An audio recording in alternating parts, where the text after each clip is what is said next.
Hello, hello. Well, that was well timed. That was well timed, Nilmi.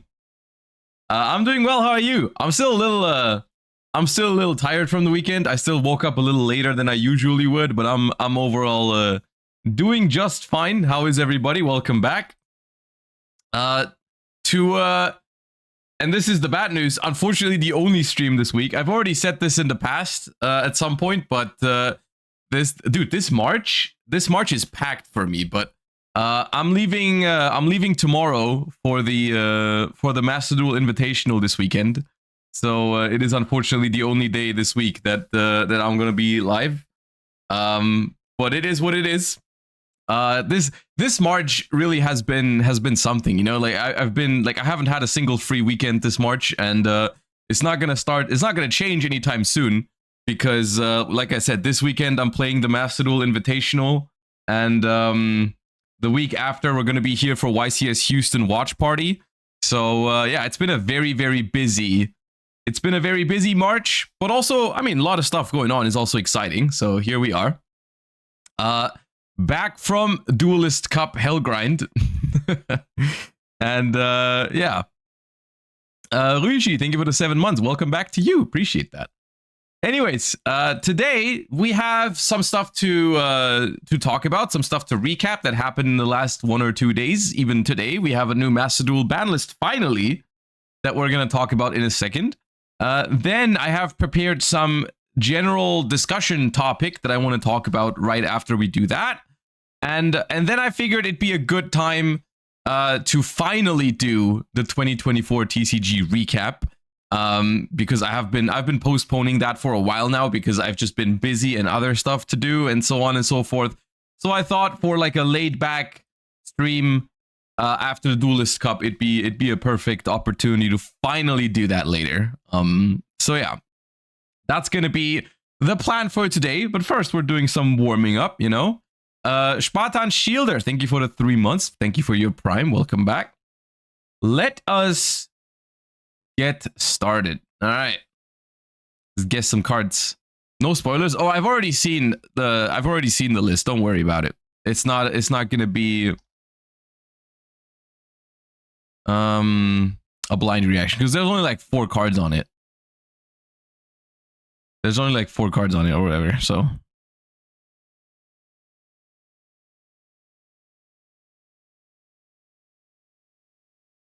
is that Tri-Eyed Dice? Nope.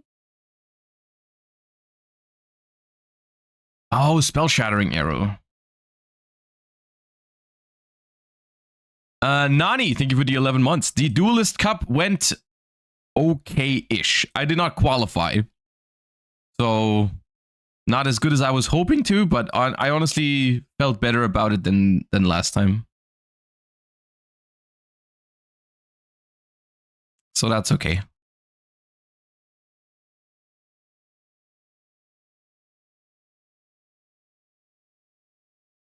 Armed Dragon level 3.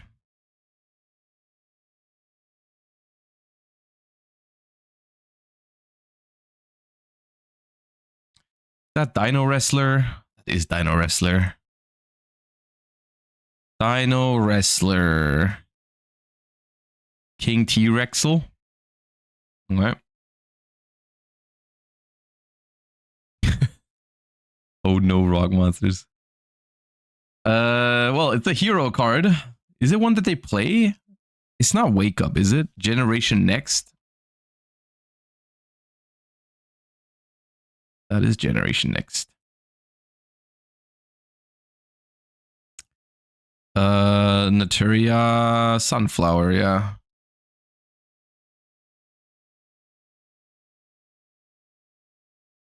That smile. Is that number 100? Numeron Dragon. Yeah.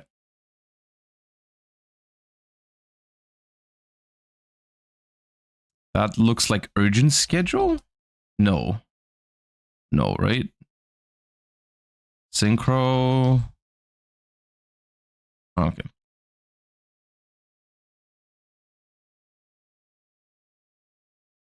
Is that Sun Avalon?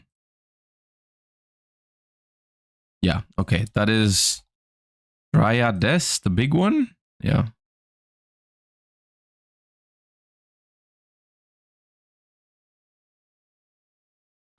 Shape Sister. Yeah.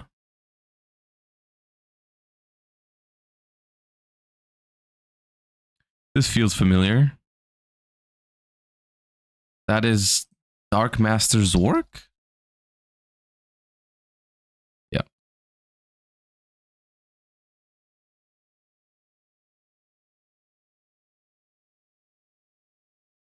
Oh, I have seen this card. This is a water support card. I think it's a spell.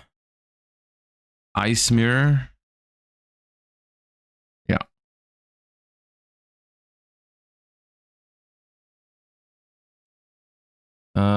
Nordic. That is a Nordic. Alfar something. Mara. Yeah. Is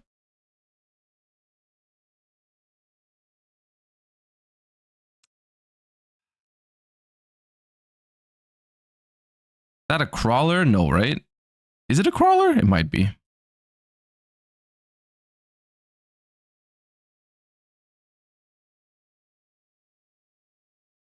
Relinquished Spider.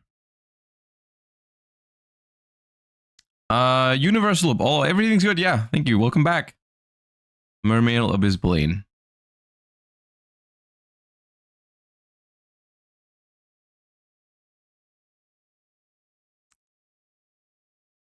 I have seen this thingy.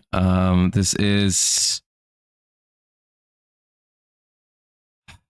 it Deep Sea? Deep Sea Macro Tremor. Yeah.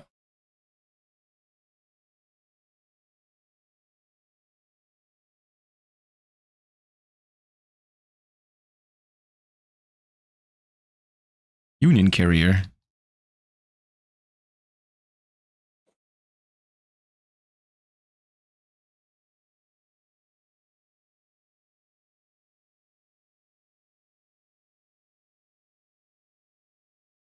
I have seen this card.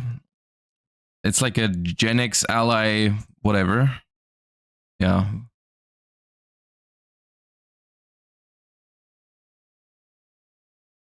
Is that Masquerade? Yeah.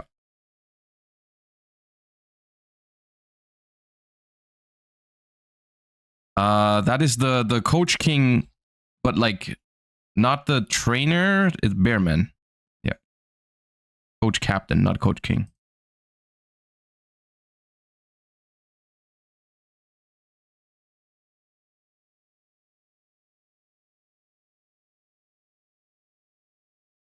What's that? It's not pantheism.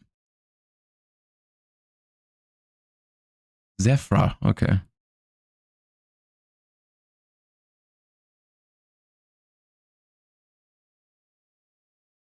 This does not feel familiar.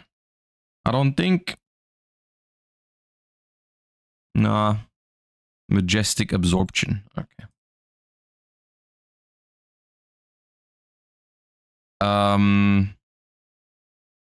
This is the Crystal Beast Rhoda. Is it just Rainbow Bridge? Yeah. I think no. Rainbow Ruins. Oh, it's the field spell. Ah, okay. I thought it was the other one. Okay.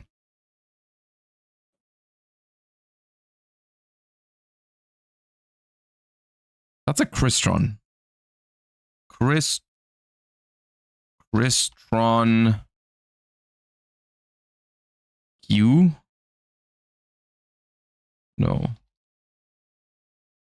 Omnitrix. Omnitrix.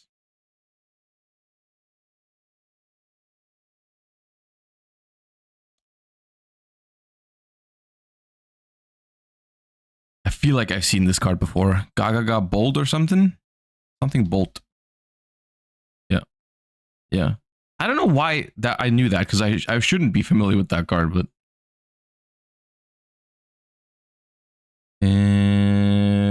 This is the zombies, the zombie synchro. Immortal Dragon.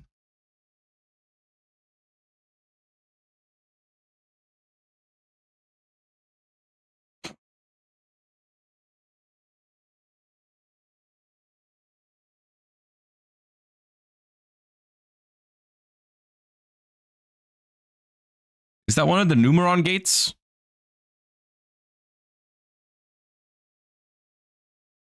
Number 3. It literally says 4 on it.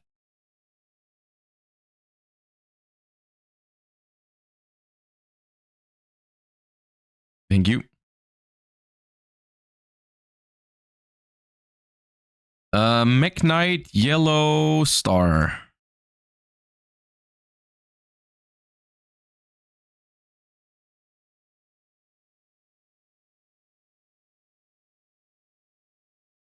Don't think I know this one.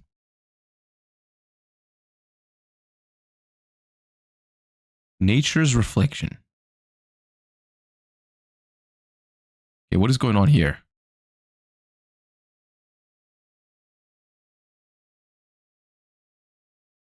Ashback. Ashback. Okay.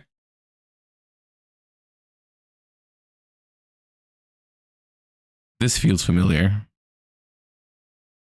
Yeah. Oh god, insect armor with laser cannon. No? Something laser. There's a lot of lasers. Laser cannon armor? Yeah.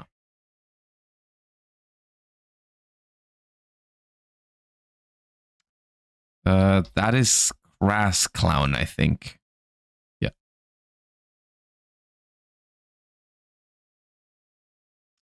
That is, please, Time Gazer. No. Damn it. 50-50.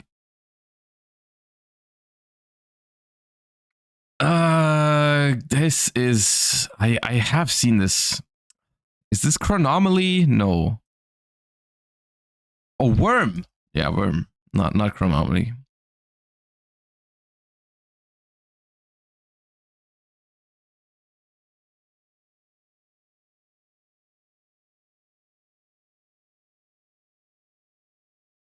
That is an Altergeist.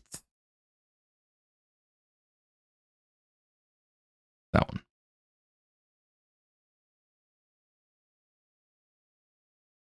That's another worm, I think. That is a worm. Is it Warlord? It is Warlord.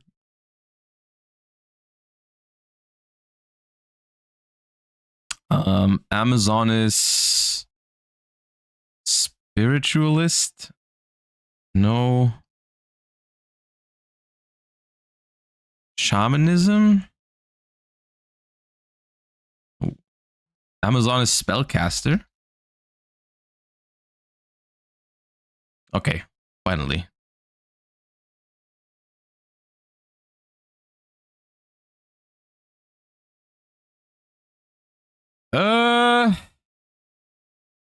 No. Appliancer. Not very familiar with those. Oh, that's a Raid Raptor, Rebellion, Falcon, whatever stuff. Wild Vulture, Raid Raptor, Wild Vulture. Nope, I've been lied to. Okay. Pain Lanius. I mean, yes, something Raid Raptor. I agree, but I don't know which one. Okay, let's collectively decide to move on. Avenge Vulture was the one. Something that shouldn't have been printed, but here we are. This is a Rook. Puppet Rook.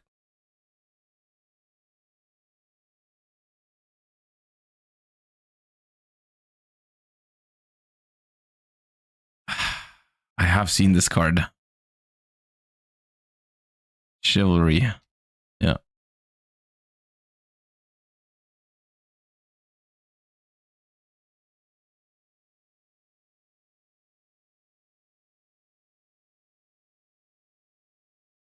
Okay, one try. Oh, that's okay. Yeah, no, that's obviously a cube. Yeah. Surely that's cube. Okay, yeah.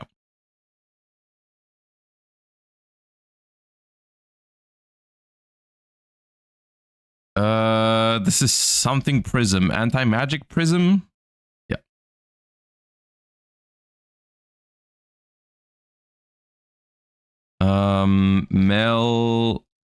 Mellow melody.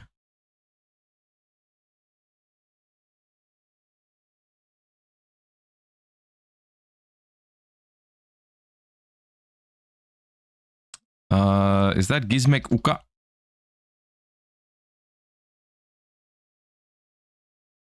Yeah.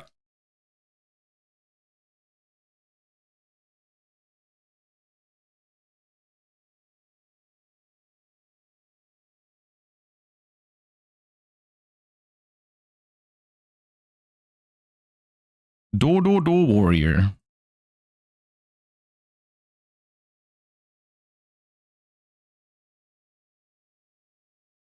This gives me... Oh no, it's Predaplant, Starving Venom stuff. Yeah. I was about to say it gave me branded vibes at the beginning, but I didn't recognize it. Planning. I need some more familiar cards. Then we could make it to 800, but only if I don't get like this is Monarchs, right? This is a Monarch card. What is that? Escalation. Escalation.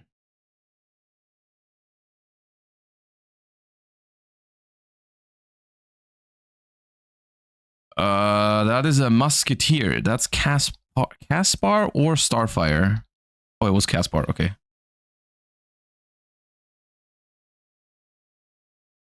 I just assumed I was going to get the 50-50 wrong. That's a Fire Fist. Oh, God. Fire Fist. Boar. Caribou. Okay, not fast enough. Well, 784. It's not bad. It's not bad. It could have been 800, but it's all right. It's not washed. Nah, it's not washed. It's all right. It's all right. You guys can't bring me down.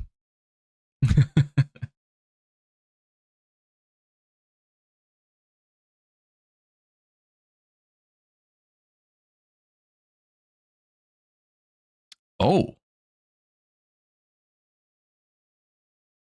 Is this kind of day? Josh, you missed the Shadol card? No, I didn't. Shadol Zephyr Core does not count as a Shadol card. Shut up, Skrill. It does not. All right, level 4 warrior. 1500 attack, less than 1500 defense. Is not DD Warrior Lady because DD Warrior Lady has 1600 defense actually. Let me try, because I can't think of one right off the bat. The Neb? Oh, we could try the Neb. Not the Neb. Not a light either. What about a Heroic? Heroic Challenger. That's 2022. Nope. Wild Heart, I believe, also has 1600 defense. Yes. What's the year? Even older than 2014. Okay, so it's Earth, Wind, Fire, or Water Warrior. What about Elemental Hero Ocean? How much defense is that? 1200? Easy. Easy. With the boomer cards, you can't mess with me with the boomer cards. That's no problem.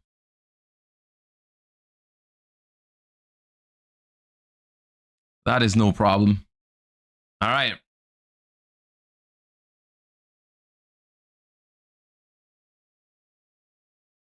So, we are back, or I am back, for a very short time because, like I said earlier, I'm going to repeat it because now there's more people here. This is going to be the only stream this week, unfortunately, because I'm leaving tomorrow for the Master Duel Invitational this upcoming weekend, which I guess is something for you guys to watch still. It's just not going to be on my channel, but you're gonna have content over the course of the weekend. And then the week after, I'm gonna be back. But yeah, this month of March is very packed for me. A lot of stuff going on. So I'm only here for a day, and then I'm already back. I already refunded the remix. I don't know why it's not working at the moment, but it's already been refunded. Don't worry about it. You'll have your points back. It just I don't know why it doesn't work in this overlay right now, but I'll get that fixed eventually. Yeah. So today we're gonna talk about some stuff that we missed, and that's gonna be, most importantly, the most recent news as well is Banlist time. It's Banlist time for Yu-Gi-Oh! Master Duel. Finally, it's about time. Of course, everyone expected this to happen after the Duelist Cup. And we're going to go over this real quick. We're going to go over what this will change with the format, because I do think the format needs some changing. The Duelist Cup has once again proven to me that I do not like Tenpai Snake Eye format that much. It was a better experience than last time when it was basically only Tenpai.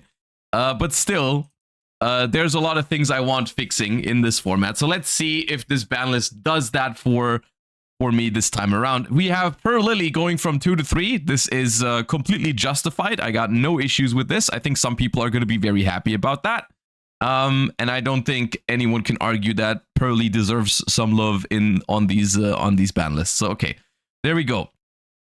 Sangan Kaimin from 2 to 1 is their chosen Tenpai hit, which I can get behind. I think Sangan Kaimin going from 2 to 1 is massive. It is, in my opinion, one of the most frustrating cards to play against when you're going up against Tenpai. Similar to Sangan Summoning, because the Sangan spells are just what makes Tenpai so hard to interact with. You know, if your opponent has Sangan Kaimin or Sangan Summoning, a lot of your interactions are just completely invalidated, like cards like Effect Veiler or whatever. Everything that's main phase related in the slightest, you cannot use against those cards. It is also the most important extender in the deck. Now, I hate to say it, but I'm not sure if this is even gonna be enough to solve the Tenpai problem. I hope it is, and I'm not entirely sure if it's I'm not gonna say it's not enough because I don't know, but I feel like only because these hits worked in TCG and OCG, I feel like it's not that comparable to Master Duel, especially in Tenpais. Like when it comes to Tenpai, because best of one is such a huge difference when it comes to Yu-Gi-Oh! And Tenpai is I think Tenpai is by far the deck that benefits the most off of best of one. So I think that's why, even before this ban list, when Kaimin was at 2, Tenpai was still way more popular in Master Duel than it is in the TCG or OCG. So I think Sangan Kaimin going to 1 is obviously a good change. We'll see if it's enough. I hope it's enough. But you also have to consider that Tenpai gets a Dominus Impulse tomorrow, which is another thing that was announced over the last couple of days. The new pack coming out tomorrow will have the Dominus card. So that's another little bit of a boost to Tenpai. So we'll have to wait and see. Either way, it's good that they are aware that Tenpai is still a problem and they keep hitting it. And if this is not enough, I hope we'll see more. Is all I can say at this point in time.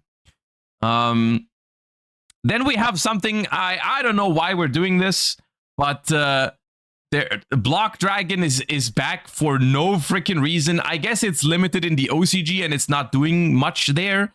So the only thing I can say with Block Dragon is at the moment, I don't know how much of a problem it's going to be. I personally stand on, when it comes to these kind of cards, Block Dragon to me feels very comparable to a card like Metal Foes, Heavy Metal Foes Electromite or something like that, right? Where even if they're legal, they won't see high competitive meta play, I don't think, right now. I don't think any Block Dragon deck is going to just become a meta threat in Master Duel because of this. However, they can still make for some very, very annoying and toxic gameplay. Like, I think the best example of this, if you've been following my Duelist Cup run over the last weekend, I played into like a pendulum deck maybe 2 or 3 times over the course of the weekend. And whenever I lost the coin flip to it, it was literally the worst experience. Like the pendulum decks, and to that extent also like Adamancipator, Block Dragon piles, whatever, are just not very fun to play against. So in my opinion, even if they're not top meta, they can still be annoying and a problem. But from just a raw power level perspective, I can't really argue with bringing Block Dragon back. It's just that I don't like it because I don't enjoy playing against those decks. Is kind of the only argument I have for this one. Like, I don't like playing against Block Dragon combo decks, so I'm not a fan of this change. Power level wise, I don't think it's going to be an issue. And then we have one more, which on the one hand is what everyone agreed that this needed to happen. Of course, there is some Burning Abyss enjoyers that are sad about it, which is understandable, but still, everyone agrees that this needed to happen. And still, I'm happy to see it, because you never know. You know, you never know if they were actually going to do it, but they did, which is good, of course. They did it in the TCG, they did it in the OCG, and now Master Duel follows suit. Beatrice, Lady of the Eternal, is banned. And this is obviously massive. Absolutely freaking massive. And on the one hand, I want to say that this is the full changes, by the way. On the one hand, I have seen people say this is not enough, which I think is understandable. I think that's an understandable way to look at it. At like with where the power level right now is in Master Duel, there are some people who are afraid that this is just not changing enough, which I think is fair. On the other hand, I do want to point out that the Beatrice ban is very, very massive. This is like having this counts as hitting multiple cards at once, essentially, because this is not only a hit to, I mean, Burning Abyss, but like it's mainly a hit to a lot of engines that are just using Beatrice to get into other engines. Like, for example, Snake Eyes. As much as I wanted to see a Snake Eye hit on here, I did want to see a Snake Eye hit. I am kind of annoyed by the fact that they haven't hit a Snake Eye card directly on this list. This still hits Snake Eyes. Like, the amount of time I've spent like 45 hours last weekend playing Snake Eyes. The amount of times I had to summon Beatrice to get into my combo is absurd. The ability to turn Millennium cards into Snake Eye engine, the ability to turn Fiendsmith cards into Snake Eye engine, it cannot be understated. Like, that is massive. The same is true for White Forest.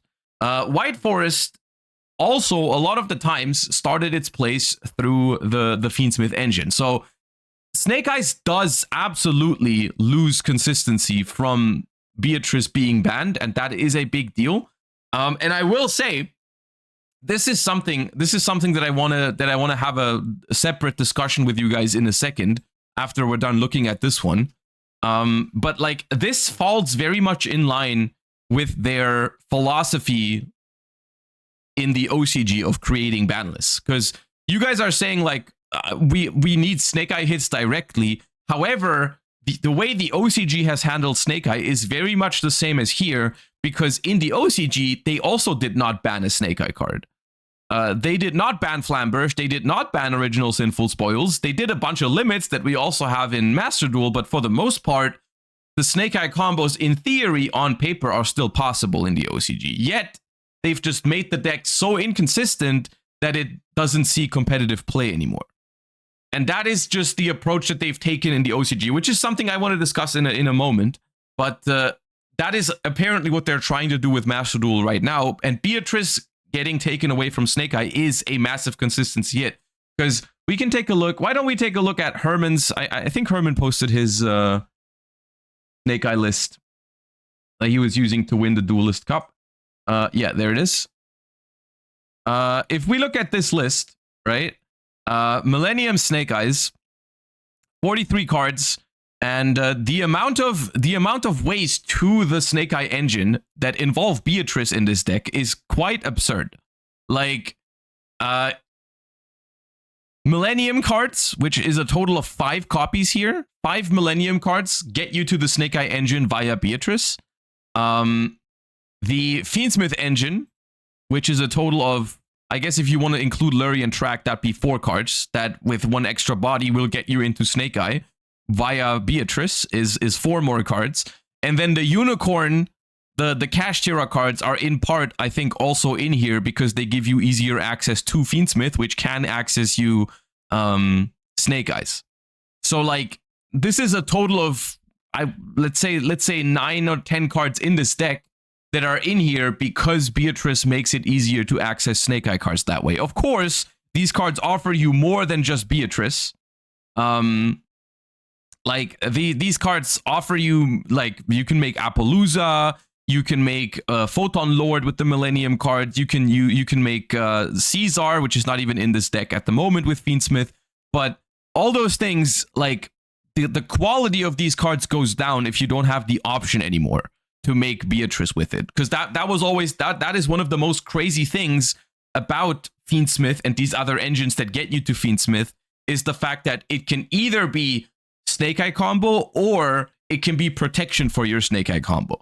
Which now, if Beatrice isn't gone and isn't here anymore, you cannot use Millennium to access Snake Eye anymore. If you don't open your Dia Bellstar, your Snake Eye Ash, your Bonfire kind of cards, you won't have the Snake Eye engine that way, you know? The thing is, there are replacements for these cards that will still get you into Snake Eyes, which most notably the Azamina engine, right? The Azamina engine is probably going to be played again in Snake Eyes, and to be honest, that deck is still 100% a threat and 100% really, really good.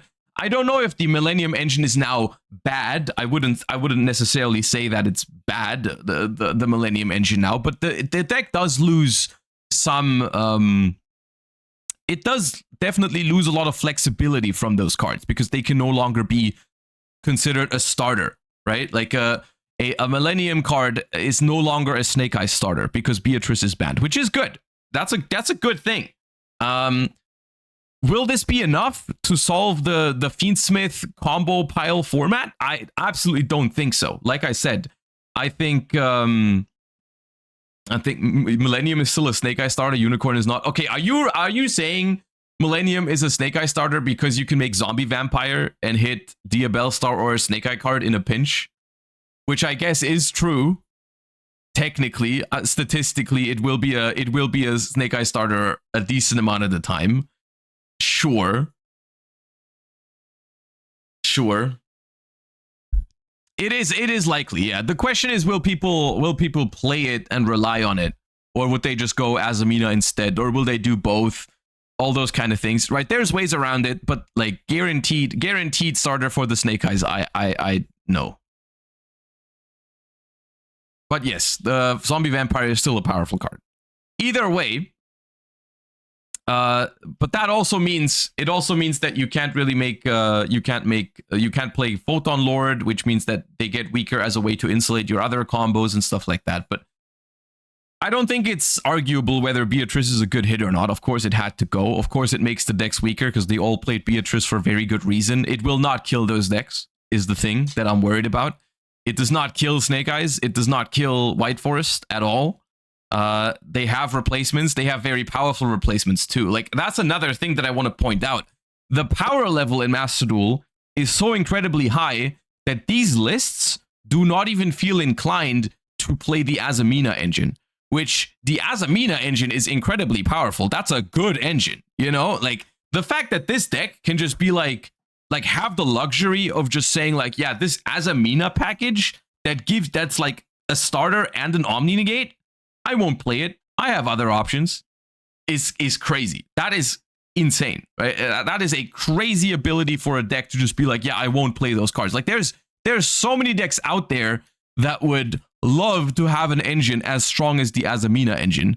And this deck just is so powerful that it has the luxury to just decline it, to just say like, I don't need it, which is crazy. So this overall is all changes that, I mean, besides Block Dragon, but like Beatrice and Kaiman are absolutely valid hits and things that needed to happen and are very good.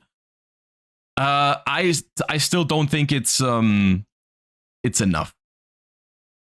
I don't personally think this is enough to make the format like good. Rather than just slightly better. But yeah. That's how I feel.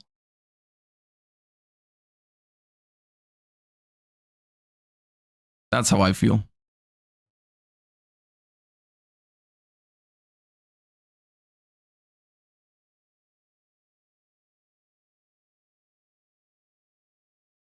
Snake Eyes technically comes stronger with the new Dominus cards. I mean, Snake Eye Fiendsmith does not often, at least from what I remember in the TCG, it was you either played Snake Eye Fire King with Dominus cards or you played Snake Eye Fiendsmith, because Dominus Impulse does not work with Fiendsmith, right? So that is something that people had to decide between.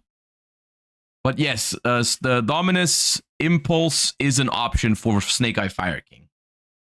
For sure.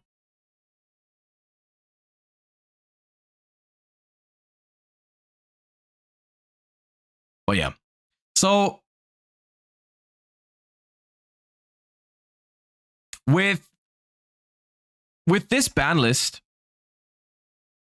and with some of the other recent ban lists that we've gotten, also mainly the OCG ban list, which we haven't looked at on stream, but I have made a reaction to it off stream yesterday because I did want it to go up on the Plus channel.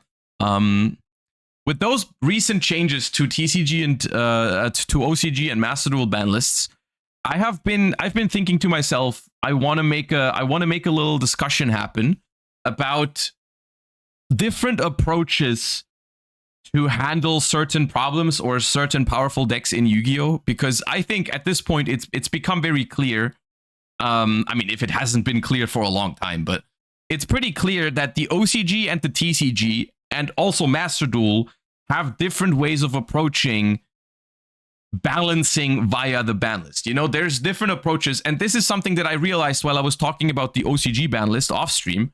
Is like we are always referencing stuff like consistency hits and so on and so forth, and you guys know I'm not a big fan of consistency hits. I don't remember if we've ever actually talked about why I don't like them and what exactly I think they mean for like a trading card game from like a game design perspective. What exactly a consistency is, what it means, and so on and so forth. So I want to do a little bit of a game design like deep dive now and talk about that sort of thing, because this is something that the OCG has done very differently than the TCG. I have both of their ban lists up here, and I think one of the more recent examples and one of the best examples of this is how the OCG has handled Snake Eyes compared to the TCG, which in both formats right now. This does not go for Master Duel because Master Duel still has the Snake Eye deck at pretty high power level. But in both TCG and OCG, Snake Eyes is essentially gone, right? Snake Eyes is essentially not present in the metagame anymore, despite both games handling the engine very, very differently. And I'm just bringing up the most recent metagame report for the OCG right now. Hold up. OCG metagame report. There you go. There's no Snake Eyes anywhere on here, right? Snake Eyes is not really a thing in the OCG at the moment. And this is despite them not actually banning original Sinful Spoils or Flamberge. It's not on here. None of those cards are on here. Now, the way that the OCG has done it is via consistency hits. So they have brought Snake Eyes to a point where its power level is still essentially the same. It's just the fact that the deck has so few starters / extenders that you cannot really consistently perform those combos anymore unless you get very lucky, right? Like there's one Snake Eye Ash, one Snake Eyes Poplar, there is one Diabellstar the Black Witch, one Bonfire, one where is it? Wanted, the Seeker of Sinful Spoils. If there's more, feel free to throw them in chat right now, but those are the ones I'm immediately thinking of. Basically, limiting essentially everything out of the archetype that can be considered a starter / extender is on the ban list, right? Like it is at 1, essentially. I don't know if there's any semi-limits for Snake Eyes, but no. There was at some point, I'm pretty sure they had some semi-limits, but they moved them up to 1. So this is how the OCG has decided to tackle their Snake Eyes deck, right? Like they've just put so many cards to 1 that eventually the deck became not consistent enough anymore to see competitive meta play. And they are currently, and this is why I was thinking of this, they are currently in the process of doing the exact same thing to Ryzeal. Because with the most recent list, they've put Sword Ryzeal to 1, they've put 7th Tachyon to 1, which total means now there's X Ryzeal at 1, Sword Ryzeal at 1, Bonfire at 1, 7th Tachyon at 1. Basically, a bunch of the consistency cards for Ryzeal are just limited now. So they're just like doing this again, where they just put a whole bunch of cards to 1. I'm still seeing Sprite Jet and Sprite Blue at 1, by the way, here too. It's kind of the same thing that they did with Sprites, where they didn't ban a Sprite card. Like they left Sprite Elf legal for a longer time. It's banned now, but Master Duel still has it. Where like they just limit a lot of cards. They really like their limits / semi-limits to just hurt a deck's win rate by just making it less consistent, right? And so I think this is one approach where if you compare that to the TCG ban list, right? They have taken a different approach. They've just said like, you know what? Original Sinful Spoil Snake Eye, we just ban it and we make the Snake Eye deck more balanced overall because it just loses that ability to access that card. And essentially, in terms of outcome, they've both kind of achieved their goal, right? Like in both formats, on a competitive level, the Snake Eye deck is kind of gone. So now, why do I personally feel like consistency hits like these ones are not as good or as fun game design wise? And I wanna preface this by saying that this is 100% subjective. That is my opinion. There's no right or wrong here. I'm just trying to outline maybe the pros and cons of each individual way to do it. But you can't really argue with the fact that both of these ways can work. You know, both of these ways have effectively eliminated Snake Eyes from the top level competitive play. It's just that I prefer one way over the other, and I want to outline why. But this is something that this is definitely something that is highly subjective. Now, my argument has always been that like there is a point in Yu-Gi-Oh where certain things, certain play patterns, certain end boards are, in my opinion, just a little bit too powerful and shouldn't be possible, even if they happen only sometimes. You know, like I think what one Snake Eye Ash does is too much, or was too much. And it shouldn't happen like just a few % less often. I think there's certain things in Yu-Gi-Oh that just shouldn't happen. And Snake Eye Combo was definitely one of those things. And there's other examples of this where I feel like the majority of the community agrees on it. Like, for example, FTKs, right? FTKs, for the most part in Yu-Gi-Oh's history, have been handled on a ban list relatively quickly, despite them not having the highest play rates or win rates in the game, right? Like there's been a lot of FTKs in the history of Yu-Gi-Oh that were never really like, they weren't dominant, but they still realized that this kind of play pattern is not fun and shouldn't exist, right? Like they still dealt with it. Like there's a bunch of cards on the ban list that are here because of some random janky FTKs. Like I'm thinking, where is it? Like Phoenixian Cluster Amaryllis. There's like Tempest Magician. There's a whole bunch of FTK enablers here. There's more than that. That are just on here because they, in theory, allow decks to FTK, even if none of those FTKs were ever meta decks, right? Like they were not like as powerful as Ryzeal or as powerful as Snake Eye or whatever, but they still decided to get rid of them because they realized the play pattern here is not good. You know, it's not healthy.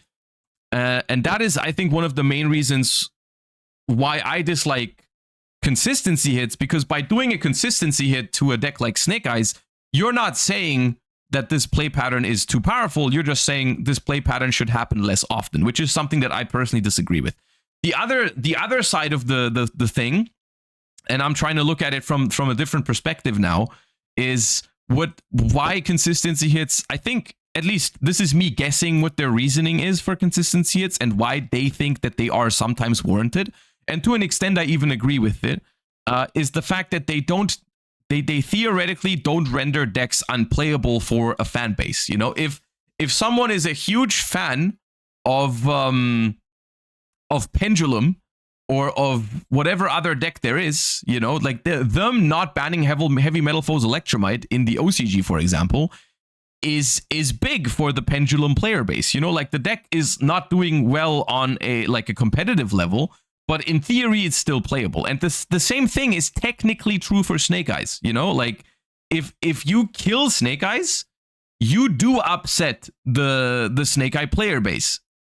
In, you know, if there is someone out there who just loves Snake Eye because they're like really into the lore or really like the artworks or really enjoy the playstyle, which definitely exists. Those are factors to the game of Yu-Gi-Oh, of course. You know, like Yu-Gi-Oh is not only made up of like hyper competitive players who only look at decks through how they play the game. Like there's also people that enjoy decks because of other reasons.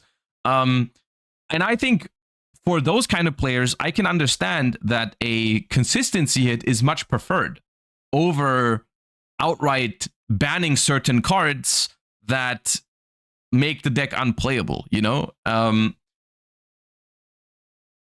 Which I can kind of understand, you know? I kind of understand if you're a huge fan of Snake Eye that you would rather have the OCG ban list than the TCG ban list, because you can at least still theoretically play the Snake Eye deck or the Pendulum deck or whatever else they've decided to just throw a whole bunch of consistency hits at. Ultimately, I think that overall there needs to be a balance between these two sides. Like I think killing a deck, you know, killing a deck is never something that you should aim for. Like I think this is something where there needs to be a better job at like card designing from a, like, you need to solve these problems before they exist, essentially. Like you never want to make a deck with the idea of, hey, eventually we're going to have to kill it because the thing it does is so powerful that even with consistency hits, it's still like unhealthy for the game, which is something that has happened with Snake Eyes in the OCG. You know, Snake Eyes was a deck that they've made that was way too powerful, so it had to like they had to take way too drastic measures,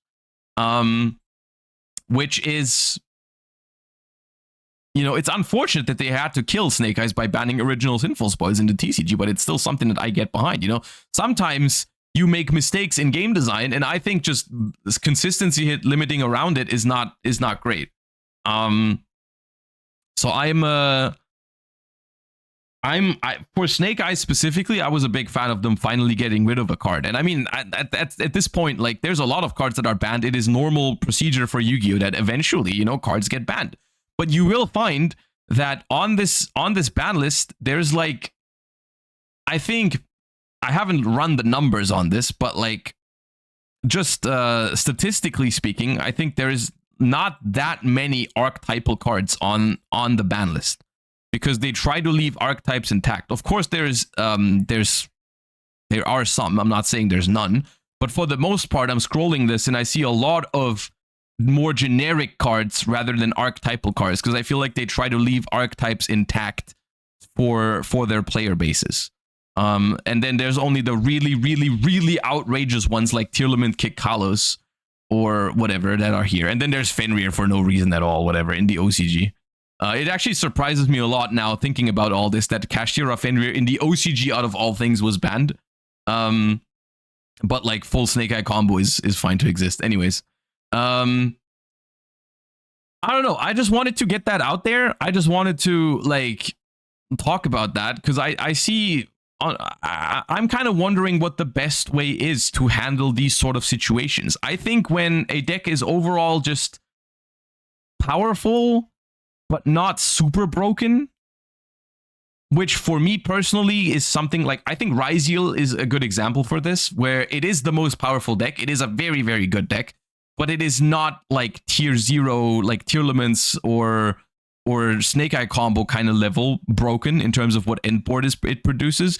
For those kind of decks, I'm more inclined to say, yeah, consistency hits are fine, because consistency hits for Ryziel will impact its competitive success, but it will not actually kill the deck to the point where any Ryziel fan base will be super upset about it, because they can still play Ryziel, it's just less consistent, which I'm okay with. But on the other hand, when there's a deck like, I don't know, Snake Eyes, or a card like Kashtira or Rysard, I think those cards are like, eventually you're gonna have to get rid of them. Because another reason why I find consistency hits frustrating is when you're playing against those decks, they create very, at least to me, and this is where I'm trying to hear if people feel the same way, it creates a lot of frustration when I'm playing against, let's use Kashtira as an example in Master Duel. Kashtira is a deck that was hit in Master Duel to a point where the deck is no longer a meta deck.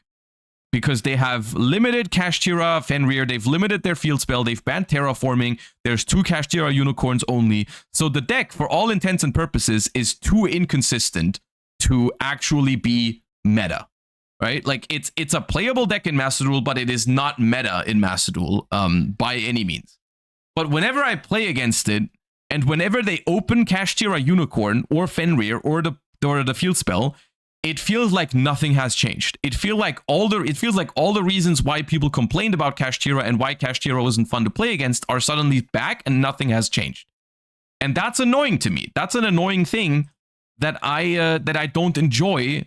I feel like the other way around, when the consistency hits do work, it doesn't even get you a rewarding win, at least from my perspective. If I beat Kashtira because they just didn't draw a playable Yu-Gi-Oh card in 3 turns because their deck has like 4 starters, of course I feel good because I won, but it's not really a rewarding experience either. Like, you're just winning against Snake Eyes because they didn't draw a Snake Eye card is like, it doesn't feel like a healthy decision, right? Like, I don't know. Like, of course you're going to be there like, yeah, take that, Kashtira. You're inconsistent as deck, take that. You deserve to lose, but then ultimately the gameplay wasn't really that good. Was it? Like, it's not really like you had an enjoyable game because your opponent just didn't draw a playable Kashtira card. Like, they summon Ogre and pass, and you're like, okay, well, this is what you get for playing Kashtira, I guess. I don't know. That's how I feel about consistency hits in general. Like, I think for some decks they're fine. Majority of the time, I would prefer if they found ways to ban cards that are actually problematic and that make decks like there are decks out there that you can ban cards from and they still function. Like a very popular example that I find mind-blowing that they haven't done yet is they've decided to apply a whole bunch of consistency hits to Branded, for example. Mainly in OCG and Master Duel, where it's like, 1 Aluber, 1 Branded opening at some point, and so on and so forth, 1 Branded fusion, instead of just getting rid of friggin' Albion the Sanctifier Dragon, which would completely leave Branded playable, but they just haven't done it, and I feel like this would be a ban that both sides would be happy with, like, the Branded players would be happy, I think, about losing Albion, because then their deck stays playable. Just it's basically like, hey, you can still play Branded, but you have to agree to not floodgate your opponent type of deal, like, and I think hopefully most Branded players would take that deal. At least I'd imagine they would, like, saying like, okay, yeah, I lose Sanctifier, but I can still play Branded for a long time. I think is what most people would agree to. And then from the other perspective, everyone who's annoyed by playing against Branded is most of the time annoyed because of locks like Albion the Sanctifier. And so I think that's I think that'd be a fair middle way of doing it. Another way, of course, that I mentioned earlier is hitting generic cards, which is another thing that I am very, very baffled by the OCG's unwillingness to hit more generic endboard pieces. And the same is true for Master Duel, which I think that was one of the biggest steps that the TCG has taken in recent years towards a better environment in like just health for the game. Is cards like, I'm looking at this and I'm like, there's so many cards on here that I am just mind blown that the OCG has not touched. You know, Appaloosa, Bow of the Goddess, still legal in both Master Duel and OCG. Sprite Elf, as much as I love sprites, so Baron the Fleur, Warlord Savage Dragon, so many cards that I feel like absolutely deserve to be banned. And the OCG has still, like, they just refuse to do it? I don't know. It confuses me. Savage is fine. Savage, out of those, is definitely the least problematic one, but I'm still not mad it's banned. I'm still not freaking mad that Savage Dragon is banned. I agree with you. Sprite Elf, Baron de Fleur, and Appaloosa are on a whole nother level, but still fine. It's still an Omni. Yeah. It has an alt art, that's why Apple will never be hit. See, that's a conspiracy theory. I don't know if that's true. I do understand that, you know, people have spent money on alternate art Appaloosa, trying to pull it from those packs, and is only available for a limited time. I personally would find that a very, very weak justification. If it's also just not good for game balance. Like, if you release an alt art and then that card is just safe from ever being banned, it'd just be stupid. It would just be stupid. Why did someone just subscribe with the name Shmoshuajit? Why'd you make that account?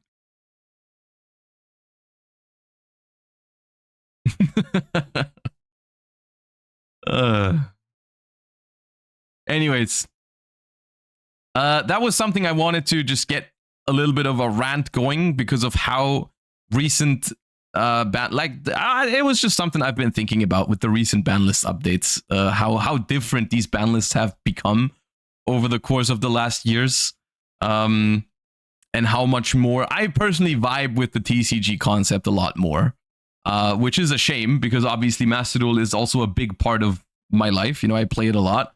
I still enjoy it a lot, but I do think it could be more enjoyable. And I want to hear what people have to say about it.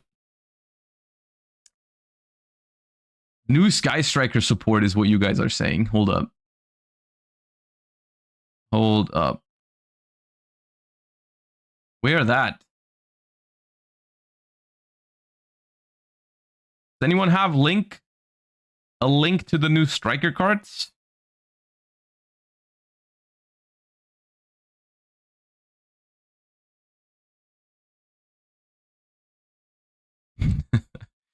Destiny der Ware, thank you for the 5 months. Okay, we have a link. Wait. Hold up. We have a link. But this is not the one that we looked at recently, right? This is not a link 1. I thought they were getting a link 1. Is there even more support?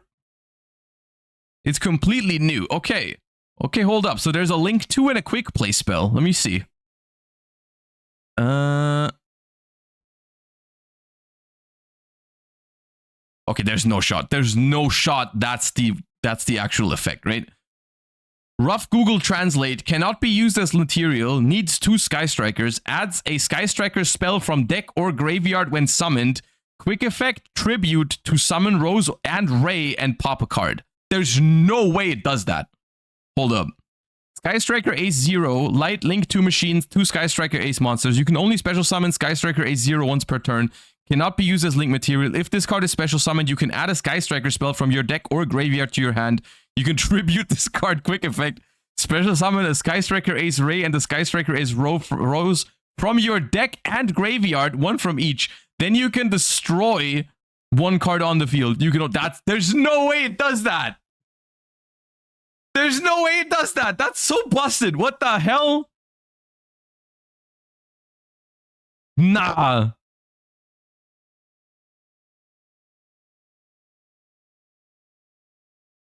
What the hell? That's completely insane.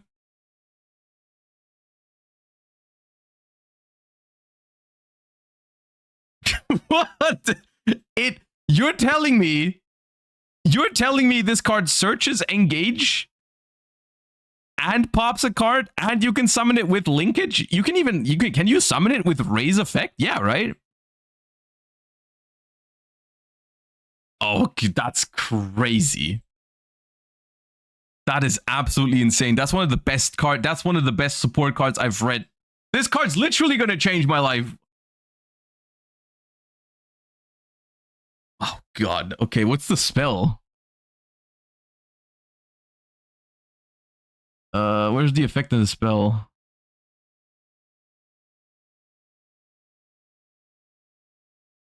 No one has translated the spell yet, it seems. Let me refresh.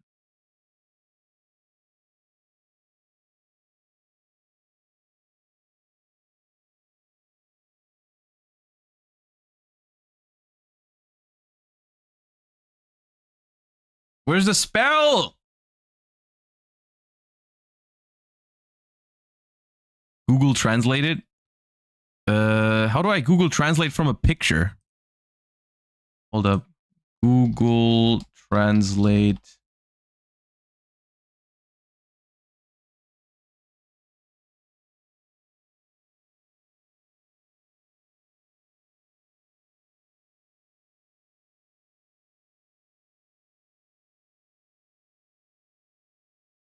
Yeah, I found it. Hold up.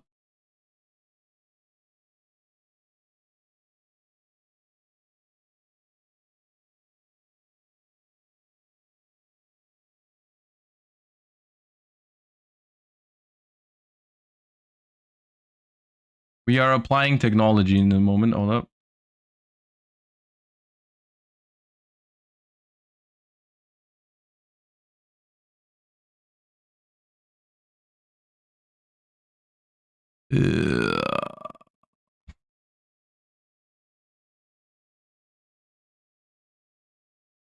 It says I can't translate it because the file format is not supported. Dude, can someone just translate the spell card?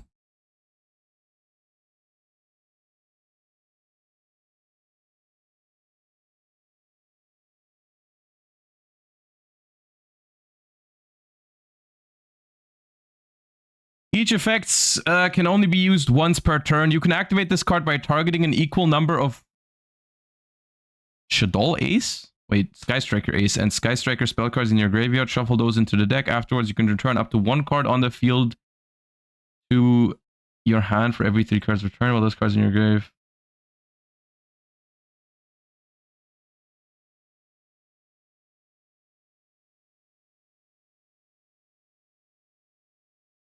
Right. Sky Striker Mecha Remnus Gate. You can only use each effect of it once per turn. Target the same number of Sky Striker Ace monsters and Sky Striker spells in your graveyard. Shuffle them into the deck. Then you can return cards on the field to the hand for every 3 cards returned to the deck. This way. If a Sky Striker monster is special summoned to your field while this card's in your grave, you can banish this card immediately after this effect.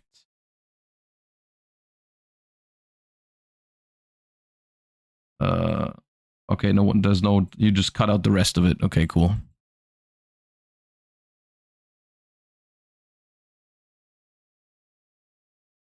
Dude, let me just make a screenshot of it. Hold up.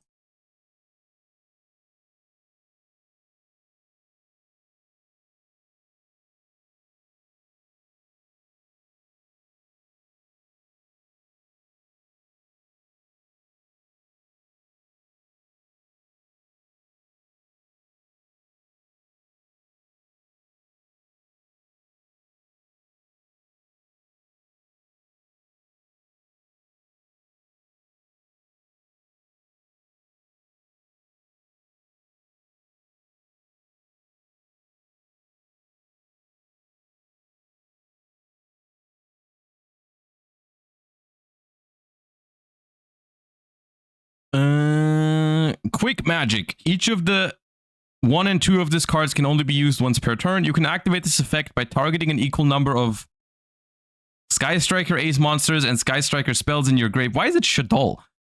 Shuffle those cards into your deck. Afterwards, you can return up to 1 card on the field to your hand for every 3 cards returned.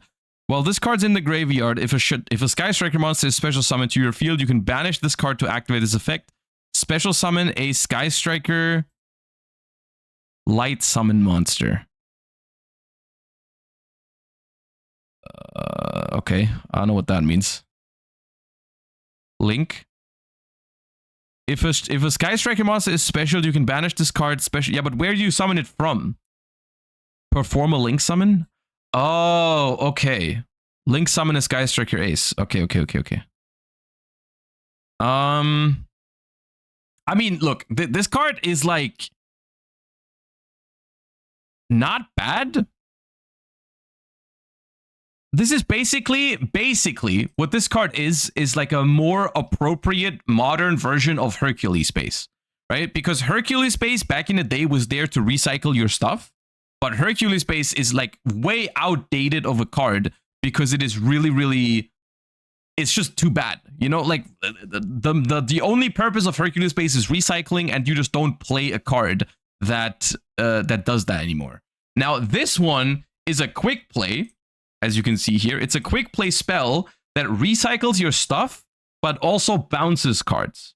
The way it works, the way I understand it, is that you target the same number of spells and Sky Striker Aces in your graveyard, and you return those to the deck, and then you can bounce a card for each, like every 3 cards you've returned. So let's say if you target 1 monster and 1 spell, you can't bounce a card. If you target 2 monsters and 2 spells, you can bounce 1 card because you have a total of 4, which means you've reached 3 once. If you return 3 monsters and 3 spells, you can bounce 2 cards, and so on and so forth. Right? So if you're returning 3 of your Link monsters and 3 of your spells, you can basically bounce 2 cards. Which is pretty good. Because that means you can use it to recycle. It can be 1 bounce very easily. But yeah. Does it not have the main monster zone restriction? It does not look like it. Yeah, it does not look like it has that restriction on it.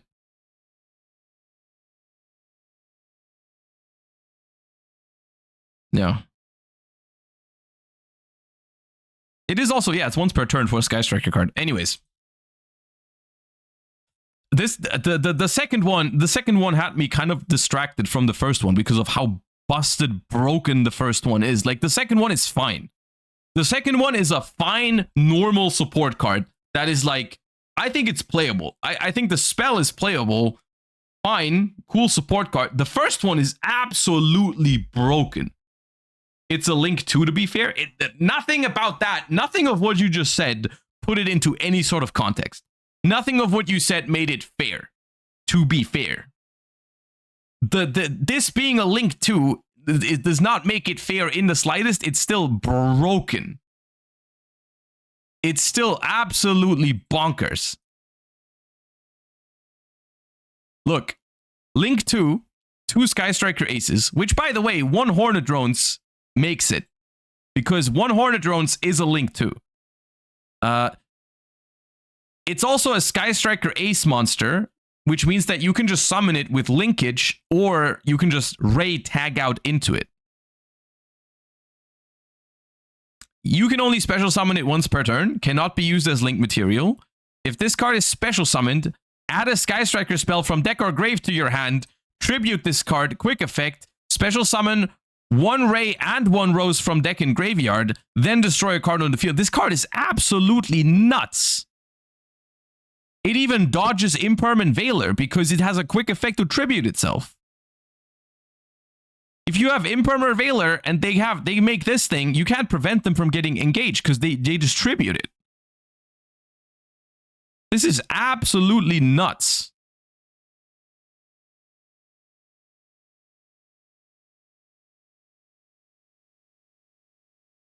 Okay, there's the spell now.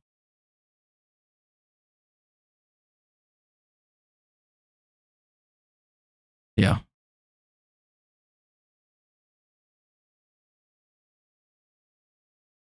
The craziest part, I mean, not the craziest part, but one further crazy part about this card is that it's just an extra disruption on your opponent's turn, right?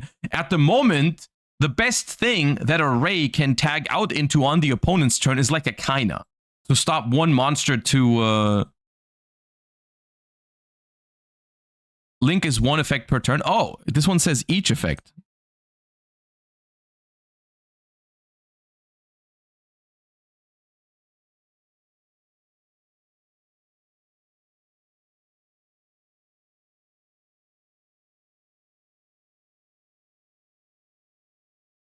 It's still broken. Yeah, it's still broken, but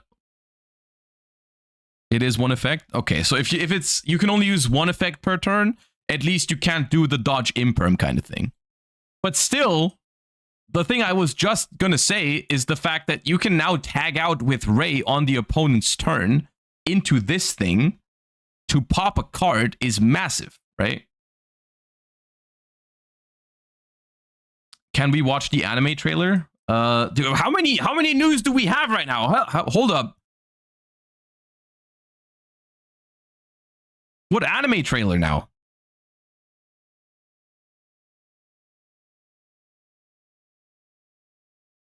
There's a stream going? Okay, link me that.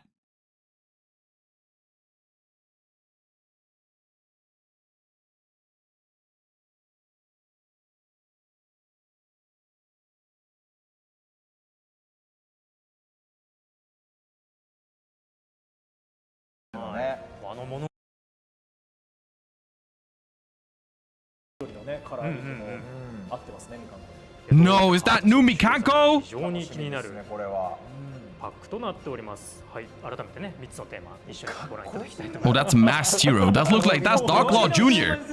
相当かっこいいですね、これは。こちらなんですが、タクティカルトライパックもこちらも発売に関連したイベント、予定中ということになっておりますので、そちらもイベントそしてパックの発売合わせて、皆さん楽しんでいただければと思います。さあ、それではですね、続いての情報なんですが、こちらはもう完全新公開の情報、そして新商品の情報の発表です。はい、こちらです。リミテッドパック GX オシリスレッドのご紹介していきたいと思います。こちらなんですが、4月から放送されます。 So, are we just waiting for something that we do understand? 20th リマスターに合わせた新商品。こちらがですね、コナミスタイル、そしてサテライトショップでの完全受注生産商品として発売ということになります。この商品なんですが、主人公結城10代のアカデミア1年生時代にスポットを当て、Hold up. 再収録いたします。 Did they announce anything そ else? れだけじゃなくてですね、アニメには登場しつつも OCG カードとしては登場していなかったカード10種類が新規の OCG カードとして収録ということになります。そして再収録カードには発売当時のカードデザインも収録ということになっておりまして、去年出たこういったリミテッドパックでも、Bro, this stream has been 1.5 hours. テキストが大きくなる前のカードとかのデザイン Okay, this was Rush Duel. 多分おそらくそのことを言ってるんじゃないかなというふうに思います。はい。さあ、そして今回はですね、こちらのリミテッドパック GX オシリスレッドに収録される新カードのイラスト、ここでご紹介していきたいと思います。まずはこちらです。はい、1枚目はこちら、超電動戦士リニアマグナムプラスマイナスということになっております。おそらくね、三沢が使ってた。三沢、そっか、10代のやつだけじゃないのか、そっかそっか。他の人たちがね、使ってたカードたちも登場ということで。ちょうど最近この回見ました。こんなタイムリーにこれおしじにないよなと思ってたから、ここで来るんだと思って。確かにそういうのも楽しいですね。そっか、なってなかったのかみたいな。なってなかったカードね、いっぱいあると思います。Yeah, we'll look at the anime trailer in a second. 出てきたやつ。そうです。You know what? Let's look at the anime trailer right now, because even if this is new cards, I'm not getting anything from this. I don't understand what they're saying. Here's the first look at the Sky Striker short anime. Hold up. I thought the first look was in Master Duel thing.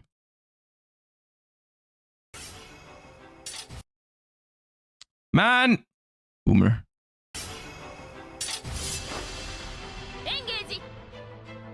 Oh, she has a voice!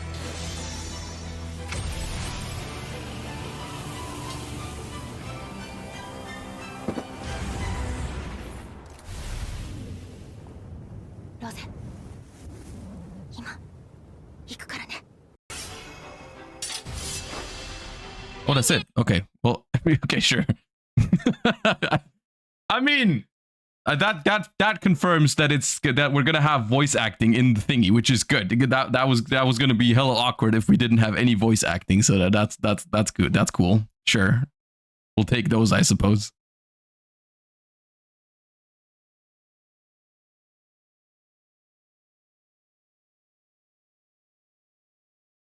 Anyways, where were we, dude? I'm confused by how many things are happening right now. Hold up.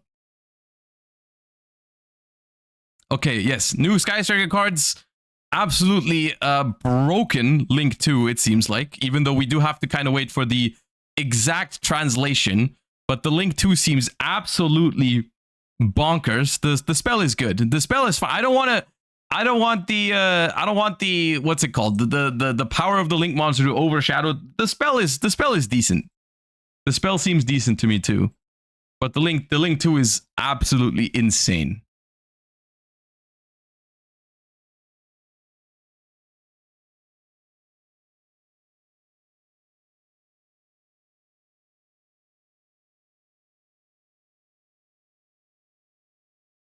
It is now on YG organization, so I would hope they have the completely accurate translation here. Okay, hold up.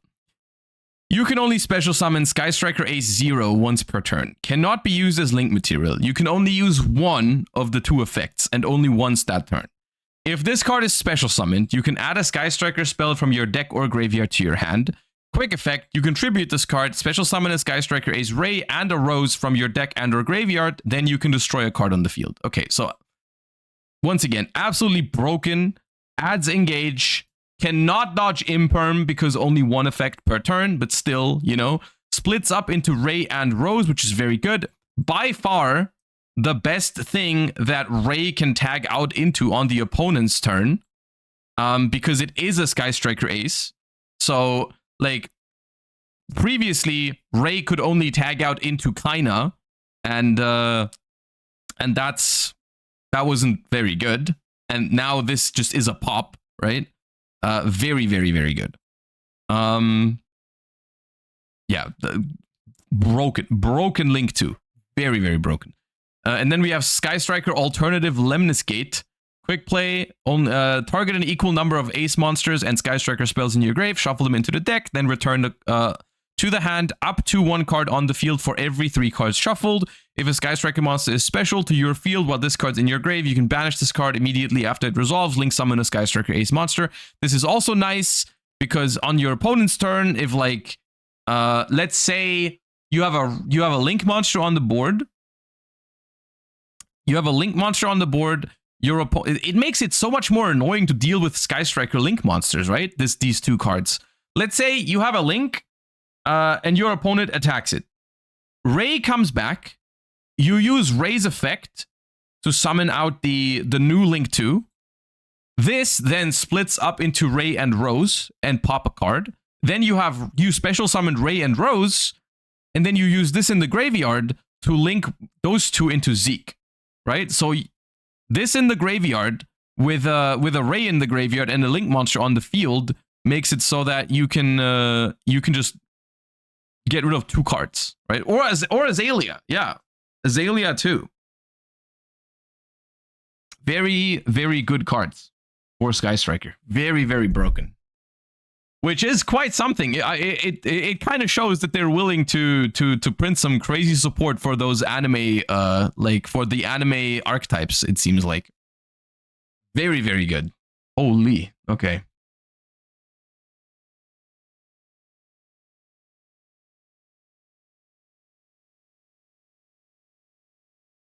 These are in a core set. These are both in Duelist Advance. So we will get those relatively soon. We will get those relatively soon because they are in the core set.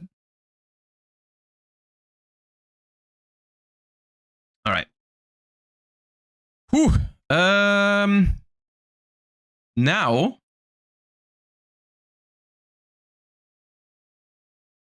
if there's anything else that's happening in that trailer stream thingy that we can actually look at, feel free to let me know. But at this point, they're just showing like random products and card artworks, which we can really get much out of it. Oh yeah. We will let you know if anything has text. That's what I was saying. Yeah, essentially, if there's any new cards that we can take a look at or any other exciting announcements that have been translated, then yeah. Did we talk about the new Master Duel pack already? I was going to do that next. I was going to take a quick look at what's about to release in Master Duel. And then we're going to also have, I think we have enough time to finally get the 2024 recap in here today.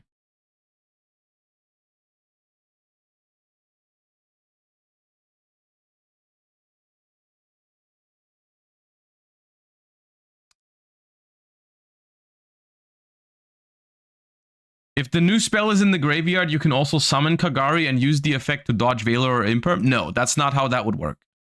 That's not how that would work, because if you go Chainlink 1 Kagari, it's a trigger effect, right? So you'd have to summon Kagari, Chainlink 1 Kagari, Chainlink 2 the effect of the thing in the graveyard.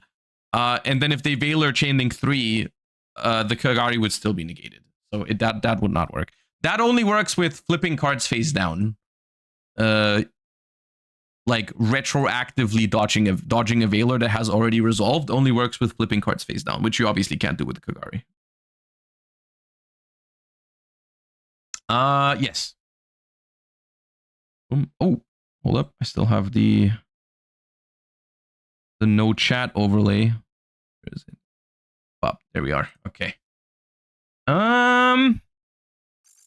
Notifications in-game Forbidden Limited List update. We've already taken a look at.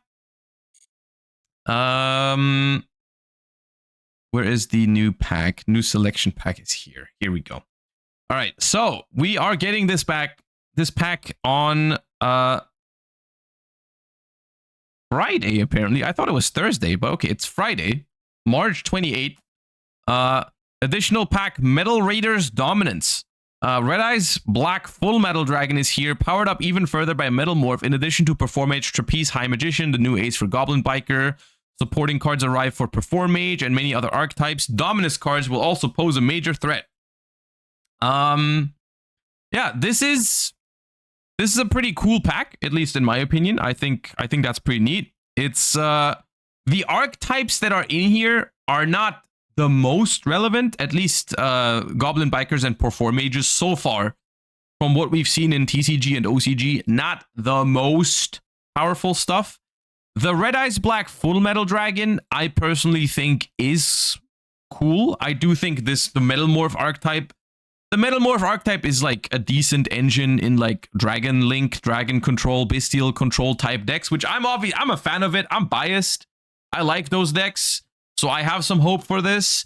At the same time, it's not going to overthrow like Snake Eye, White Forest, Fiendsmith format type decks, you know? Like it's maybe like a fine rogue option, like a Bestial Control with Metal Morph type stuff. Pretty cool.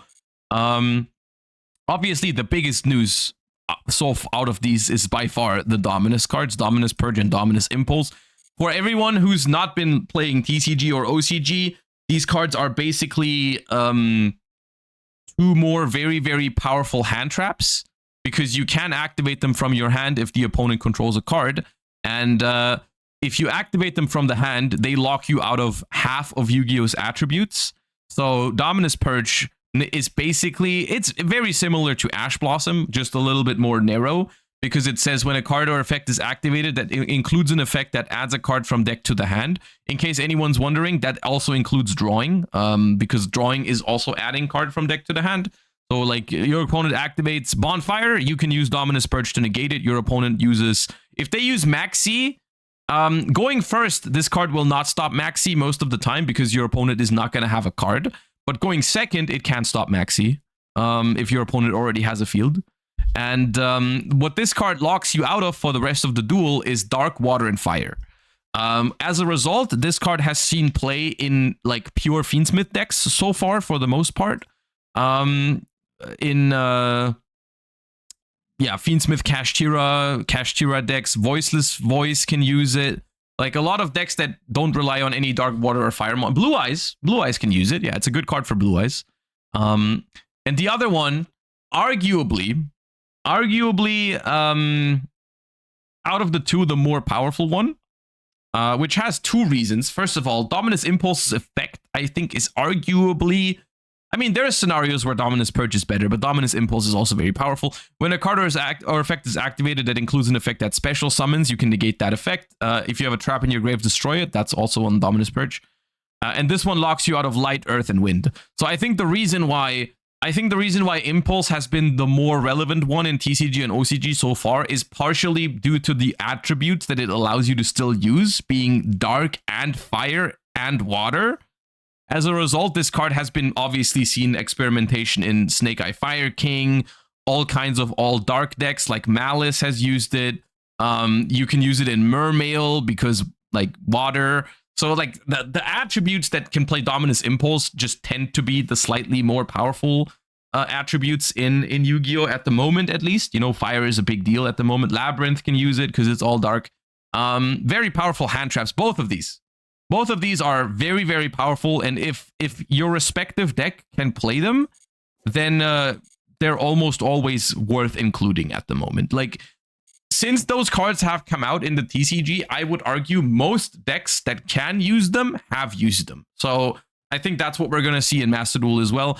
And I personally am not mad about it. I like those cards. I think Dominus Impulse and Dominus Purge are very powerful hand traps, but I personally am not opposed to the concept of hand traps. I think hand traps are very necessary to keep certain decks in check.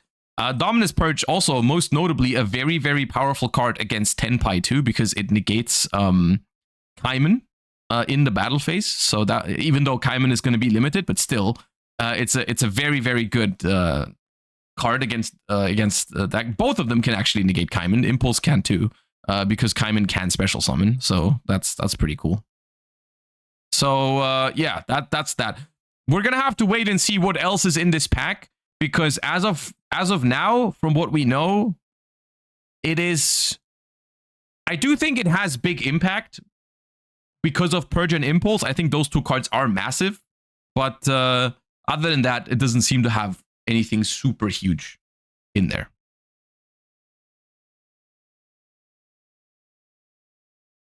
So yeah.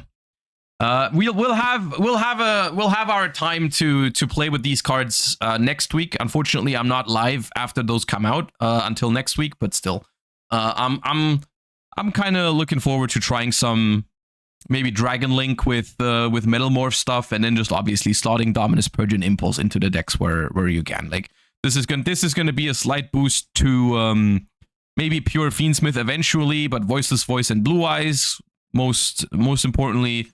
And Dominus Impulse, I think, gives people some reason to play decks without Fiendsmith again. Like, you could consider this in, like, Fire... You could play Fire King Snake Eyes instead of Fiendsmith Snake Eyes or whatever, because Dominus Impulse is a thing again. It also helps Tenpai, though, which is annoying. So, yeah.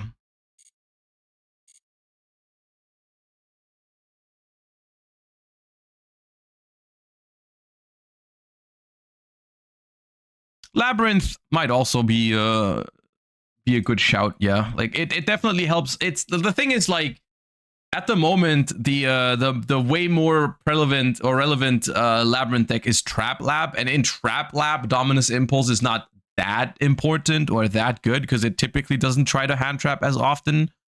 Whereas it like the best deck for the by far the best deck for Dominus Impulse when it comes to Labyrinth is obviously Furniture Labyrinth. So, yeah. Impulse will not allow us to use Maxi. Well, the thing is, yes, if you use Impulse, you cannot use Maxi after, but for the most part, if you open Impulse and Maxi, you're just going to use the Maxi first. And then if Maxi gets negated, you can still Impulse, and even if Maxi resolves, you can still draw Impulse later and use it. So I don't think... That is not something that'll stop people from using them together. There's no way. That is just not something that's going to happen. So yeah. Am I late for the Striker React? Yes, we have looked at the absolutely broken new Sky Striker support. Also, the live stream, the OCG live stream has ended. I had it open on my other monitor still. So there's no new stuff coming out. They saved, apparently they saved the best for last with the Sky Striker stuff, pretty much. Will Yubel become tier 1 again now? In Master Duel? I mean, you're kind of right. I haven't really talked about that earlier, that the Banlist did not really touch Yubel at all. I don't think tier 1 is the right way to look at it. I do think even without Beatrice, Azamina Snake Eye is still better than Yubel. I even think like with Dominus Impulse, I think even Fire King Snake Eye is still better than Yubel. Like, for example, hold up, let me pull up a deck. Hold up. Fire King Azamina Snake Eye.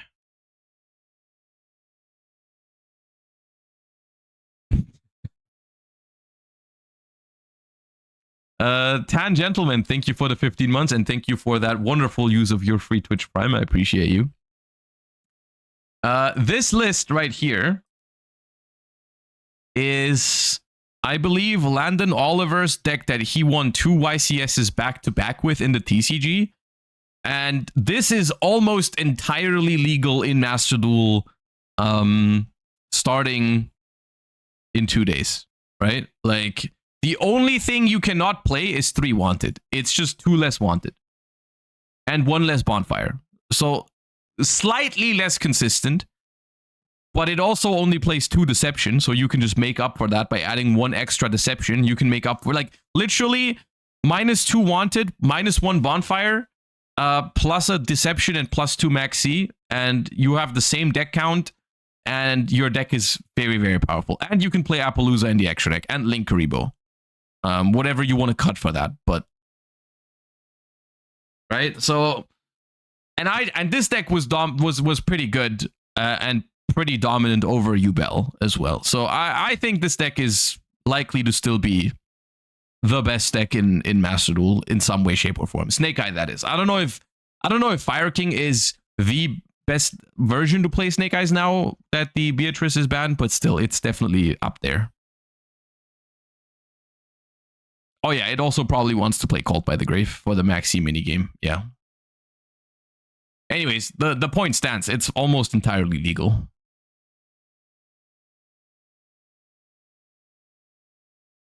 So yeah. That is, unfortunately, the reality that we live in.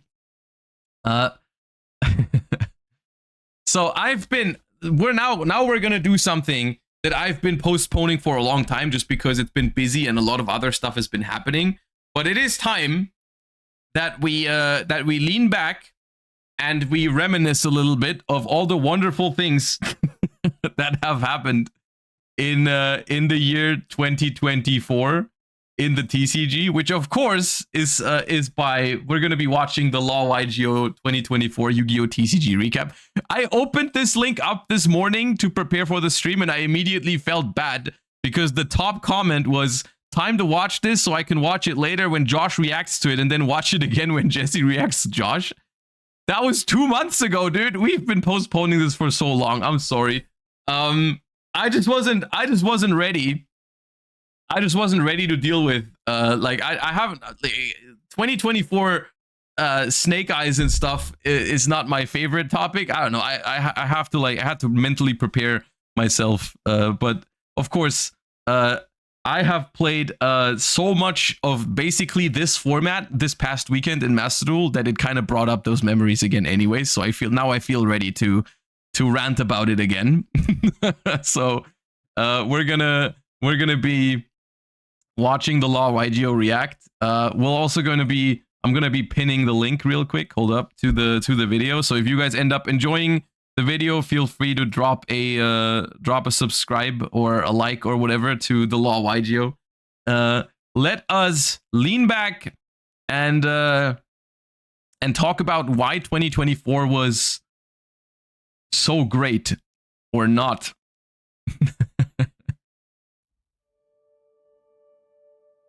2024 in Yu-Gi-Oh! What an odd year to say the least. Not only did we see a continuation of the 25th anniversary celebration with new rarity collections and new quarter century printings, but also a fundamental shift to the core of the meta with multiple big archetype releases. This year we saw 4 core sets, 2 import sets, 3 reprint sets. That's it? What a rip! Okay, put bluntly, this year is going to be a bit of a rough one to cover because compared to last year, nothing happened. No structure decks, no duelist packs, and just a surprisingly low number of sets in. That was odd, I will say. But I also will say that for some of these products, I missed them, and for some of them, I didn't. I generally think that sometimes Yu-Gi-Oh! Has, like, too many set releases. So in some ways that felt good about 2024 is the fact that like some of those random like duelist packs let's be real, they weren't really that good anyways. Not for like they weren't that great to open. They weren't that great for shops and stores and sell and like you know, all that. So the duelist packs, legendary duelist, whatever, that have like one good card and whatever, like they weren't really missed. Structure decks, on the other hand, structure decks absolutely was a huge loss in 2024. Like the fact that we somehow didn't get a structure deck was kind of crazy. General, as we're used to getting 2 to 3 deck build packs a year. This year generally just feels lighter in terms of new additions compared to the past, yet somehow more expensive. Without structure decks bringing affordable options to the table, all new strategies are isolated to specifically. That's another great point. You know, structure decks always, despite them not being like, a lot of them didn't end up being like tier 1 decks, of course, but like it still was a good option, you know, like think of even stuff like Red Dragon Archfiend or Dark World or whatever. Even if they never broke like top competitive play, they did give people an option to mess around with. Packs, which in turn means that anything new to build is going to be more expensive, which leads us to a rather polarizing year in total. Regardless of which, we still have a lot to cover, so let's dive in. This is your 2024 Yu-Gi-Oh! TCG recap. Starting off the year, quite literally on January 1st, we'd see a new ban list take effect to try and address some of the decks from late last year. Newly banned were yugioh, Kelbeck, Circular, and Dude, no, whoa! Hey, I already forgot that was last year? I feel like ages ago, man. Sold. Newly limited were Airlifter, Dryas, Sunvine Healer, Sharvara, Gozen, Rivalry, Teekboo, and Rivalry, Gozen, and Teekboo have only been limited for a year? Ebe, Harp Horror, Redox, and Snatch Steel all returning from the banned section. Newly semi'd were Pankratops, Terror. Okay, I know what it is. I think I know what it is. I think I figured it out for myself. 2024 felt so long because of Snake Eye, Yubel, and Tenpai. You know how when you have a good time, time flies? And when you don't have a good time, it feels like it drags on forever. That must be it, right? That must be why I feel like those cards were limited, like, and banned. I would have said like 2 years ago if someone asked me, like, at least. Top and Sleepy Memory, and newly unlimited were Infernity Archfiend, Kashtira Unicorn, Mind Control, Desires, Spellbook of Judgment, Sprite Starter, and Upstart Goblin. Honestly speaking, this is a fairly light balancing, clearly aimed at just toning down the outliers of the format, specifically removing the Ishizu mill pieces entirely. I'm pretty sure that at the time, I haven't looked back, but I at the time, I'm pretty sure I thought this was a pretty fair list. And I still think, looking back at it now, that those are a lot of good decisions, except for Sharvara. Sharvara is still a criminal decision. But looking back at what the format was at the time, which this is like, this was after YCS Bologna, right? Wait, YCS Bologna, they still had Kelbeck and Agido?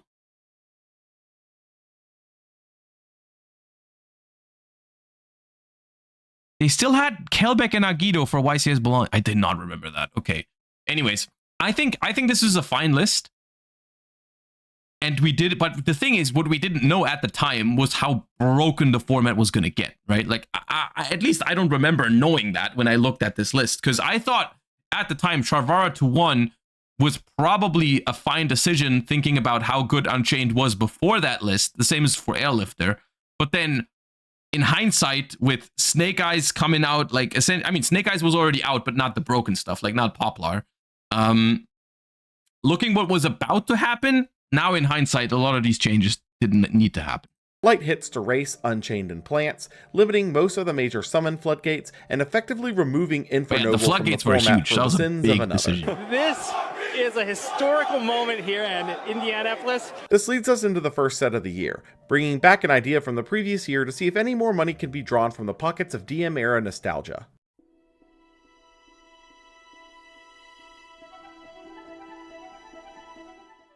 Maze of Millennia. Release date, January 19th, 2024. Bonfire set, right? Set type, import, reprint, premiere. Major strategies, Flame Swordsman, Earthbound, Animation Chronicle imports. Impact.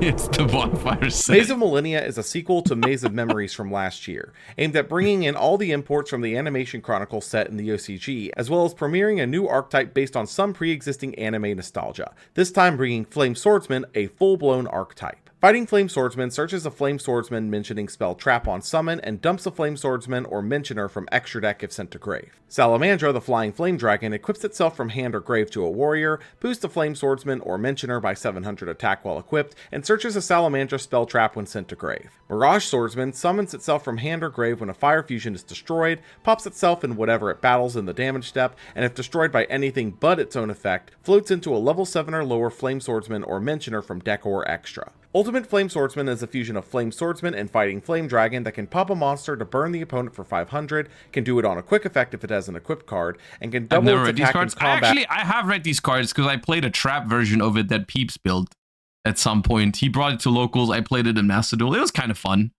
It doesn't really play Flame Swordsman in the way that they meant Flame Swordsman to be played, because the whole gimmick, essentially TLDR, Flame Swordsman has 1 or 2 cards that can flip monsters face down.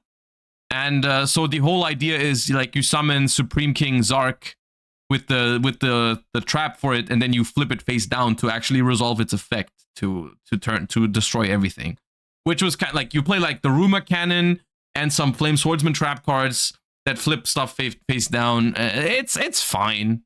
But pops itself at the end of the turn if you do. Fighting Flame Dragon but is it a didn't fusion really of a feel dragon like and a playing fire Flame warrior, Swordsman. can equip itself from board or grave to a warrior fusion, and boost a Flame Swordsman or Mentioner by 700, and gives it a second attack each battle phase. Flame Sword's Realm locks responding to a Fire Warrior normal summon, sends a card from hand to grave to cheat out a Flame Swordsman once per turn as a fusion summon, and on attack declaration can drop a warrior by 1000 to boost all other monsters you control by 1000 for the turn. Salamandra Fusion boosts a Fire Warrior by 700, stacks itself to protect its equip, and can send itself and a fusion monster it's on to grave to cheat out a Flame Swordsman or Mentioner from the extra as a fusion summon. Fighting Flame Sword searches a Flame Swordsman Mentioner, can pop a card when a Fire Warrior attacks, or negates anything that targets a Flame Swordsman or Mentioner. Salamandra with Chain gives a fire it's equipped to 700 attack and flips an effect monster face down on activation. It can banish itself from grave to fuse a Fire Warrior or Dragon by shuffling back materials from hand, field, or grave, but destroys it in the end phase. Flame Sword's Dance in response to a special summon cheats out a level. So both of these can change a face-up monster to face-down defense position, which I don't exactly know why that's a theme with Flame Swordsman all of a sudden. Like booking stuff. But because they can both book your own monsters, you can book your own Zark. Level 7 or lower Flame Swordsman or destroy from everything. Extra deck, and flips a monster face down. It can be banished from grave and tribute a face down monster to cheat out another without the level restriction from deck or extra. A lot to unpack here, but the long and short is that the deck really wants you to get to Ultimate Flame Swordsman equipped with Fighting Flame Dragon as fast as possible, which if done right gives you a quick effect popper and a double attacker that can double its attack on command and keep itself from going down by popping the dragon instead, which can... It's surprisingly weak for how much work it is all I'll say. You know, like getting to 2 fusion monsters, one equipped to the other, and then what you get out of it is a quick effect pop is kind of crazy. And then just quick effect put itself back on from grave. After the Gate Guardian pieces from last year were sort of a jumbled mess, this time the TCG Premier actually feels coherent, which is all... I will say this, they have been progressively getting, I feel like, slightly better with these Maze World Premiere archetypes, right? Like, Gate Guardian, from my perspective, Gate Guardian was utterly unplayable. this one was definitely better than Gate Guardian. Whether you like it more or not is subjective, but playability wise, this had better cards than Gate Guardian. And now the Odeon a year later that just came out, Odeon is like, that's fine. It's a playable deck, you know, like it's not the best deck, I don't think, but it's you can play it, you know, it's been topping some regionals. It's even won a regional last weekend. So, you know, they've been improving on these maze side sets, which I think is massive because honestly, these maze sets from previous years, I feel like they have been a little underwhelming overall in terms of their reception by the community because like they just had like one or two standout cards and the rest was kind of meh, you know, like this set that we're looking at right now, if you didn't pull a collector's rare or you didn't get Bonfire, your box was kind of doomed, right? Like even if they sometimes throw in a nice reprint like they did with Moltrami Purulia now, sometimes it feels like you don't pull the one chase card in the set and it's kind of meh, right? This time around, the chase card is 7th Tachyon, but they have improved the set structure and they have also like the Odeon stuff is better than people expected. So I think that's better, but that's not what this is about. A little more disappointing that it wouldn't do anything in the meta, though arguably wasn't the deck's fault this time. Being an archetype centered around Fire Warriors, the clear synergy here would be to mix it with the Infernoble Knights, who had actually been decently relevant in the last few months. Unfortunately, Isolde had just been banned prior to this release, meaning that accessing specific warriors out of the deck on command wasn't really as simple as before, and as such, Flame Swords... Did bro just say, unfortunately, Isolde was banned? While a competent archetype here, was not going to be able to keep up with the rest of the meta. Earthbound Prisoner Groundkeeper summons a level 5 or lower Earthbound... Oh, I loved those, man. I really loved those. That deck was genuinely fun. The Runic Earthbound, it wasn't really an Earthbound deck. You know, we only played them as a tuner engine, to be fair. Or Grave on summon, locking you to fusions and synchros, and blocks Earthbounds from destruction while a field spell is up. Prisoner Stonesweeper can summon itself if there's a field spell up, and can be discarded to search a level 3 or lower Fiend Tuner, locking to fusions and synchros if you do. Prisoner Linewalker searches... I wish they had slightly better fusions and synchros for them, because the main deck engine, like the tuner engine, is very powerful here. An Earthbound Prisoner or Harmonic Synchro Fusion on summon, can banish itself from grave if you have a level 6 or higher Earthbound. It was just not worth it to go into their own extra then stuff. letting the opponent summon a new monster of the same name. Earthbound Prison is a field spell that negates a monster's effects on activation for as long as it's on the field, gives you an extra Earthbound normal summon each turn, and if destroyed by the opponent while you have an Earthbound, halves their life and negates all their face-up cards for the turn. Harmonic Synchro Fusion sends a tuner and a non-tuner from field to grave, then performs both a fusion and synchro summon that can be done with those monsters, locking you to fusions and synchros when you do. Servant Yugioh Gremlin is a dark locked synchro, can on quick effect either pop a monster or gain life equal to its attack, and can quick effect fuse an Earthbound fusion by banishing materials from hand, field, or grave. Servant Yugioh Griffin is a dark locked synchro that can quick effect summon an Earthbound from grave, locking you to fusions and synchros when you do, and when destroyed by an opponent, pops a card and burns for 300 for each different Earthbound on field and in grave. Servant Yugioh Kraken is a fusion of 2 Earthbounds, searches a field spell on summon, nukes the opponent's monster when they special summon, and burns them for 800 when you do. Servant Yugioh Grasha takes an Earthbound fusion and an Earthbound synchro, changes a monster it battles to 0/0, nukes the opponent's board when they lose a monster, and floats into any Earthbound in deck or extra. Based on their appearance in the Arc 5 anime, Earthbound's severely outdated playstyle of drop a boss with a field spell has now been replaced by an interesting hybrid fusion synchro game plan. And while it wouldn't be meta, it would spark a bit of discussion around specifically Harmonic Synchro Fusion. While there wasn't a clear deck that could use it now, the fact that it wasn't bound exclusively to the Earthbound archetype meant that it could hold serious promise for a deck in the future, especially with the word fusion being in the name, meaning that it was reliably searchable by a number of cards. Kaido Terra locks the opponent from attacking if they have These were not very good. 2 or more non-wind monsters, searches Polymerization once per turn, and if banished, summons itself and recurs back a Polymerization. Horn Saurus is a fusion of Kaido Terra and another dragon or dinosaur, can attack directly the turn it's summoned, puts a field spell from deck or grave on board when fused, and gives you an extra normal summon of a dinosaur once per turn. I don't know where this sudden fixation on fusion summons for dinosaurs came from, but Kaido and Horned would actually have a home as a tech choice for dino decks, specifically because Ground Xeno was already there, with its grave effect providing providing the fusion summon access, and Horned then giving access to both Lost World and an additional normal. Not a super popular option, but still a nice one. Chloralus, the Chaos King of Dark World, is a fusion of Rainbow and 2 or more other fiends, nukes the opponent's board on fusion summon, has stats equal to the materials used times 1,000, and can on quick effect discard a card to make a card you control untargetable for the turn. Colorless! And I'm happy to report it blows ass. Sadly true. Chloralus was built up since GX as the big bad end boss of Dark World, but realistically is just the most win more card they could have gotten. In the time that you take to set this up, you could have hand looped your opponent multiple times, and really that's what Dark World wants. Why are we talking? Why are we trying to give Dark World a boss monster to begin with? Dark World doesn't need a boss monster. Dark Worlds are FTK slop. They're not trying to end on anything. They're trying to end your opponent. Board nuke and a proactive targeting protection that loses to every chainable piece of removal. Drastic Draw by banishing all of your monsters lets you draw 3, locking you to Cyberses for the whole turn. Extremely niche option for Cybers decks, but for now not even worth it to give up your board, though could be an option with an archetype released much later in the year. Transaction Rollback for half your life points copies the effect of a right, that was there. Okay, it was not just Bonfire, it was also Rollback. Normal trap in the opponent's grave, and can be banished from your grave to pay half your life to copy the effect of a normal trap in your grave.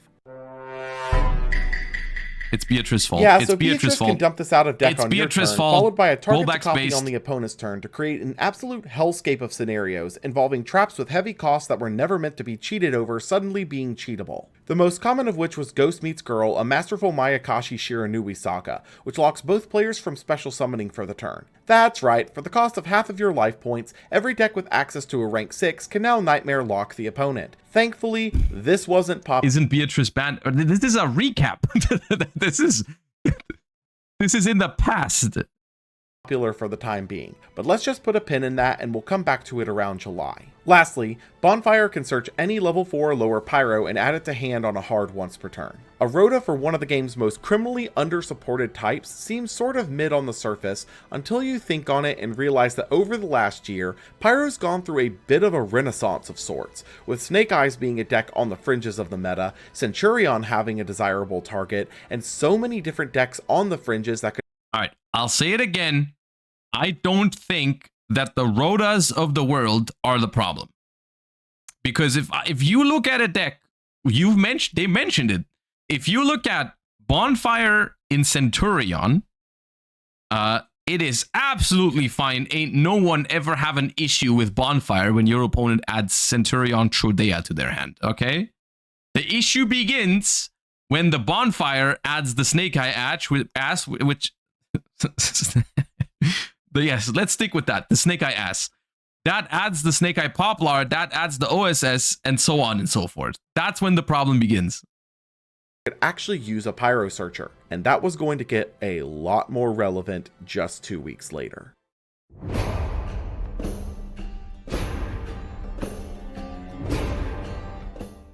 Phantom Nightmare. Release date, February 9th, 2024. Set type, core set. Major strategies, Yubel, Goblin Vikers, Voiceless Voice. Impact, 1 card to change the meta. Phantom Nightmare on the surface... Okay, it's more than 1 card, right? It's Poplar and Promethean. Surface seems like a fairly unassuming set in the grand scheme. A couple of new archetypes, updates for some legacy archetypes, and a couple of pieces to support recent releases. But those couple of pieces would completely change the meta at large. But as usual, we're starting with the bigger archetype releases. Spirit of Yubel has the standard Yubel protection, floats into a Yubel from hand, deck, or grave, can summon herself when the opponent attacks, and when specialed, sets a Yubel mentioning spell trap from deck. Geist Grinder Golem can reveal a Yubel monster to summon itself from hand to the opponent's board and the revealed Yubel to your board, gives you back 3k when you slam a Yubel into it, and can summon itself to the opponent's board from grave when you summon a Yubel. Samsara D Lotus, contribute itself to summon a Yubel from deck, contribute on the opponent's turn while you control a Yubel to change any monster's effect to destroy Yubel, and recurs or summons itself from grave in your end phase if you control specifically Yubel. Yubel, the Loving Defender Forever, takes a Yubel and any number of effect monsters on board, burns the opponent for 500 for each material used, has the standard Yubel protections, and after battle burns the opponent for their monster's attack and banishes it. Nightmare Pain pops a Dark in hand or on field to summon a Yubel or Mentioner, forces the opponent to attack Yubel. These were fine. Phantom was the problem. That's the thing, right? That's the thing. The reason why we're looking back quote unquote negatively on these cards, or why I am looking back negatively on those cards, is because of what happened later with those. So like at this point, Yubel was actually a cool deck. Like I remember distinctly with this support, some people played Yubel at regionals already, and it was kind of cool. It was kind of cool to see people perform with those cards, you know. But then there came a point where Fiendsmith came out, Phantom of Yubel came out, Varudras already out at this point? I don't know. But like once all those pieces connected, the deck turned to broken, of course. Like, yeah. Nightmare Throne, there. And reflects any damage involving but I would argue even Nightmare Throne is, like, once again, Nightmare Throne is a consistency card / extender. It's a good card, but if what you do with it is fine, then no one would have ever been annoyed by Nightmare Throne if the combo was fair, you know?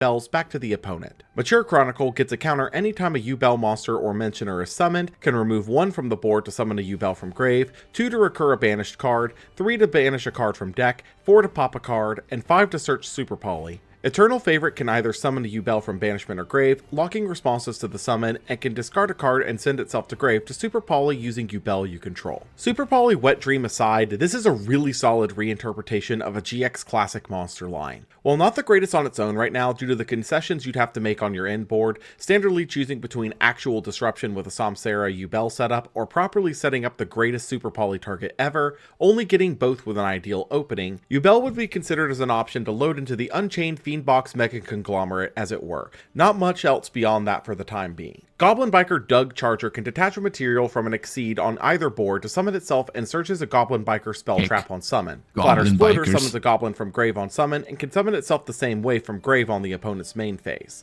Boom Mock can summon itself the same way from hand or grave.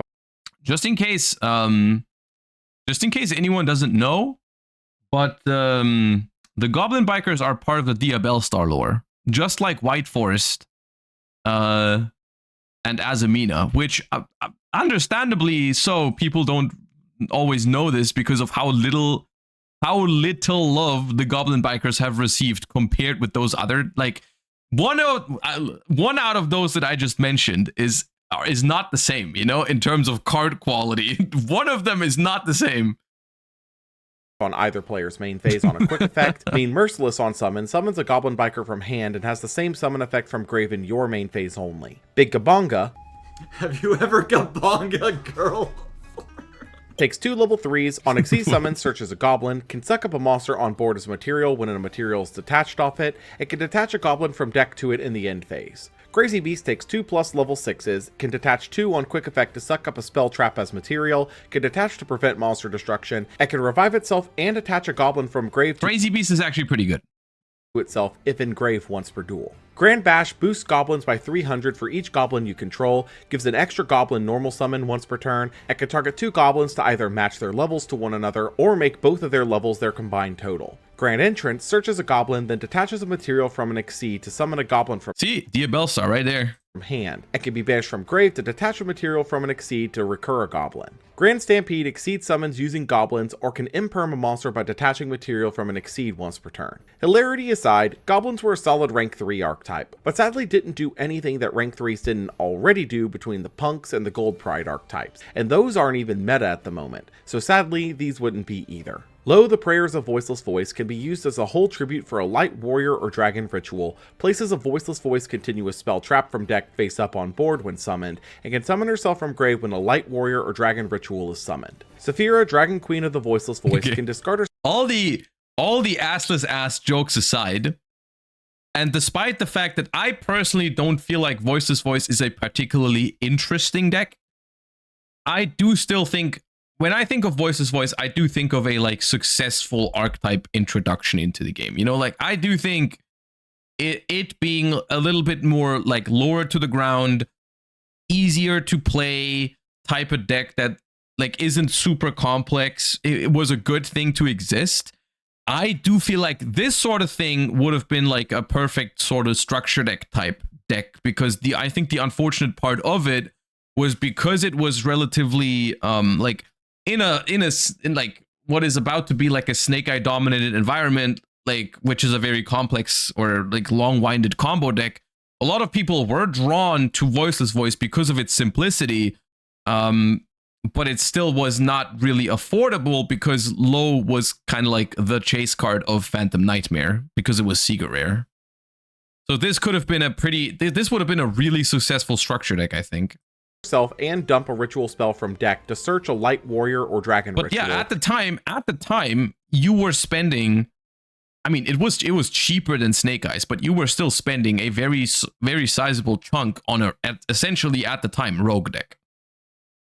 And can banish yourself from grave to ritual summon a Light Warrior or Dragon Ritual. Saravis, Dragon Sage of the Voiceless Voice, can summon himself by spinning back 2 spells from hand or grave, including a ritual spell. It was also overhyped because I think it had a little bit of a better standing in the OCG than it did in the TCG because of its like not caring about maxi type deal, which wasn't a factor in the TCG. So I think it ended up falling off a little harder, turning the Low into like a not very good investment at the start out as well. Bounce itself to hand in response to an opponent's card or effect to cheat out a Light Warrior or Dragon Ritual from hand or deck, spinning it away in the end phase of the next turn. Skull Guardian, Protector of the Voiceless Voice, gains 20/50 while Low is on field or in grave, can search a Voiceless Voice or Ritual Warrior or Dragon on Ritual Summon, and can once per turn Omni Negate while you control Low. Prayers can ritual summon any light ritual. It can be banished from grave when the opponent removes your light ritual by card effect to summon Skull Guardian or the original Saravis or Saphira from deck. Barrier locks the opponent to only attack rituals while you control both Low and a light ritual, gives your lights targeting protection, and can search a Voiceless Voice card or a Skull Guardian ritual monster once per turn. I think I would have preferred if Barrier was not once per turn, but on activation. Personally. Because I feel like the only criticism I have of Voiceless Voice sometimes is even though the deck does not make a unbreakable end board, it still puts you in a situation where you kind of have to clear everything. Otherwise, the deck will just win immediately on the next turn. Like it, even though its end board is quote unquote smaller, the fact that like because it has such good grind game, I do like decks with good grind game, but it's with Voiceless Voice, it doesn't feel like. I mean, you're not doing anything for that grind game, right? It's just because all of your cards just do the same thing over and over and over and over again. You kind of have to kill it immediately, otherwise it'll just kill you immediately because of how big Skull Guardian is too. Obedience can either spin back a Light Warrior or Dragon Ritual or Ritual spell from hand or grave to special summon a Voiceless Voice from deck, or can pop itself and an opponent's cards up to the number of Light Warrior or Dragon Rituals you control. Taking the old and forgotten one-off rituals of the past, Voiceless Voice aimed at retooling Saphira, Yeah. That was one of my favorite things about this deck, is that they did not actually force you to play the old ones. The only one that you actually play is Saravis because it's actually a surprisingly good card that held up decently well. You don't actually have to play those. They gave them new versions, which I think was good. And Skull Knight into a functioning archetype, and did a fairly solid job in that sense. Low being able to set up Barrier from deck provides a search and the protection to keep her up after her revive triggers, and Skull Guardian's Omni Negate is quite potent, especially when Barrier's there to protect the Low. Voiceless Voice would prove to be a potential slower control deck for the format, being a solid low to the ground strategy, especially in a format with one other specific low to the deck. ground. As for the one-offs, only 2 are really worth talking about, but they're quite a doozy to say the least. Snake Eyes Poplar summons itself when added to hand except by drawing, searches a Snake Eye spell trap on summon, and puts a fire monster from grave on board as a continuous spell when sent to grave. This card completely re-revolutionized Snake Eye as a meta strategy by giving them far more material to work with in their combos, and by providing access to the other half of their spell trap lines. Up until this point, the only spell in the archetype that was searchable was original Sinful Spoils, and that was thanks to Diabellstar, but now you had access to the field spell Divine Temple, which in turn gives you more extension by providing easy fodder for your lines, and also a way to push monsters out of the spell trap zones outside of Flamberge. As for the material to work with, by using OSS for Ash to search this, Poplar would instantly summon him. So cute. I mean, Poplar is a cool card. I will say it, even though I hate what happened after it came out. The Poplar is not only a cool looking card, but also I find Poplar fun to play with. Poplar is fun to play with, even though it is completely broken. If like, I don't know, this might be a personal thing to me, but I find some cards I find fun to play with, and some cards I find not fun to play with. A card out of Snake Eye, for example, that I don't find particularly fun to play with is Flamberge. Flamberge is a card that, like, the fact that it's just a random brick in your deck that you summon out for free if you don't draw it is kind of annoying. Whereas, like, the Poplar mechanics are kind of fun. You know, like, even though you draw Poplar, it doesn't feel as good because you kind of could have added it and specialed it for free. It still does work as a normal summon and stuff like that. So, like, the concept behind Poplar is fun to me. Flamberge, when it's on the field, it's fun to play with. Like, the mechanic of, like, placing stuff in the spell trap zone and summoning it out on your opponent's turn was something that I thought was fun. But there's a lot of other things about Flamberge that I think is frustrating, like when it's in your hand and stuff. Search Divine Temple, be Link offable for Link Karibo, then come back as a continuous spell to be fodder for Ash's effect while maintaining a monster on the board. This also meant that Flamberge could realistically be weaved into lines far more reliably thanks to its material revival now having an easier to reach target than Oak was, but that was also helped along with another card from this set. Promethean Princess, Bestower of Flames, is a Link 3 taking 2 or more effect monsters, locks your summons to fires while on board, can revive a fire once per turn, and here's the crazy thing. All of this would have still been, it would have still been a meta deck, but it could have been so much more balanced if they just applied proper locks to these cards. Which just is another lesson of how important proper locks are in modern Yu-Gi-Oh! It is just something that you always have to ask yourself as a card designer, does this card need more locks? Because there is no way that Promethean Princess should have not, like, some stuff should have happened with Promethean Princess. Either it should have gotten banished after it returns from the graveyard. So many cards have that. So many cards have, you can summon it back from the graveyard, but banish it when it leaves the field. Why is that not here? Why is it infinite? Why does it not need a fire monster if it's meant to be a fire support card? Why does it not lock you into fires afterwards? Why is it only while it's on the field? Why can't you even negate that with other effects? Like, it's just so mind-blowing. The same is true for Flamberge. If they just said Flamberge you can only summon fires for the rest of the turn, maybe it was going to be fine. It was still going to be a powerful deck, but I don't know, man. Can pop a fire and an opponent's monster to revive herself on the opponent's turn when they special summon. Princess being able to revive a fire meant that you could link off Flamberge to get its material summon off, and then revive it to utilize both of its. It just feels lazy. It feels lazy in the way that, like, they probably didn't want to risk those cards not being good enough. You know, they wanted to make sure that this Diabellstar lore archetype is meta, and so they just didn't slap any restrictions onto anything. Which is just like, I don't know, man. Take some time to properly design the cards and balance them properly, and they can still be meta. You know, I believe it's not impossible to make meta viable cards that are balanced. It just feels like, we don't want to take any risks. We want to make sure those cards are powerful, so we just don't lock it at all. And as a result, it's just way too powerful.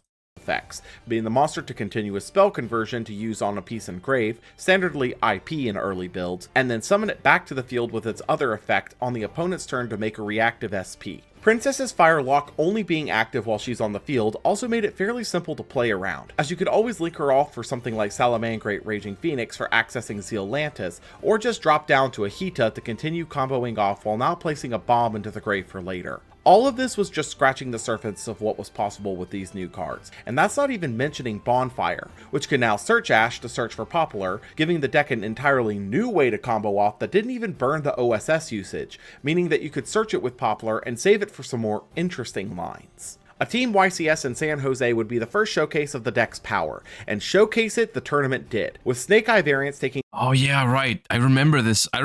This was, at the time, it was a huge debate whether Snake Eye's Pure or Snake Eye Fire King was the better deck, because in the OCG, Fire King Snake Eye was by far the more dominant deck. Like, they played so much more Fire King than Pure Snake Eye, which, at the time, I think that was even before they had Ulcanix. But it just turned out that one of the major reasons why Fire King was good was, once again, because Maxi, like, Fire King has better lines under Maxi, better setups with less special summons, And in the TCG, there was just no all gas, no brakes. Pure Snake Eye was just the shit.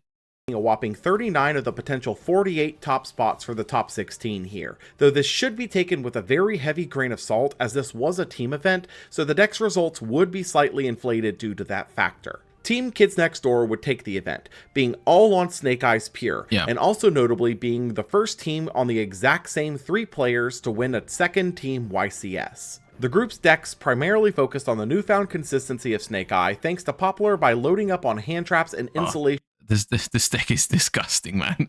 I'm not even used to seeing those cards in those quantities next to each other anymore, dude. 3 Snake Eye Ash, 2 Poplar, 3 Bonfire, 3 Wanted. This deck's absolutely beyond the core insane. of the strategy. Appaloosa, Formula, Baron Savage. Synchron as an option to access via original symbol. This is 1 year ago. Spoils. With Jet, accessing Borreload Savage Dragon is a cakewalk thanks to it and Diabellstar getting the job done alone. But also quite notably, by tuning with a Snake Eye, you can make Formula Synchron for the draw, then continue on as normal, loading it into the back row with Flamberge to reset instead of IP. This option allows you to convert said Flamberge into Barone on the opponent's turn, which in turn would also trigger Flamberge again to reflood the board, now under an Omni-Negate installation. This would be a far more proactive version of the IP-SP line that had already been considered, although that option was very much still on the table too. Pure wouldn't be— I'm pretty sure the full combo for this deck had IP Masquerena. I'm pretty sure the full combo of this deck had no problem making Baron Savage and IP Masquerena. I think it did both. I'm pretty sure it did both if it was uninterrupted. The only version of the deck to make waves, as a Fire King variant would also be quite popular here. As previously discussed in our so there's no Olcanics in this one, but it's like you just have extra layers from the Fire Kings. Coverage, Diabellstar accessing original Sinful Spoils gives the deck access to the Fire King cards thanks to Ponix being a level 1 fire, which in turn means that now with Poplar in the mix, starting with Ash for Poplar also allows you to not only access the full Snake Eye line, but also the full Fire King line by converting the searched OSS into Ponix. While not leaving as much room for hand traps and non-engine as the Pure variant, this version had a lot more firepower in terms of interactions thanks to the Fire King cards, which were quite adept at constantly providing meaningful interaction points on the opponent's turn. The only other deck with a decent showing here aside from those two was Voiceless Voice, whose main draw was not being named Snake Eyes. Being a slower control— Genuinely, there's like, it's funny because it's true. At that time in Yu-Gi-Oh, like, there's competitively speaking no reason not to play Snake Eye. It's just like, even myself, the reason why I went to tournaments sometimes and didn't play Snake Eyes was literally because I didn't want to play Snake Eyes. Like that is how that felt, you know? Like I went to this is about the time I think where I go to a regional with freaking Paleozoics because I just didn't want to play Snake Eyes. And that was the thing. Voiceless Voice is a good deck, you know? It's just like... deck allowed itself to play lower to the ground in the face of mounting massive advantage generation, which standardly did mean— And of course, other reasons not to play Snake Eye included like the price tag of it as well. Like, it's not just I don't want to play Snake Eye. For a lot of people, it also was just like, I can't play Snake Eye because this is like, at the time, Diabellstar no reprint, secret rare from Age of Overlord, I think. So I think Diabellstars hit like 60 at some point. Wanted was more expensive than that. Wanted at some point was 100. Bonfire on release, I think 70. Poplar was an ultra. Promethean was an ultra that were at beginning they were slightly expensive, but then they gone down a little bit. But it's still it was a very expensive deck. It was a very expensive deck. Face of mounting massive advantage generation, which standardly did mean that the deck had a difficult time keeping up, but under the right circumstances could be devastatingly difficult to out, specifically in circumstances involving sticking a Skull Guardian with a low. Another Team YCS would be held in Las Vegas just a week later, and we'd see similar results to San Jose, with Snake Eye variants taking 40 of the potential 48, which again is slanted due to the nature of a Team YCS. The Jawari brothers would take the event rocking 2 Fire King Snake Eyes and 1 Pure Snake Eyes, seeing similar builds to those used in San Jose. I think this is the but far goddamn more notably YCS. On this team was Chris LeBlanc, which meant that his YCS win total ticked up to 6, marking him once again as the record holder for most YCS wins. YCS Sydney 2 weeks later would be the first non-team YCS of the year, and with the team format no longer slanting the results, we'd see that Snake Eye had taken a comfortable tier 1 position with a lot of other decks under it vying. It is crazy looking back at this, how, and it's going to sound weird, but how little Snake Eye representation this is. 19 out of 32 with how powerful this deck is kind of crazy. And I think that is largely due to the nature of, like, it just turned the format into a hand trap format, right? Any deck could essentially beat Snake Eyes if you just threw enough hand traps at them, right? So, like, people whipped out the Vanquish Souls, the Pearlies, the whatever, the Voiceless, the Kashtira, just any deck that can play a bunch of Veiler, Imperm, whatever. That's what I did at German Nationals too. I didn't want to play Snake Eye. I just whipped out a deck that can use a bunch of hand traps to stop them from doing their thing. I played Melodious. And so it was just like, it was just about like stopping Snake Eye from doing their thing, which it didn't feel great having to play the hand trap mini game with him, but it was possible. Which if there's any positive about this format, I guess that's the one. For tier 2 to 3 positions. Heat Soul Kashtira would be seen here, utilizing Draco Sack as a way to convert their cash bodies into Heat Soul via Link Spiders and G-Golem Crystal Heart, giving the more control-oriented deck a way to draw that much deeper. Phantom Knight Adventure already had a reputation for being able to play effectively entirely out of the graveyard, so adding in the Horus engine here makes perfect sense, allowing the deck to set up massive draws to back up any discarded playmakers. Shark would see a top here, utilizing the newer water pieces to access Stealth Kraken quickly, which when paired with Gozen Match is just a board lock for I'm pretty sure this player is now the Lisan Al Gaib of the Shark community. most matchups, on top of having access to both I don't know if they'll have another Flying and Bahamut Shark for Toad. Branded isn't a new sight at this stage, and unfortunately is still nightmare locking players out of the game, specifically using Sanctifier now that Expulsion was banned. Though it wouldn't be as powerful as Snake Eyes, Salamangreat would also top here utilizing the ever-growing power of the Fire Link pool, specifically that of Promethean Princess, able to climb into Raging Phoenix in Archetype far easier. Vanquish Soul would also see a top, taking advantage of the best anti-Snake Eyes option in the format, being Dimension Shifter and Summon Limit, which unfortunately would grow in popularity as the year goes on. Jason Huang would take the event on pure Snake Eyes, with the entire top 8 notably being on Snake Eyes Pure or Snake Eyes Fire Kings. YCS Medellin would be 3 weeks later, and Snake Eye, while clearly still the best deck in the format, had dropped to only 50% representation in the top cut. With still no deck though able to put up enough numbers to compete regularly outside of a tier 3 level showing from Voiceless Voice and Kashtira, many players were experimenting with the more meta fringe decks to see if they could break the format open. Infernoid would top here, not only being one of the decks to benefit from the inclusion of original Sinful Spoils thanks to Decatron being a level 1 fire, but also being able to quick effect banish the Snake Eye combo pieces. This even pre the Infernoid support, right? There's no Infernoid Flood and Infernoid Evil in this.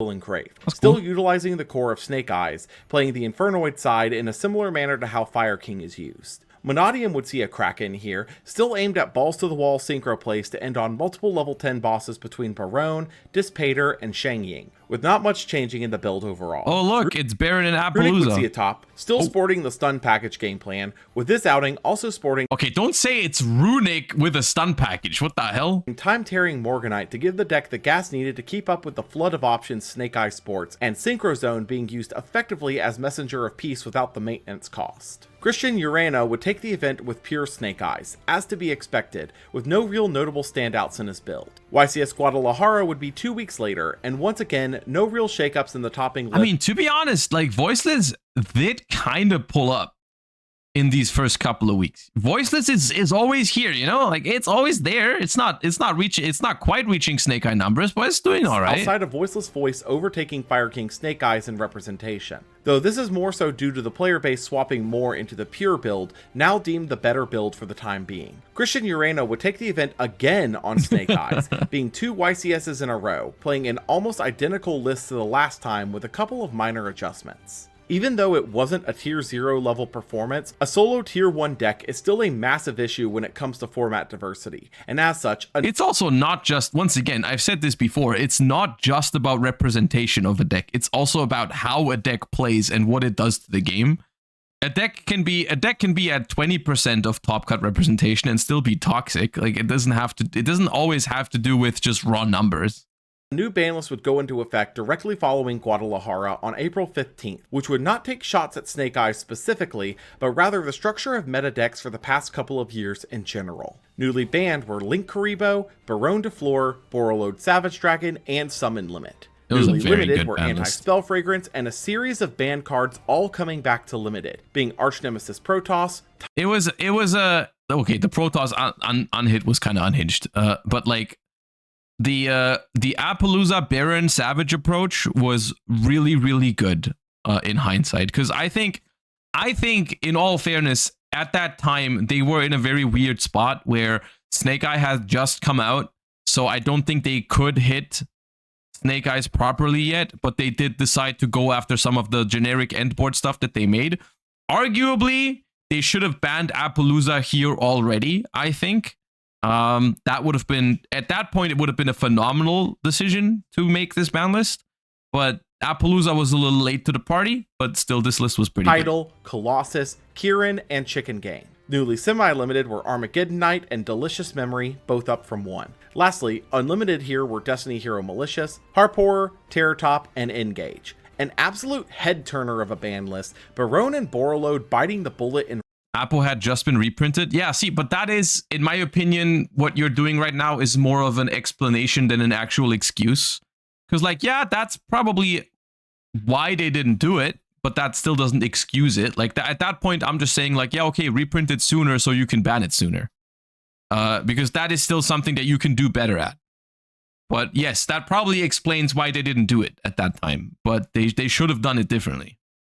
Real time caught everyone's attention. The duo of synchros have been staple pieces of various meta endboards for years at this point, and with these bans, Konami made it clear that they were taking aim at the generic negation bosses that had become staple, though many noted that they clearly missed one by not banning Appaloosa. Link Karibo would be the only real Snake Eyes specifically directed hit, and though there were other options to slot into Snake Eyes like Anima, Link Karibo was more than just a Link 1, regularly appearing in the endboard as a way to block your pieces from simply getting walked over, being a great hit alongside the generic negate bans. I mean, there were direct replacements for Link Karibo, so I didn't feel like it was the most impactful ban, but I still think it was a fine decision. Like, I don't miss Link Karibo. I think Link Karibo was definitely the most broken Link 1, generic Link 1. Concerns would also arise from the release of Can it come back? I mean, yeah, it could come back after Snake Eyes domination has ended, but I still don't know if it doesn't need to be. I don't think it adds much gameplay, or it doesn't add much to the game. Like, you can just play Relinquished Anima if you really need a Link 1 for a level 1 monster, and it only enables like some more broken combos for some stuff, so I don't think we need it.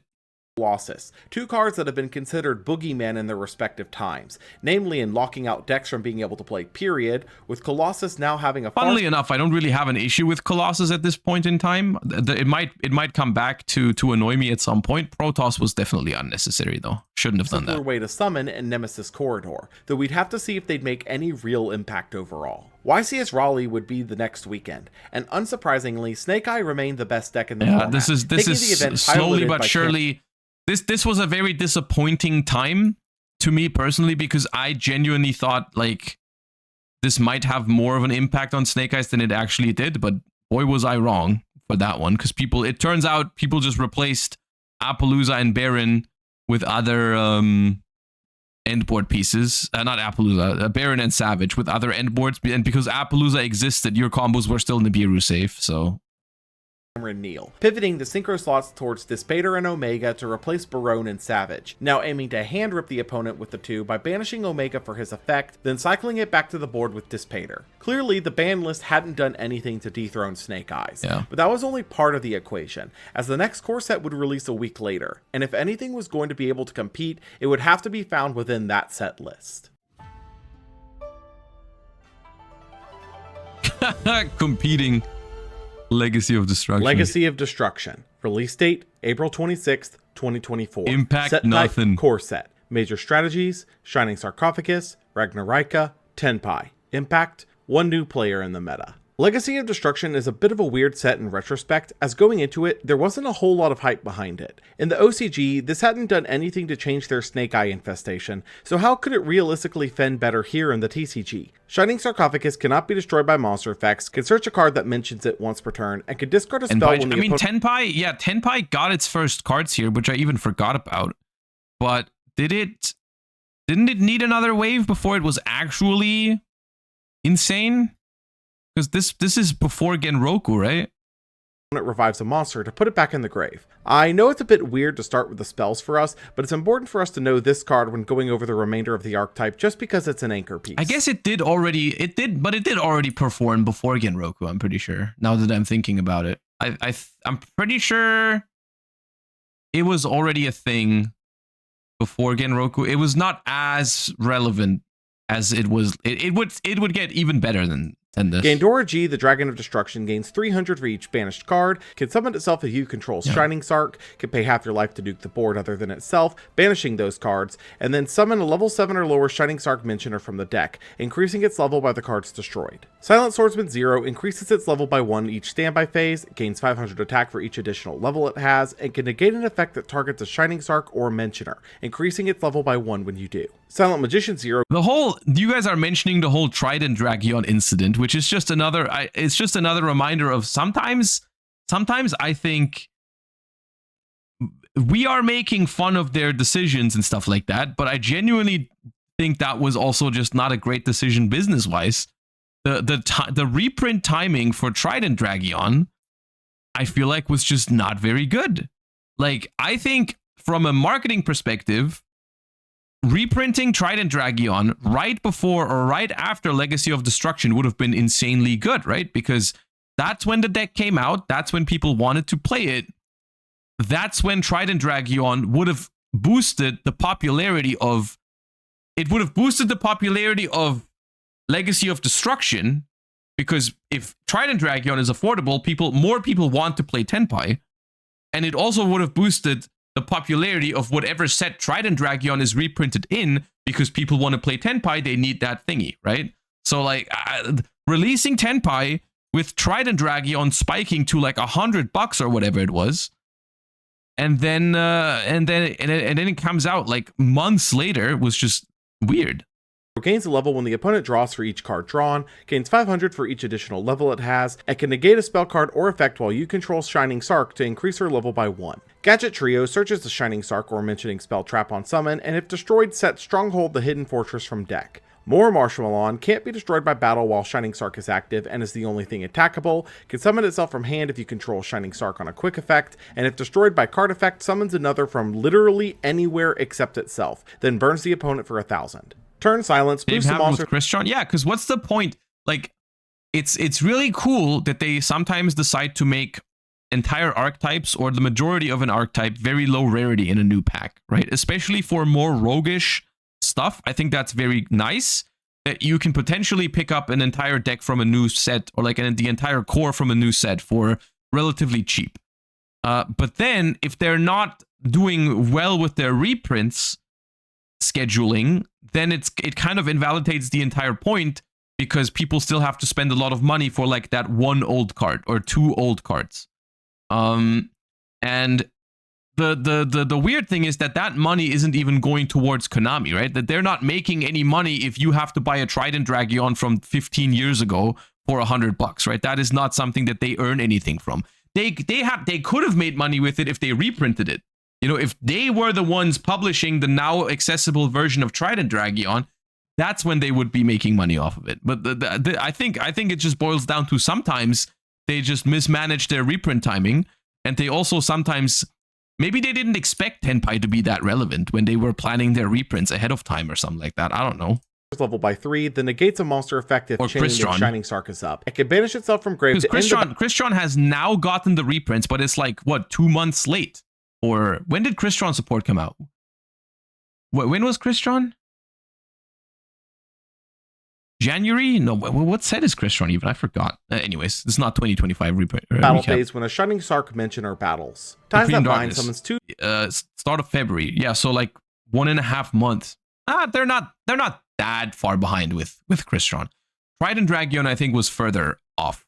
2 different level 4 lower monsters that mention Shining Sark from deck if you control Shining Sark and a Mentioner, but locks you from extra deck summons for the rest of the turn. Future Silence searches a Shining Sark mentioning monster, then if used in the battle phase while Shining Sark was up, makes both players draw.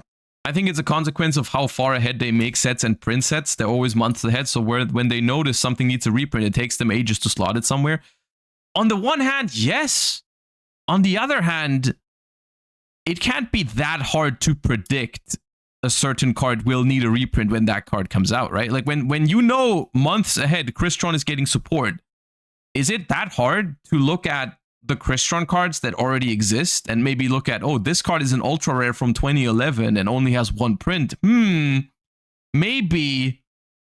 that card would be smart to slot somewhere around the same time as that product, you know? Like, I don't know if it's that much to ask.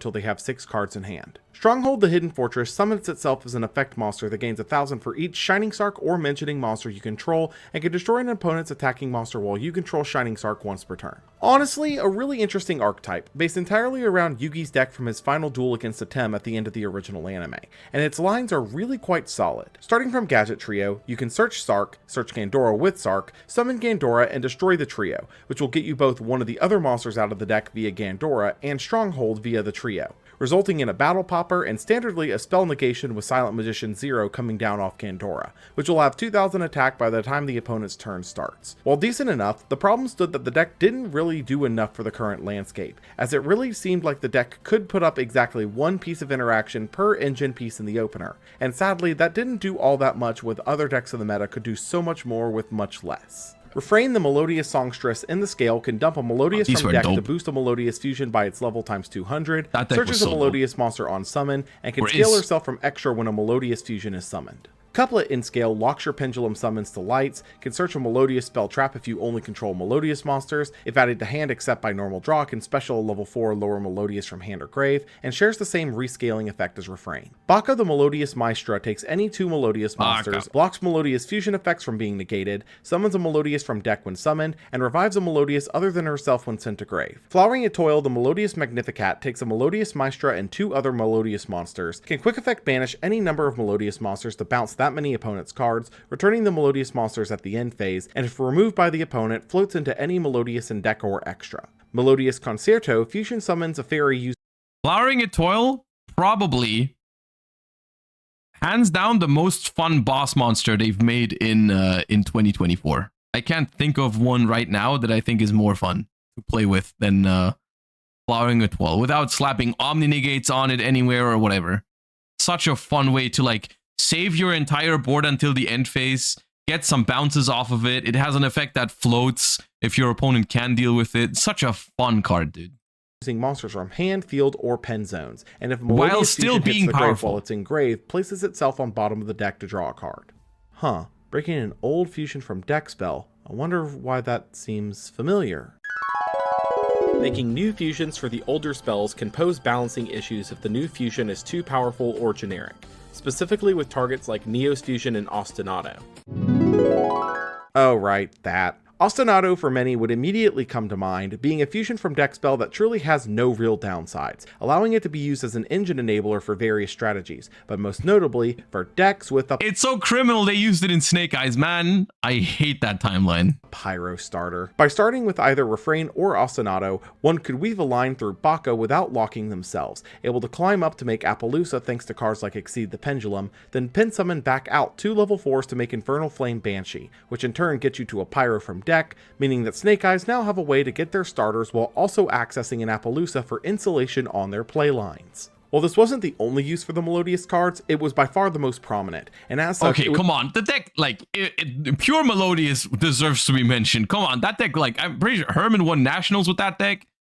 People played that deck a lot. It topped regionals, nationals, and stuff like that. It's worth mentioning. Come on. Would be an incredibly useful engine for any deck that needed access to rank 4s and insulation, which are most decks. As for the archetype itself, Etoile was actually a pretty solid boss for the archetype, able to tag out your board to ruin your opponent's just to have yours come back later, and floats into the incredibly annoying to deal with Bloom Diva to boot, as any Duel Links player can attest. The best part to the deck is that while First Movement Solo does lock you to Melodious monsters, the rest of the archetype doesn't outside of their link that can be used for in-archetype explosivity, which means that you can either divert yourself down any number of generic options or opt for the in-archetype path to set up Aria and Elegy at the same time. All of this was incredible for Melodious, but wouldn't rise them above the Rogue camp for now, thanks in large part to the still prevalent Snake Eyes and another archetype we'll discuss soon. I mean, I won't argue with the fact that it was still a tier 2/rogue-ish deck. Like, it definitely was that. But it was a pretty good one at that.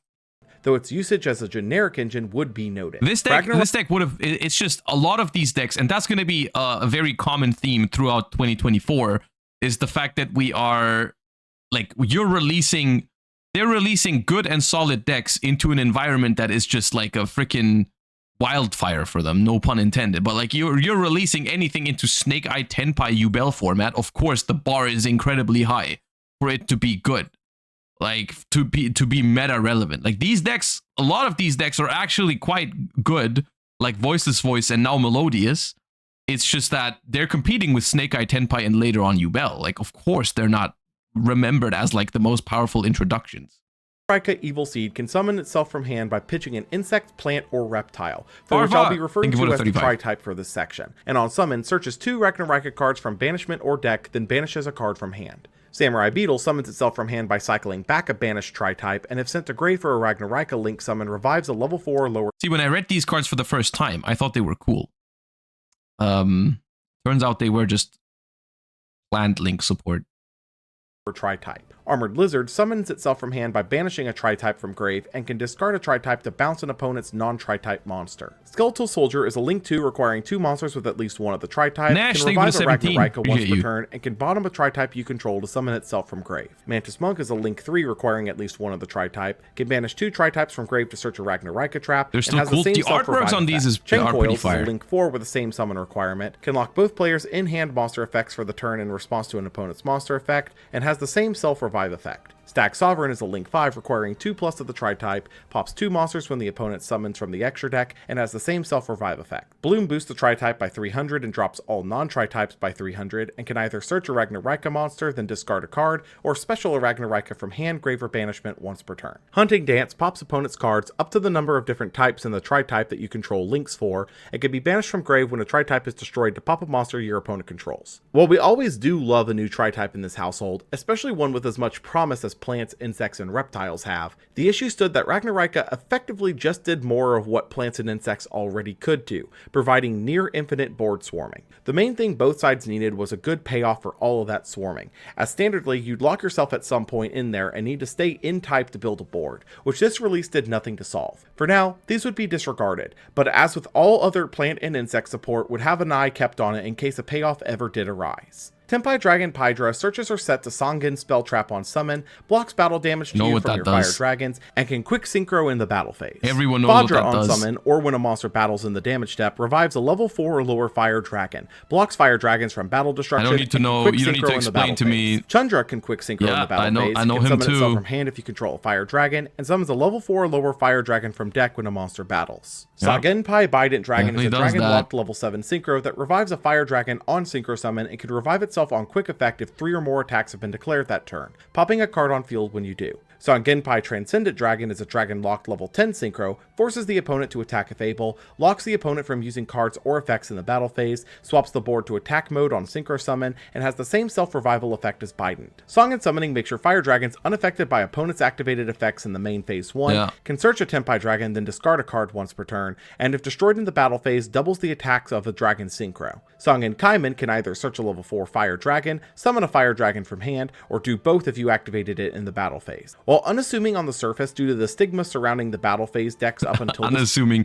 The thing is, from nowadays perspective, everyone knows how broken these guys are. But unassuming, it's actually correct. When we read, I remember this, when I read these cards for the first time, I did not think they were this good. Like, I'm pretty sure, like, almost word for word, I said, yeah, these are good effects, but I don't know if it gets you to play a going second battle phase deck. I don't think anyone, I mean, I certainly didn't think it was going to be that busted. I don't know. It's just because that concept has just never been this good. It was all like, oh yeah, they're unaffected. That's kind of annoying. Going second is not that good in Yu-Gi-Oh though. I don't know if that's gonna be a thing. And then like, it was a thing. Holy. Point, Tenpai was actually far more potent than any battle-focused strategy we'd ever seen before, namely because of its consistency to block the opponent out of stopping its lines, then moving to the battle phase to end the game over 4 times in one turn. If Tenpai gets to the battle phase, they can output a maximum of 37,400 damage off of a single card, being either Pydra or Kaiman, meaning that in addition to the 15 main 37,000 is so funny, man. It would be so funny if it wasn't so freaking sad and toxic. Deck slots that you'd need for the deck, the remaining 25 can be dedicated towards hand trap and consistency tools to help ensure the beyond lethal hit, namely that of Pot of Prosperity, as you can still OTK through the half. Nah, man, the fact that the fact that they played Pot of Prosperity as a blind second OTK deck was also criminal. That is a red flag if I've ever seen one. Holy shit, was that annoying. Damage downside. This was partially thanks to the Edison format occasional Trident Dragion, who gave the new Tenpai bosses that big damage push needed, but therein lied the main issue with the deck out the gate. Because Trident Dragion was a required card and only had an original printing from 2009, the card was instantly bought out and the price skyrocketed, prompting Konami to suggest to the community that if you don't have a copy, you could just borrow one from a friend, which got memed into the ground instantly. Overall, this deck, thanks to its ability to play so much non-engine, would be a contender for the upcoming metagame, but just how much would have to be seen. Snake Idea Bellstar can move itself and an opponent's attacking monster to the spell trap zone and can... This is another card that I underestimated because I didn't think it was going to see play when like the Snake Eye deck is already so powerful, but the additional lines it gave you off of the Divine Temple was just so broken, man. It was also, if you've we've seen some other deck lists beforehand. The reason why I thought it wasn't going to be played is because I thought it was going to be another brick in the deck. In the sense that like you don't want more bricks if your deck is already that powerful, but like functionally it wasn't actually a brick because it just replaced one Flamberge. So you didn't have to play more bricks to play Snake Idea Bellstar because it kind of just made it so that if you drew one Flamberge, it wasn't as bad if you have the Snake Idea Bellstar in your deck, because normally the Flamberge was often, before this came out, the Flamberge was often the card that you placed for Temple from the deck, and then you didn't have another one in the deck, which is why people played 2. But now you wanted to place this anyways. Continuous spell, so place a fire monster from grave in the spell trap zone to move itself back to the monster zone. This would be a solid extension piece for the pure Snake Eye variant, giving you a way to convert Poplar and Flamberge's spell trap zone effects into even more swarming potential, though notably didn't really fit into the Fire King variant. Centurion Gargoyle 2 can send a face-up Centurion card to the grave to summon itself from hand. If sent to grave for a synchro material, adds itself back to hand, and can summon itself... I hate how they treated Centurion, dude. There's like so much lackluster support. Like there's so many cool Centurion cards, but for every cool Centurion support card, there's one that's just so lackluster, and Gargoyle is one of them. And the problem is because the deck is so desperate for support, it actually ends up playing those cards. It actually ends up playing those mediocre cards because it just wants some way to extend. Like it's so desperate for it. If treated as a continuous trap, then reduce its level by 4. Auxilla is a level 8 synchro that protects your face-up continuouses from being destroyed. For every good support card, there's a mediocre one. Searched in a Centurion on summon, and in the end phase can place a non-synchro Centurion from grave or banishment on board as a continuous trap. Wake Up Centurion can summon a level 4 or 8 token if you have a monster. Like why does Wake Up have the condition that you need a monster card in your spell trap zone? This card literally says, I'm an extender in scenarios where you don't need an extender. How about that? Card in your spell trap zone, locking it to not be fusion or link material, and can be banished from grave to dump a Centurion from deck to grave. Auxilla on its own solves a ton of the issues in Centurion, namely in that it's a level 8 that you can actually go into on turn 1 for more access to interaction points by searching the trap or by finding further extension pieces, which also does mean that the Calamity lock that Centurion was already famous for is now even easier to achieve. It also makes they still had Calamity, didn't they? Yeah.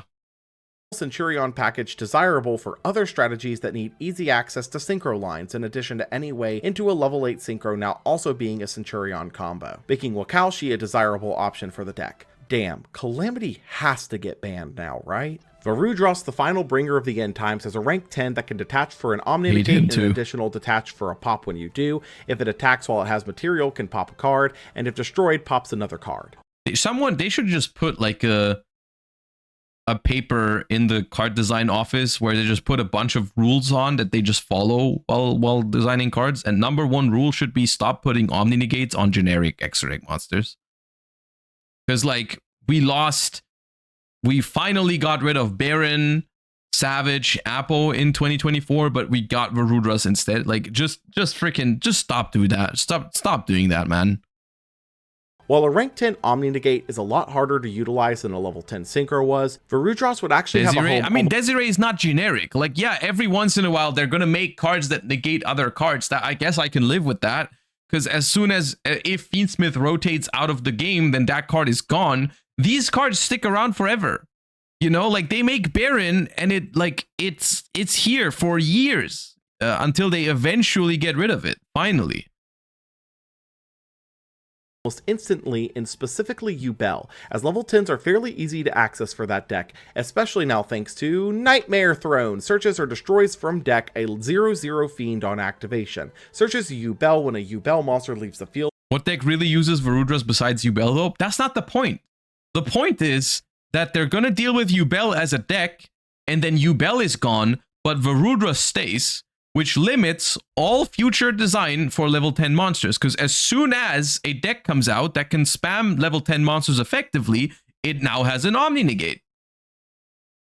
I can't be the only one that understands why that's a problem for future card design. Similar to how Baron was a huge issue. Like, don't get me wrong, I don't love the fact that Desiree is an Omni-Negate as well, but the fact that, like, these generic cards exist, it just makes it so that every time there's a deck that has level 10 monsters, it'll now have an Omni-Negate, whether they want that or not when they're designing the archetype. Right? It's the same with every deck that has tuners can access an Omni-Negate if the levels add up to 10, as long as Beatrice was legal. Not Beatrice, Baron. That is one level higher or lower than the one that left, then summons it, ignoring summoning conditions. Gruesome Grave Squirmer can summon itself from hand if you control a fiend, popping a Yubel or Mentioner on field when you do, and can be banished from grave to summon a fiend with 0/0 from hand or grave. Throne specifically would be massive for the deck, now able to search for Dark Beckoning Beast and Samsara D Lotus, effectively giving the deck 4 more starters between its... Look, once again, another hot take. Yubel was not really a deck. Yubel was just an engine. Because what Yubel cards did the Yubel deck actually end on? I'll tell you what it was. It was a Phantom of Yubel. They ended on one Yubel card. Technically, the Yubel deck was more of an Unchained endboard than a Yubel endboard. It was just generic slop. You know, there was a Phantom of Yubel, and that's it. They did none of the quote-unquote cool things that they designed around Yubel. They didn't end on Samsara D Lotus to negate an opponent's monster effect. They didn't end on a searchable eternal favorite to super poly your opponent's monsters. They didn't do that once they reached a certain point of power level. They just went Varudras, Phantom of Yubel, Unchained combo with Unchained Soul of Rage and the trap card, and whatever else it did, like Desiree, you know, like it was just slop. It lost all of its identity because of those generic cards. Self and terraforming, and Throne being able to pop Spirit from deck itself is another starter, as there is a slew of lines that you can now make through Dark Beckoning Beast that makes Lotus almost irrelevant. The only real issue is that Nightmare Throne mentions Yubel monsters multiple times on the card, but not Yubel herself, meaning that the field spell is not searchable within the archetype, suffering from the same issues as Eye of Timaeus. Squirmer is also a great piece of extension and insulation in a way, as since its summon effect is a quick effect, you have the option to summon it in chain to something like Imperm to remove the Imperm target from the field so that your effects can properly resolve in the grave. YCS Rio de Janeiro would be held just a week after Destruction's release, and though Snake Eyes was clearly still the dominant deck in the room, a couple of shifts had happened with the new set's release. For starters, the Fire King variant had fallen off hard here, dropping from its dominance to only taking 2 total slots in the top 32. Secondly, while none would be prevalent enough to claim a true second best deck position, a couple of decks would put up showings to back up a claim for that spot, specifically in Voiceless Voice, who continued to show promise through the entire last format too, and newcomer Tenpai, who would actually do solidly with all of the generic Omni-Negate bosses removed from the meta. Bro, no, man, I'm not ready. Three Pydra, 3 Chundra, 3 Kaiman, 3 Summoning, 3 Prosperity. Oh my god. Though the deck had a difficult time playing into Appaloosa still. Speaking of which, the third shift would be the appearance of yet another set of engines in the Snake Eye arsenal, with Melodious popping up here as both Refrain and Ostinato provided full one-card combos for Snake Eyes, providing them easy access to lines in addition to Appaloosa for insulation against hand traps, and Kashtira becoming a household name again, being an engine used by first place Rafael Marino Reich. By opening Dia Bellstar and Raitsoth, one could weave through the Kashtira line to get Unicorn to search Birth, which gives you material enough to access the necessary material to hit Appaloosa with an IP protection, all before the usage of original Sinful Spoils, which could then get you to the full Snake Eye combo. Following 3 weeks later after this event was the release of Rarity Collection 2, which despite being a follow-up to one of the best received sets of all time was really a disappointment overall, only sporting a small handful of relevant... I still disagree with that, by the way. I still think Rarity Collection 2 was good. Look, you'll hear a lot of criticism from me throughout 2024, like you have so far. I do think Rarity Collection 2 was good. It was not as good as the first one, but it was still reprints, and mostly being a site for retroplay reprints, namely that of Edison with higher rarity hits. YCS Indianapolis would be the next. It is probably the worst out of the Rarity collections, but it was pretty good. And we'd see the meta slingshot back into a Snake Eye dominated space once more, taking the event piloted by Paulo Goncalves da Silva. This would lead into our next side set with new cards, being hotly anticipated. Snake Eyes have won every single event so far, right? Like every single one, I think, was Snake Eyes. Specifically for what archetypes it would be supporting into the modern era.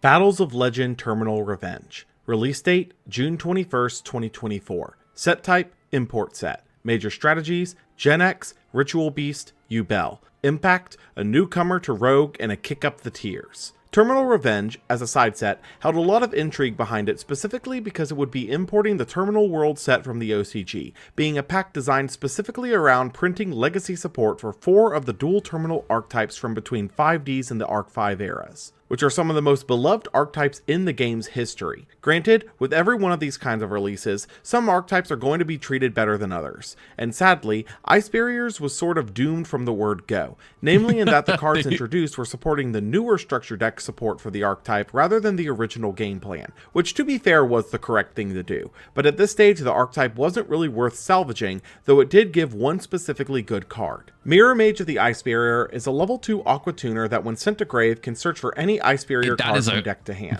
which can search the previous Freezing Chains of the Ice Barrier, which can revive an Ice Barrier on activation. All of the stars align for this card. Ice Barrier cards were cool. I mean, Ice Barrier, unfortunately, due to a decision that was made, like, I don't know, 15 years ago, has a bunch of, like, a very high focus on Floodgates somehow, which has never been what people played when they played Ice Barrier cards back in the day. For the most part, the only really good Ice Barrier cards back then were, like, the extra deck monsters, which was, like, the Brionac, the Trishula, and to an extent, even the Gungnir that saw some play back then, which I feel like would have been a really cool focus for the deck, but instead they decided to focus more on the Floodgate capabilities of it. Specific usage, being a level 2 water aqua that if dumped from deck searched the spell that revived it, and just like that, Swaprog once again became a power player for Sprite decks. Because Swapfrog can dump any level 2 aqua, it can dump Mirror Mage, who searches Freezing Chains, which revives it, and boom, instant access to either a rank 2 or a level 4 Synchro, which means access to Totally Awesome or Herald of the Arclight, once again bringing Omni-Negate access to Sprite in a much easier form. Infernoid Evil is a fusion of 2 Infernoids, banishes an Infernoid in grave on Fusion Summon to dump Infernoids up to the banished one's level from deck, and if sent to grave, searches a Void spell trap. Flood is a Link 4 requiring at least one Infernoid, contribute a monster to negate an inherent special summon, banishing it, banishes a card on board if a card on grave is banished, and if destroyed, floats into I don't know. I've never messed around with these cards, and I don't know why it is, but I don't personally vibe with the Infernoid archetype. I know it has a lot of fans out there, but I've never been one of them. I still can't tell the OG Infernoids apart from each other. I don't know who's the Harmadic and who's the Saitsamus and who's what the Diatondal. I don't know, dude.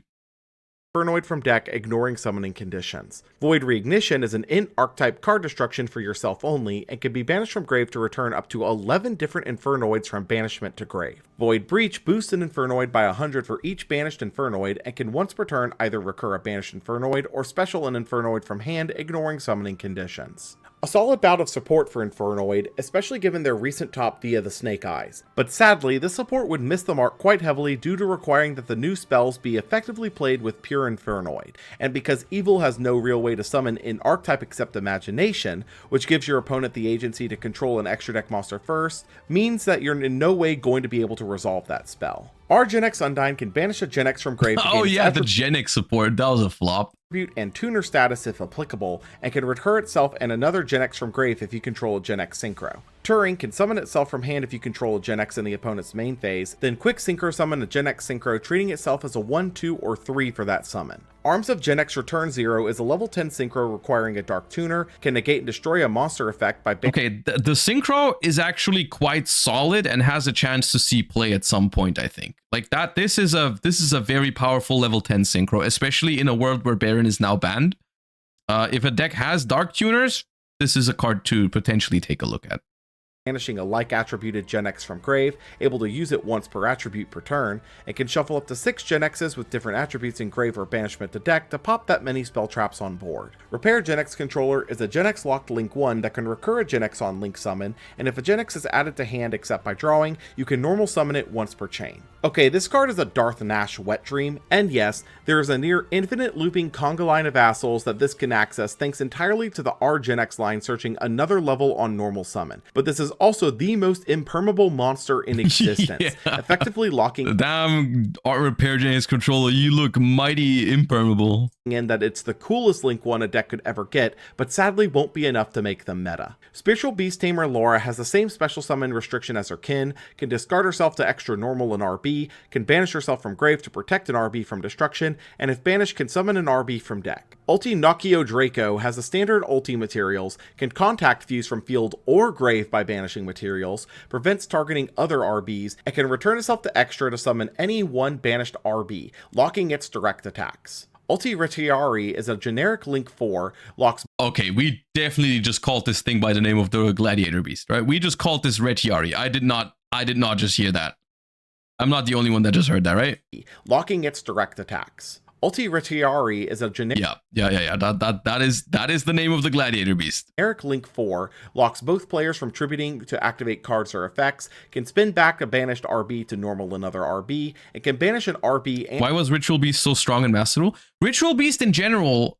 I'm pretty sure when I saw these cards for the first time, of course I realized that contact fusing from the graveyard is kind of crazy for Ritual Beast. I did not realize how good this deck was going to be. I do think this is one of the more underrated themes that came out in 2024. Which is, funnily enough, the same thing that happened in 2015 when Ritual Beast came out for the first time. You know, like it came out, but everyone had their eyes on Necros. But then it just turned out this sort of Ritual Beast, Canohawk, Turbo kind of deck is actually quite annoying to play against. Kind of good. And the same is true with the support. Like 10 years later, almost, it caught people off guard once again because people just underestimated the complexity of this deck, actually making it quite viable for people that put in the time to learn it and master it. It's like, even after I've played a fair amount of Ritual Beast at this point last year, I still don't consider myself even close to like a good Ritual Beast player. It's pretty darn complex. And the new, like, even though the Ritual Beast end boards, despite, like, if you discount the cards like Protoss and Colossus and other floodgates that they had access to, the Ritual Beast end boards were quite breakable without those cards. But the follow-up for this deck was also crazy, because once everything was banished, it just has infinite access to whatever you want to do. and an opponent's card on their turn. Inheritance drops opponents by 200 for each type among your RBs on board, can reveal... It was just a good mix. You know, it was just a very, very good mix of support cards. Very efficient. It's not that many cards, but you get a consistency card with Inheritance. You get a great extender and way to play through stuff with the new main deck, Tamer Lara. You get a great new like engine tool, like stuff that facilitates your combos with the new Contact Fusion, and you get a new end board piece with Ulti Rotari, right? So it's just like it's just a very good combination of things. RB in hand to search a different typed RB, then discard a card, and if 2 or more monsters are special to your field at once, you can swap a monster's battle position. Ritual Beast just got about everything they could have possibly wanted here, and it's not even funny. Lara by herself would have been an incredible piece of support. The extra normal is both a tamer and a spiritual beast for fusions, floods further when banished for any number of RB effects or for the new fusion, and is just all around an incredible support piece for RB. Ulti Nakio Draco being able to summon itself by banishing materials from grave is another Lara enabler and gives repeatability to your ulti RBs since its tag out, though it only hits 1, can hit any RB name, meaning that can actually hit another banished fusion, which in turn gives access back to 2 names if needed. Ulti Retiari is an odd floodgate, but it can just auto-win certain matchups, and can just banish cards on a quick effect, which in turn leads credence to Nakio Draco's repeatability. Another notable point is that it's summonable with Bond, being a spell that can now cheat out a Link 4, which is just extra hilarious. People didn't really all in do all, that. Ritual Beast absolutely made it out best from the dual terminal support cards, and hopefully with such a wave they can potentially see the rogue tier moving forward. There were also a couple of other random OCG imports here that would be worth noting, specifically in those of Winkaribo level 6, being considered a favorite card, meaning it could be weaved into the existing hero lines, though is very much optional. Dragon Master Magia, a quarter-century secret rare exclusive, being extremely difficult to find, as you can ask Ruxin, being a solid negation option for Blue Eyes decks to tinker with, but sadly locked at around a $750 price tag, and Phantom of Yubel, a fusion of Yubel and a 0/0. It was such a cool set until this point. I hate this card with a burning passion, dude. Fiend can be I hate what this card did to the Yubel deck. Used by returning materials from hand, field, or grave to deck, has Yubel protections, and when the opponent uses an effect, contribute yourself to make the effect, your opponent destroys 1 Yubel in their hand, deck, or field. So notably this card was insane. Yubel now had hand trap insulation, being one of their most major flaws that not only deletes the hand trap's effect, but actively pushes your own plays forward, easily summonable with any number of Yubel line. You know what's crazy? Is the fact that when this card came out, I'm pretty sure I remember myself being excited for Yubel just because of how desperately I wanted a shakeup from Snake Eye. Just to realize, like, a couple weeks in, that it's just the same deck. It's just the exact same concept. And I was like, finally something that isn't Snake Eye, and then I realized, oh shit, now there's 2 of them. Now there's 2 of them. It was so frustrating. Recurs back your pieces for the grind game, and notably is not actually once per turn, meaning it can be used as extension too. This one card would unironically rocket Yubel up in playability, but only results would tell if it would be enough to combat the Snake Eye onslaught. The Central America WCQ would begin the WCQ season that same weekend, Yeah, so and instantly just to put this into context, the Yubel deck here, the only reason why it's not represented more often is because Snake Eye was just the same deck, but better. It still is do not let that distract you from the fact that it's an incredibly busted deck. Also, there's no Fiendsmith yet.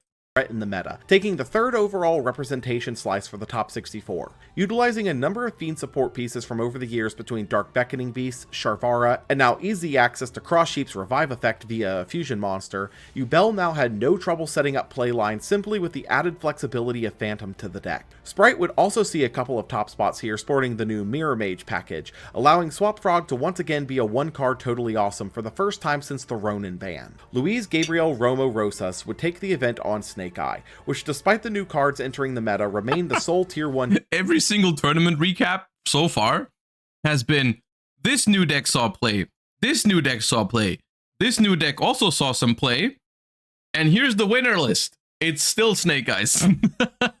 deck standing at the top, which didn't seem to be changing anytime soon. South America the next week would reinforce that point, though notably 2 contenders were finally putting up enough results to be qualified as tier 2 decks, being those of Tenpai and Yubel, both of which were also rising in popularity due to being anything that wasn't Snake Eye. Centurion would be another deck that broke into top cut here, and it was going through a renaissance of sorts, namely in that the Melodious cards could be used to access their full engine of options thanks to the standard Apo and Banshee line accessing Trudea, which just happens to be Pyro, meaning that you can now Calamity Lock the opponent under an Apo with just Ostinato. What a time to be alive. Juan Carlos Latorre Infantes would take the event on Sprite, being the first time since Poplar's release that Snake Eyes didn't take a premier level event, utilizing the new Mirror Mage package for quick and easy access. It's crazy that this is the first deck that isn't Snake Eye to win an event in 2024. That is so funny, actually. To Toad. Oceania would be the same weekend, and shockingly, the Fire King variant would shoot way back up in results, marking itself the second best deck at the event once again. Ritual Beast would also see its first top since Terminal Revenge, notably also playing Banshee for accessing Nemesis Flag, which can spin back any of the banished RB names to summon itself and search Protoss, which can easily just win you games once you have a clear lock on the opponent's primary attribute. Or you can just call Fire, you're bound to get it right most of the time. Fox Chun-Li would take the event on Snake Eyes Kashtira, but was quite notably playing an FTK package within his build here. Utilizing Unicorn and Diabellstar for the standard Dracosac line as expected, you could instead of going for Apo, pivot through Proxy F Magician to fuse a token and a Snake Eye into Blaze Phoenix, who standardly burns for 3k on his first usage, link it off for Promethean, then bring it back to burn for another 3k, then lastly link up into Zealantis to reset the Phoenix effect for the last 2k. The downside to this was that this was heavily interruptible, but at the end of the day, if it failed, you could always just go back to the Snake Eye end board as expected. These developments were... There is zero bricks in this main deck due to the FTK. Like, this FTK option is 2 extra deck slots. There's like nothing in your main deck that you have to dedicate to the FTK. By the way, if it failed, you could always just go back to the Snake Eye end board as expected. These developments were still showing Snake Eye as the deck to beat for these events, and with 2 more WCQs being the biggest ones still to come, all eyes turned to the 3rd core set of the year to see if something would change. And change it would.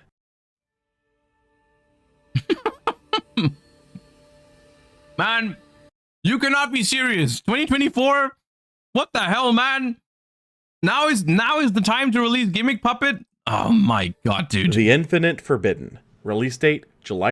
How is Yu-Gi-Oh still here, man? 19th, 2024. Set type, core set. Major strategies, Fiendsmith, Millennium, Gimmick Puppet. Impact, Rapier 2.0. The Infinite Forbidden was the 3rd core set, blah blah blah. Okay, let's just cut to the chase. Fiendsmith Engraver can discard itself to search a Fiendsmith spell trap, can send an equip card and another card to grave once per turn, and if White Forest kept me White Forest kept me alive, dude. Engrave can shuffle a Light Fiend from grave into deck to revive itself. Lacrima is a fusion of 2 Light Fiends, drops opponents by 600 attack, summons or recurs a banished or graved Light Fiend on fusion summon, and if sent to grave, shuffles a Light Fiend back into deck to burn the opponent for 1200. Desiree takes Engraver and 2 Light Fiends, can negate cards on the board up to the link rating of equipped monsters to itself, and if sent to grave, can shuffle back a Light Fiend from grave to send a card from field to grave. Requiem is a Light Fiend locked link 1, contribute itself to summon a Fiendsmith from deck, and when sent to grave, can equip itself to a non-link Light Fiend on field as an equipped... Okay, so what I'm gonna say now is probably an unpopular opinion, and I know it is. This first wave of Fiendsmith support was pretty toxic, but once Fiendsmith became its own strategy with the new Lacrima and stuff like that, I actually quite enjoy pure Fiendsmith as an engine. I do not like what it does to combo strategies and how it improves decks like Snake Eyes at the time and stuff like that, and it's exactly what we're seeing in Master Duel right now. The use of Fiendsmith in Master Duel right now is something that I don't enjoy at all. But once it will get its own deck, like once we get Lacrima and once you can play like Fiendsmith Control and whatever, I think that's when it becomes fun. It's just the problem with Fiendsmith, once again, I think it's that it's a little too generic. Spell that gives 600 attack. Sequence is a link 2 requiring at least 1 Light Fiend, can fusion summon a Fiend by shuffling materials from grave into deck, and can equip itself from field or grave to a non-link Light Fiend to give that monster targeting protection. Tracked searches a Light Fiend, then discards a card, and can be banished from grave to fusion summon a Fiendsmith. Sanct summons a Light Fiend token on activation and can be reset from the grave if a Fiendsmith is destroyed by an opponent's card effect. Fiendsmith in Paradise sends all cards to grave except a level 7 or higher Fiend, and can banish itself from grave when the opponent special summons to dump a Fiendsmith from deck or extra to grave. So initial thoughts here is that this core is kind of insane. Going Engraver for Tract for Fabled Lurie gives access to Requiem, which in turn gives you easy access for another Engraver, the ability to summon back the first Engraver with its own effect, and there's material for a rank 6 right there. You could use this to access Wave King High Caesar prior to initiating any combo in deck, providing an Omni-Negate insulation point. Or you can even access Beatrice, which as covered earlier can access a wide range of options now, but most likely will be accessing a rollback line. The other option is to continue forward from there into Sequence to access Desiree with the materials up at that point, which with a Sequence would have the 2-point negate, though this option is heavily susceptible to interruption. The other side of the line is that any way to access Requiem could also be full Fiendsmith combo with any additional body by summoning Requiem, using it to get to Engraver, linking off the Engraver and extra body for Sequence, firing it to summon the Lacrima, reviving the Engraver, and making a rank 6 from there. Because of this, leading up to release, many decks tinkered with what generic light fiends one could use to access Requiem, including but not limited to Armades, Exciton, Nightmare Griffin, and even Mellow Melody the Brass Shin. However, we got a much simpler answer through the OCG imports here. Moon of the Closed Heaven is a generic Link 2 whose effect should basically not be printed on it because at the end of the day, she's a generic Link 2 Light Fiend. Meaning That's the crazy part. Her effect's actually quite cool. The going Moon into Underworld Goddess is actually quite the fun play. Now, anyway, into 3 monsters is a full Fiendsmith line for a rank 6. On top of all of this, Beatrice being able to dump Snake Eye Ash, then link her and the Sequence off for Promethean Princess, means that you can now actually perform a full Snake Eye line off of any 3 monsters, which could be a starter, or just make Caesar if you already have a Snake Eye starter, which is a very easy ask. All of this is to say that... I mean, we're not even mentioning... The thing, that's the crazy part. It still sounds incredibly broken, but they're not even mentioning the optimal combos for it. Like, we had Appaloosa. So it's not about... Caesar is not an Omni. Caesar just protects you from Nib. But people just made Appo. No matter what deck you were looking at for the format, one of the first things added in was a Fiendsmith engine of 3 Engraver, 1 Tract, and 1 Lurie alongside the extra deck pieces. And the fact that this set released the day before the NAWCQ is almost criminal, and we have barely scratched the surface here on what these can do. Millennium Ankh can summon the unstoppable Exodia Incarnate by revealing all 5 pieces of Exodia from hand, deck, or field, then shuffles all monsters you control except level 10 and higher Exodia monsters and Millennium monsters, shuffling itself back to deck after usage. The unstoppable Exodia Incarnate is a fusion of the 5 Forbidden One monsters, can't be destroyed by opponent's card effects, gains attack equal to your life in battle, can negate a spell trap once per turn, and can set an Exod or Obliterate. Yeah, the funny thing about the unstoppable Exodia, surprisingly stoppable.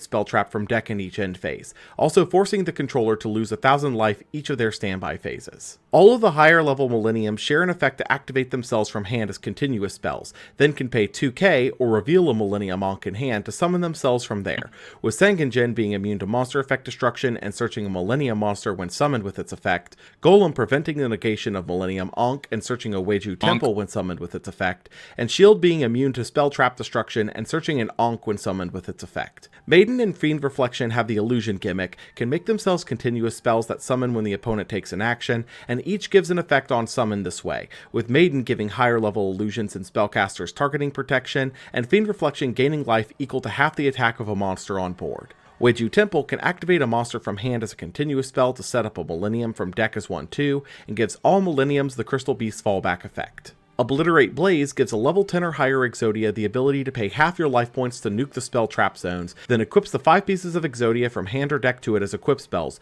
boosting by 2,000 for each and giving piercing damage. Exod Fires of Rage, if you control level 10 or higher Exodia, nukes the opponent's board and can be banished from grave to search an Exodia piece, or shuffle up to 5 back from grave or banishment. So a far more interesting take on Exodia than we've seen in a long time, Millennium takes a bunch of the old vanillas from the McDonald's promo days and retrains them into a machine entirely focused around the unstoppable Exodia. But the issue lies in that, as far as towers go, he's not even that great of a towers, though does pack an incredibly powerful punch. I mean, I do like the fact that it's not just a towers, you know? Like, it's just, once again, this deck has a lot of synergy with Floodgates, which is not its fault, it's just the fault of the Floodgates existing.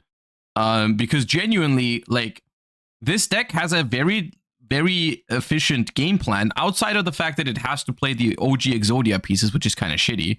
But for the most part, like, just activating the Millennium Ankh, which is very hard to get stopped, just summoning a spell trap negation and setting a trap that destroys your opponent's board is pretty efficient. It's a pretty efficient game plan that could potentially even be good enough if people played like normal interaction in it. The problem is it just has too much synergy with Dimension Shifter and all other floodgates, you know? For the short term, though, would be that of Sengenjin searching Golem, Golem searching Temple, Temple setting Shield, and Shield summoning itself to give you 3 monsters onto the field and a monster from hand in the spell trap zone, all for the cost of 6,000 life points, without using the normal summon, which made it a perfect fit to be splashed into decks looking for Requiem Axis. That's right, it's actually just more Fiendsmith. Though this engine was not the most popular, it would absolutely see play, namely for the fact that Snake Eyes actually got even more benefit from it, with Temple putting the Snake Eyes in the spell trap zone, providing even more synergy. Gimmick Puppet Little Soldiers dumps a different leveled Gimmick Puppet on summon, copying its level, and can banish itself from grave to boost 2 Gimmick Puppets on board by 4 levels. This archetype, look, I'm sorry, Gimmick Puppet fans out there, if you exist, I don't know, all 2 of you, but I do not understand who in their right mind made Gimmick Puppets and said, like, yeah, let's make that a concept. We've spent so many years getting rid of even the most niche FTK cards on ban lists, because we realized that having FTKs in the game is not a good play pattern. It's not it does not make your game any more attractive to its player base and to new players. If FTKs exist, there's the most outrageous random FTK enablers on the ban list, like freaking Phoenixian Cluster Amaryllis, which I have played against Phoenixian Cluster Amaryllis less times in like 20 years of playing Yu-Gi-Oh! Than I have played against Gimmick Puppet within like a month after its release. And still, those kind of cards are banned for the sake of keeping the game healthy and not making FTKs like a thing.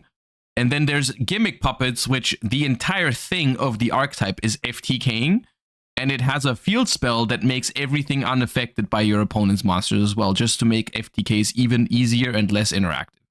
There's very few things in Yu-Gi-Oh!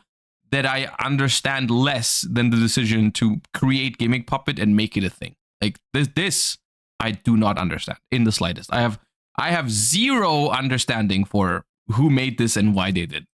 Rogue Doll can reveal a Gimmick Puppet from extra to summon itself and a puppet from deck with the same level as the revealed monster's rank, and if sent to grave, adds herself back to hand. Cattle Scream can summon itself from hand or grave by detaching an Exceed material from your board, and gives its Exceed a once per turn revival from the opponent's grave to their board. Fantastic's Machinex is a rank 8 that can detach to search a rank up magic spell, gives an extra machine normal, and can summon itself from grave to either board when you special summon a Gimmick Puppet Exceed, recurring a rank up magic when you do. Fanatic's Machinex is a C exceeds a Fantastic's Machinex that searches a puppet trap on summon, can detach to summon a monster from either grave to the opponent's board, and when a monster is summoned to the opponent's board, pops it to burn them for half of its original attack. Mansion of the Dreadful Doll searches a Gimmick Puppet on activation, protects Gimmick Puppets from battle destruction, and gives them immunity to the opponent's monster's effects, except for Exceeds, and can detach an Exceed material from your board to summon a Gimmick Puppet from your grave to the opponent's board. Surface Puppet play steals monsters up to the number of Gimmick Puppet Exceeds you have, and can banish itself from grave while you control a Gimmick Puppet Exceeds to summon an Exceeds in grave to either field.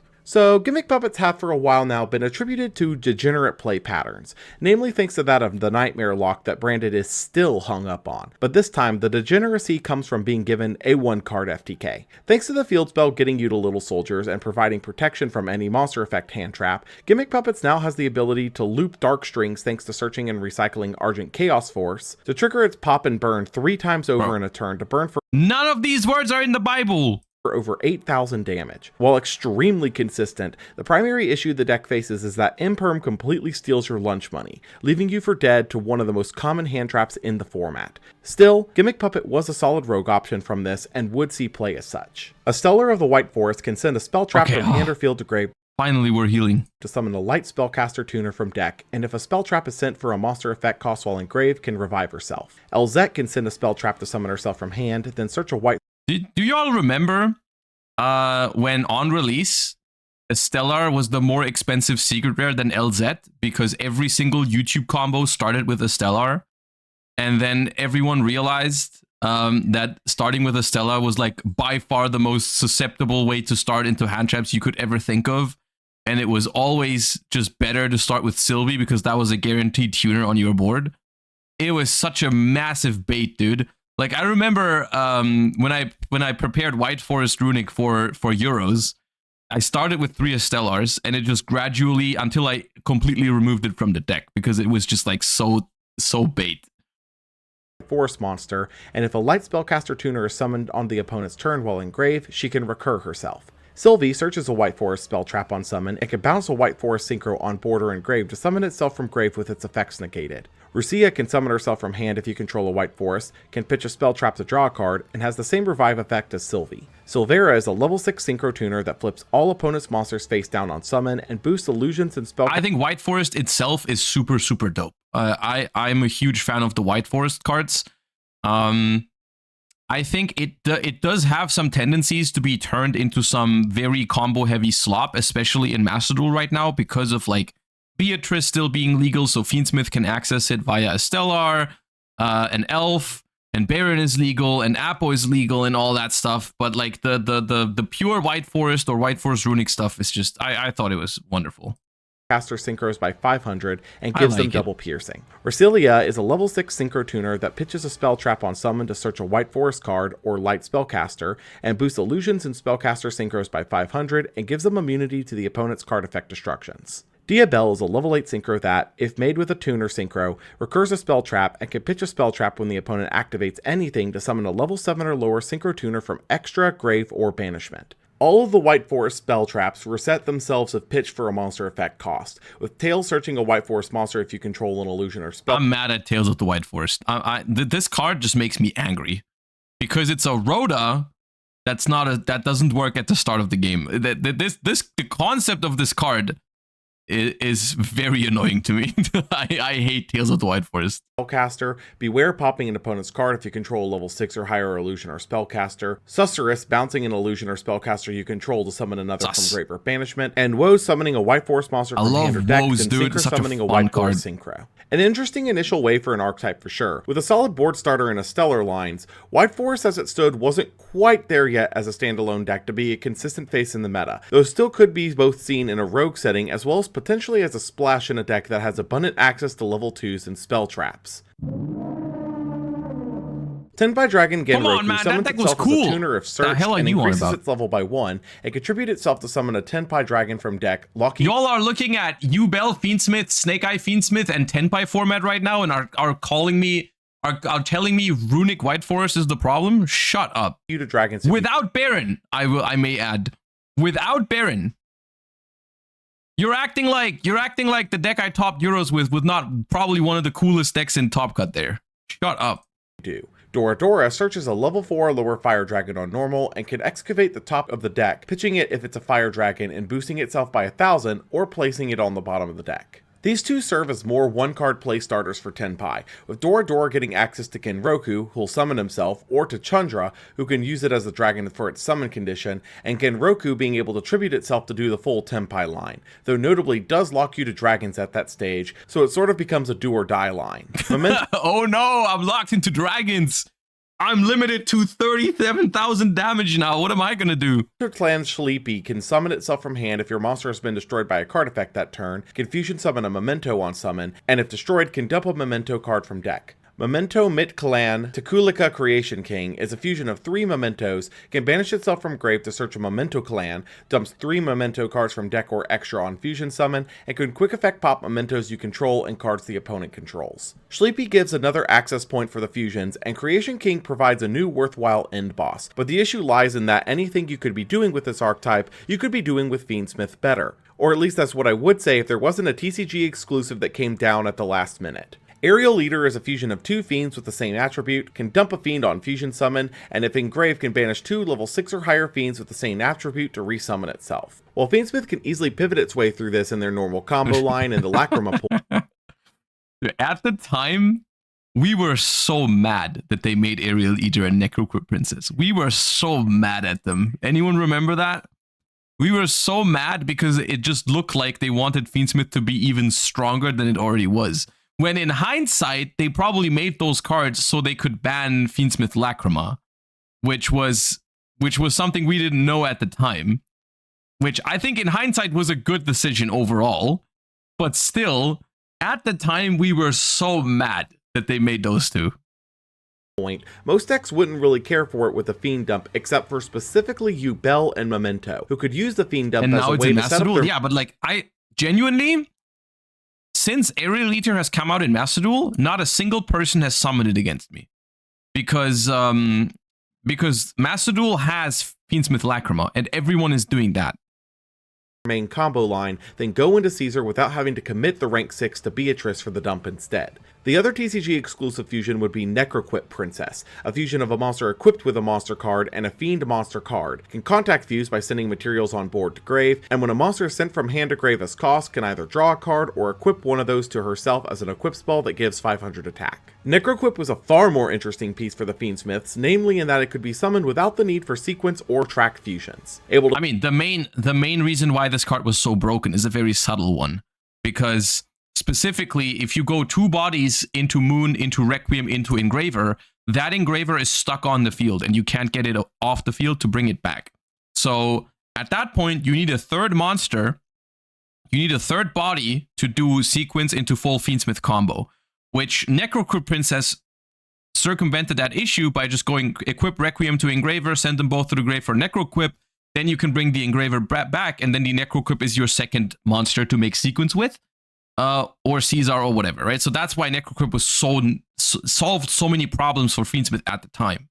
Send an Engraver with Requiem equipped and the Requiem itself as material, since its requirements specify a Fiend monster card rather than a Fiend monster, meaning you can achieve a rank 6 with the Fiendsmith engine off any 2 cards now thanks to Moon for Requiem, for Engraver, for Necroquip, revive the Engraver with its effect, and all without burning the Lacrima or sequence effects, meaning you still have them in reserve. This wouldn't be an immediate but that's no, you did do that. You did burn sequence. You would go Necroquip plus Engraver into sequence, into Lacrima, revive Engraver, make rank 6 if you wanted to. For the deck, namely because it wasn't really able to be labbed out prior to the NAWCQ being a TCG premiere, but over time would be a go-to for the extra deck lineup of Fiendsmith brews. Drytron New 2 can summon itself if you control a Drytron card, and searches a Drytron monster when special summoned, locking you to machine rituals that turn. Medionis... This is still hilarious to me, because this support is, they're very good cards, but they basically say, hey, Drytron players, you can have good support, but you cannot do Herald or any other stupid stuff anymore if you want to do this. And the Drytron community just denied it. They were just like, no, we would rather do some degen stuff than end on this new cool boss monster. We don't want that. Thank you, Konami, but no, this is not degenerate enough. We need DA Draconids gives other Drytrons effect destruction immunity, can banish Drytrons from grave to negate a monster effect with less or equal attack to the banished Drytrons twice per turn, and if destroyed by the opponent, floats into another ritual with 4k or less attack, considering it a ritual summon. So Drytron here got a 1-card starter thanks to Nova summoning New, which can now actually trigger immediately to get you your standard Drytron line going with a starter and tribute fodder piece, though notably would mean that Drytron needed to change its core over from the Ritual Fairy direction it had been going in for years at this point due to the machine ritual lock, but the door had now been opened for innovation. Centurion Atri can be considered a tuner or non-tuner for a synchro summon. Once again, for each somewhat playable card for Centurion, there's an absolutely unplayable one like Emblema Salvation.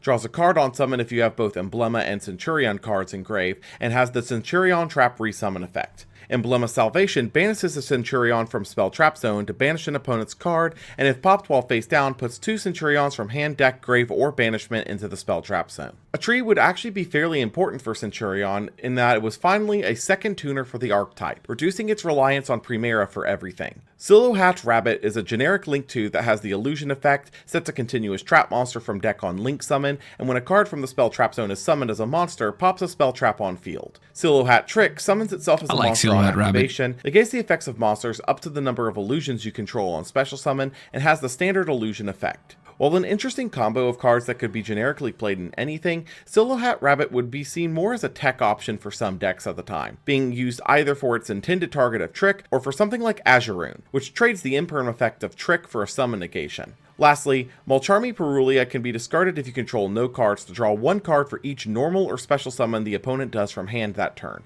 shuffling back cards at random from hand at the end of the turn until your hand count is equal to the cards your opponent controls plus 6 or less. An extremely... This just reminded me of that drawback again. It's so funny, man. Why did they just not leave that off? It's so irrelevant. Plus 6, dude. Interesting crack at a potentially balanced version of Maxi, Perulia would not be anywhere near as broken as the banned Cockroach, namely being a side deck card against matchups that have a lot of hand summons. Plus like 6 is so funny. Though the wording of its effect made it clear that it wasn't going to be the last, as it hinted that there would be other Mulcharmies in future sets. The North American WCQ was the same weekend as Infinite Forbidden's release, and with Fiendsmith in tow, Snake Eye would take a comfortable, but not overbearing, Tier 1 finish. With the addition of the new Fiendsmith cards, the extra deck continues to tighten down, only having about 2 flex spots left at this stage, with first place Aditya Darep using Silhouette Rabbit and Nightmare Phoenix in those slots, but those were by no means the only options available, with other popular options including Access Code, Necroquip, Dark, and Ptolemy M7, with many players opting to side deck 1 or more of these to slot in those as tech spots. Necroquip was not very popular for this particular event, although in hindsight it was probably the absolute best card to fill that slot, giving far more accessibility to your Fiendsmith lines and threatening the free draw if interrupted or in response to your own hand traps. Yubel was arguably the deck that got the most out of the new TCG exclusive fusions, specifically that of Aerial Eater, turning the Fiendsmith line into more than just a Beatrice factory for this strategy specifically, allowing the rank 6 slot to instead be filled with Wave High King Caesar, who insulates your line. Tenpai's meta position rose quite substantially with the recent support, with Fadra getting cut down to the mandatory 1 in service of the new play starters, in addition to more weight being placed on Dimension Shifter as the go-to hand trap. Gimmick Puppet would see a couple of tops here, unsurprisingly using the cards that can utilize rank 8 plays better than any others right now, the Horus Engine, which gives easier access to your FTK rank 8 lines thanks to the materials being generic. Similarly to Yubel, Memento took the Aerial Eater release and ran with it, allowing the deck to have a more reliable one-card starter thanks to the Fiendsmith engine. Wrapping up the WCQ season would be the European WCQ a week later, and once again Fiendsmith Snake Eyes would come out swinging to take the top deck position, though it wouldn't take the event overall. Esteban Ree would take the event on Tenpai, trimming the fat of the deck down to the core Tenpai cards, Perulia, and Shifter, and beyond that maxing out on every good board breaker available, including Lightning Storm, Dark Hole, Raigeki, Feather Duster, and Droplet for knocking out those hard-to-hit cards. There were a couple of other new innovations in the format as well. Though it was theorized prior to release, Magical Musketeer ended up being the perfect engine for Fiendsmith,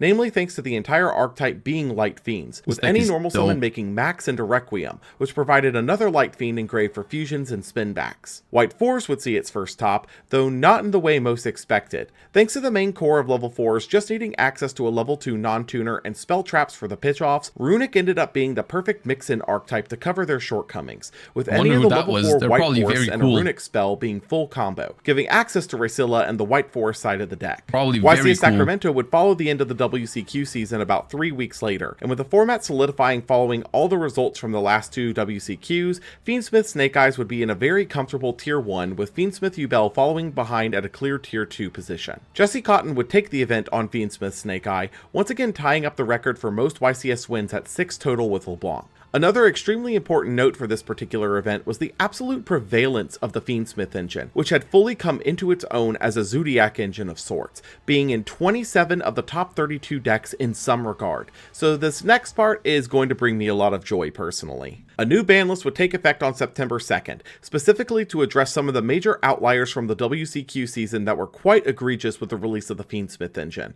Newly banned were Appaloosa, Beatrice, Lacrima, and King Calamity. Wait, Lacrima? I'm going to pause here because this is an absolutely massive sight to see. Lacrima was banned just 52 days after its release, beating the previous record of 81 days held by 6 Cents. This was now the fastest release to ban timeframe we have ever seen in the game's history, which we will talk about shortly. Newly limited were Ava, Gimmick Puppet of Strings and Dark Strings, Snash, Poplar, Branded Future.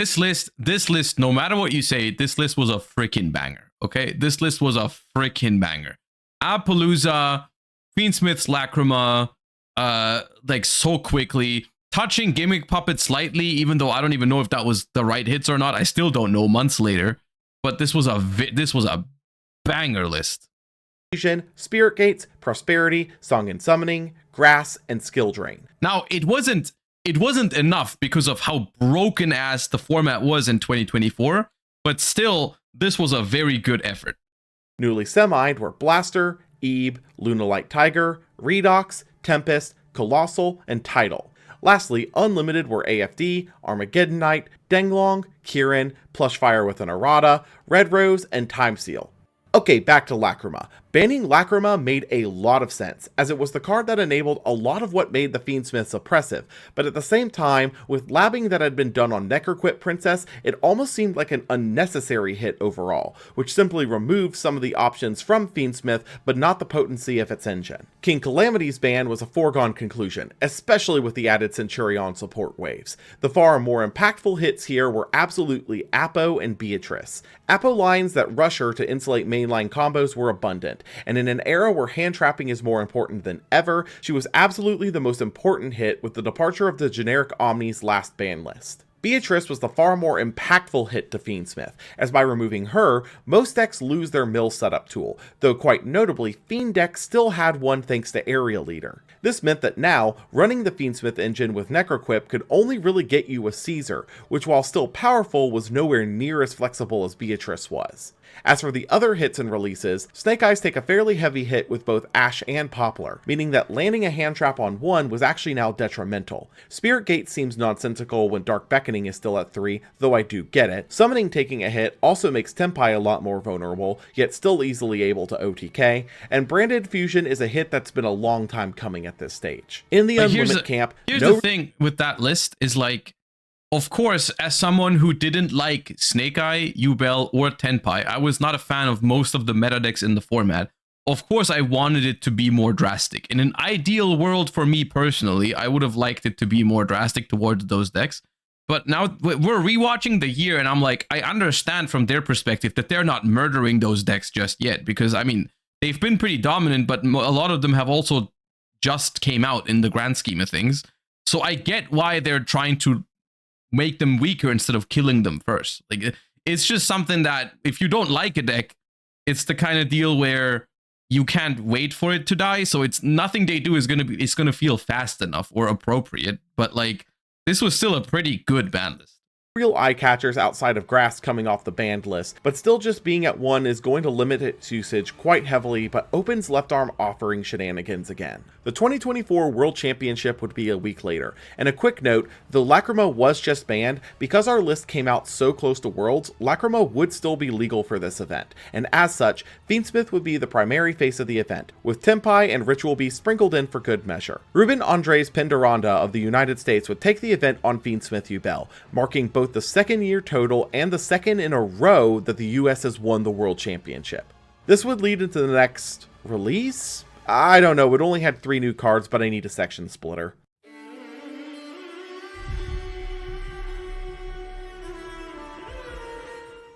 Dueling Mirrors. Release date, September 20th, 2024. Dude, these were such a dud. These were so disappointing.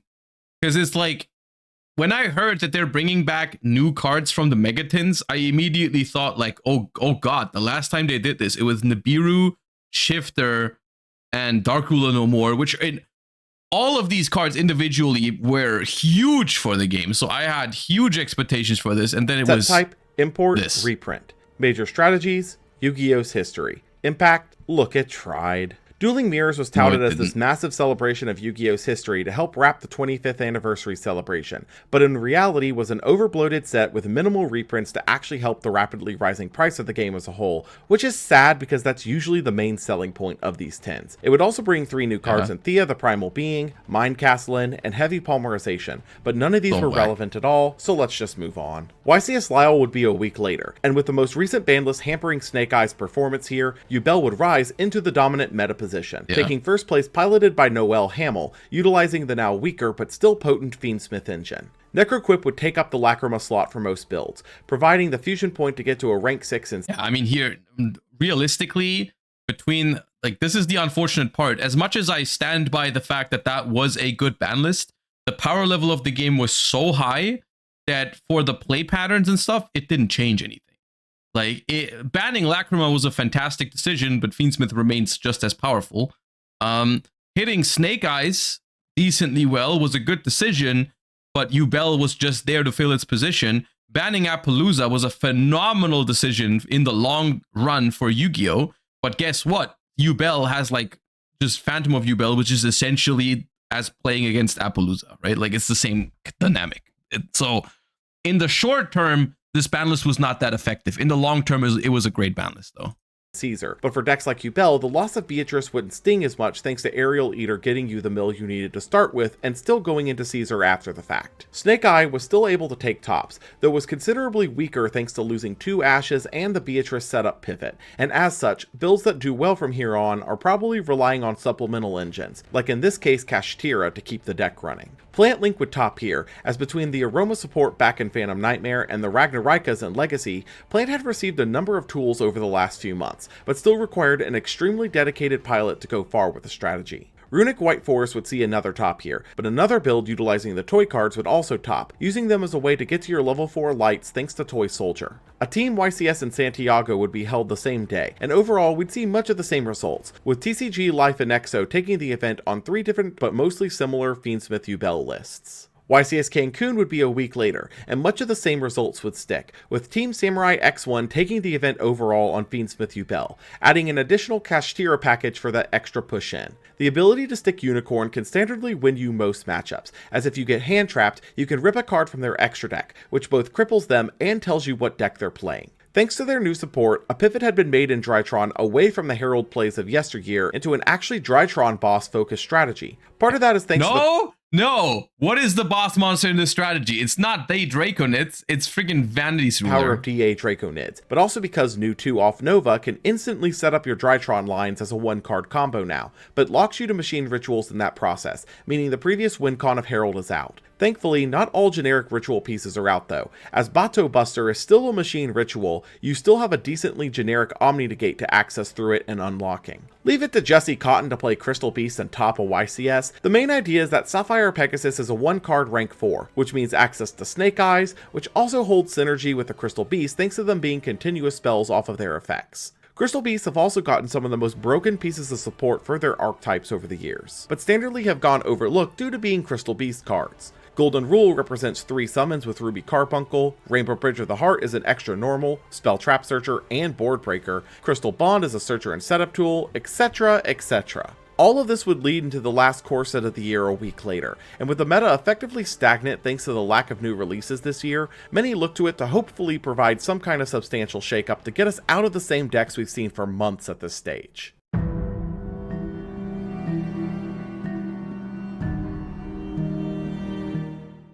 Rage of the Abyss. Release date October 11th, 2024. Set type Core Set. Major strategies Azumina, Merlantian, Fiendsmith. Impact If Max C was so great. Rage of the Abyss was the last core set of the year, and as such, with all of our major meta developments coming from core sets thus far, a lot was riding on this one to help shake up the seemingly stale meta that the lack of new releases had caused. The Hallowed Azumina pitches off Sinful Spoil cards to fusion summon an Azumina monster with a level equal or lower to the number pitched times 4 without its materials, and if engraved, can shuffle back an Azumina monster from field or grave to shuffle itself back into deck. Ilia Sylvia is a level 6 taking an illusion and a light spellcaster, doubles Azumina damage other than itself, contribute itself to negate any effect, and when destroyed searches a Sinful Spoils trap. Mu Risilago is a level 6 taking an illusion and a light spellcaster, drops opponents by 500 attack and defense for each Azumina you control, searches an Azumina. Here's the thing, I do like the Azumina cards, but I mean, nothing changed about my perception of them at the time. I was mostly frustrated with the fact that they were most synergistic with the Snake Eye portion. And I also don't like the fact that Ilia Sylvia just is an Omni Negate. I think that is a very lazy way of making a card interesting. But Azumina, the concept itself, I find fun. Yeah, I don't know. It all circles back to I don't like Snake Eyes. And so I also didn't enjoy some of the cards that came out because they supported Snake Eyes specifically. Spoils card on Fusion Summon, and when destroyed, searches a Sinful Spoils spell. I do like Azumina. Thon is a level 6 taking an illusion and a fiend, sends a card on field to grave on Fusion Summon, and recurs an Azumina or Sinful Spoils card in the standby phase. Moa Regina is a level 6 taking an illusion and a level 6 or higher fiend, can revive an illusion other than another copy of itself, and pops up to 2 cards on field when an Azumina isn't Azamina literally Snake Eye support? I mean, in some ways, yes, but like it does also see play in like White Forest and other decks. Like it has synergy with other decks. It's just at the time of release, why would you play those other decks if Snake Eyes exists? You know, like why would Murcielago ever search any of the other Sinful Spoils cards when original Sinful Spoils just represents what it represents? You know, like it doesn't make sense. From you're trying to win a game of Yu-Gi-Oh! Why would your Sinful Spoils of choice ever be the White Forest, one of the trap cards or whatever? Like, why is it not? It's always original or wanted for Diabellstar for original if you're trying to win. Or Sinful Spoils card effect is used. Debtors pitches a Sinful Spoils to fusion summon an Azamina monster with a level equal to or lower than the number pitched times 4 without its materials as a quick play spell. It can be banished from grave to revive an Azamina. Deception of the Sinful Spoils, contribute a monster from hand or field to search an Azamina card, steals 1500 life from the opponent if a monster is sent to the grave while you control an Azamina, and can reset itself from grave in the end phase if sent that turn from field while face up. Determination, fusion summons an Azamina by shuffling back Sinful Spoils from grave or banishment for every 4 levels, and can banish itself from grave to reset a Sinful Spoils spell trap from grave, locking it from use that turn. Immediately, these would be recognized as more Snake Eyes, which by proxy it was, being a part of the same lore series. Deception on its own can get you to Hallowed to move Murcielago to original Sinful Spoils, which in turn is full Snake Eye combo, but it also makes the Diabellstar starting point better by giving her a way to maneuver into Ilia Sylvia and search a Snake Eye Ash without burning the normal, then do the Snake Eye combo under an Omni Negate. This was an incredible revitalization point for Snake Eyes, who were in a pretty rough spot meta-wise after the Beatrice and Lacrima bans, so any boost to their viability would be appreciated. Abyss Shrine the Atlantean Spirit is always considered a Mermail as well, contribute itself from hand with another Mermail or Atlantean to either search or summon a level 7 Fish, Sea Serpent, or Aqua monster from deck, for which we'll refer to as the Tri-type for this section, and can banish itself from grave on the opponent's turn and discard a card to draw one. Mermail Shadow Squad is always considered an Atlantean as well, can discard a card to change your water monsters to level 7, and if sent to grave to use a water monster's effect, summons a level 4 or lower Atlantean or Mermail from deck. Poseidra Abyss, the Atlantean Dragon Lord, is a 3 material rank 7 that can also exceed summon over an Atlantean or Mermail Exceed, can detach 2 materials to dump a water from hand or deck to bounce up to 3 opponent's cards to hand, and if sent to grave after being Exceed summoned, can discard a card to summon 3 level 3 or lower Tri-types from hand or grave. Mermail King Abyss is a link 3 taking at least 1 Tri-type, locks targeting water monsters it points to with card effects, searches or equips to itself an Abyss equip spell if a water monster is sent to grave for cost, and if destroyed by the opponent, searches an Atlantean or Mermail monster. Abyss Ting Triana summons an Atlantean or Mermail from hand or grave, equipping itself to it, can block destruction of the monster by sending itself to grave, and can banish itself from grave. I won't rant about Mermail anymore. I've ranted about this deck so much in the past. All I will say is that it is crazy and really puts things into perspective that a deck this powerful on release was basically ignored because of how strong 2024 as a year was in terms of power level.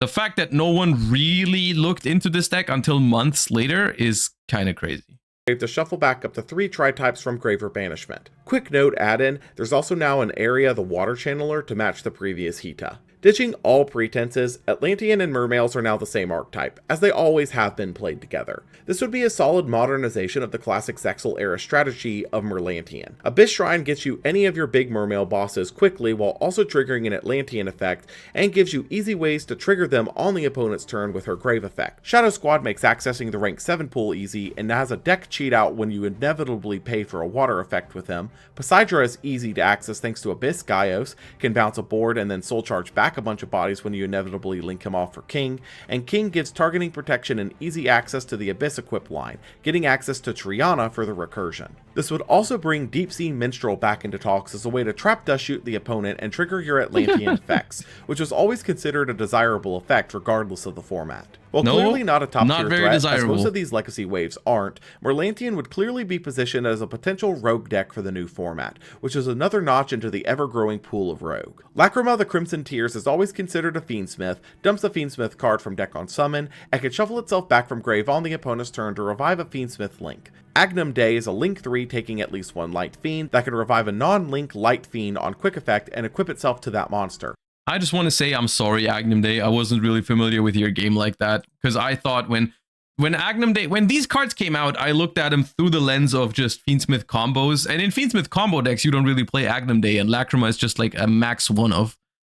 But I really enjoyed or I still enjoy the Fiendsmith control that these enable. So like this is from my perspective, this is one of the best ways to make a second wave of support for a deck, to not just like, it doesn't really play much into the engine slop combo that Fiendsmith was doing. It just gave Fiendsmith its own identity, which I think is really cool.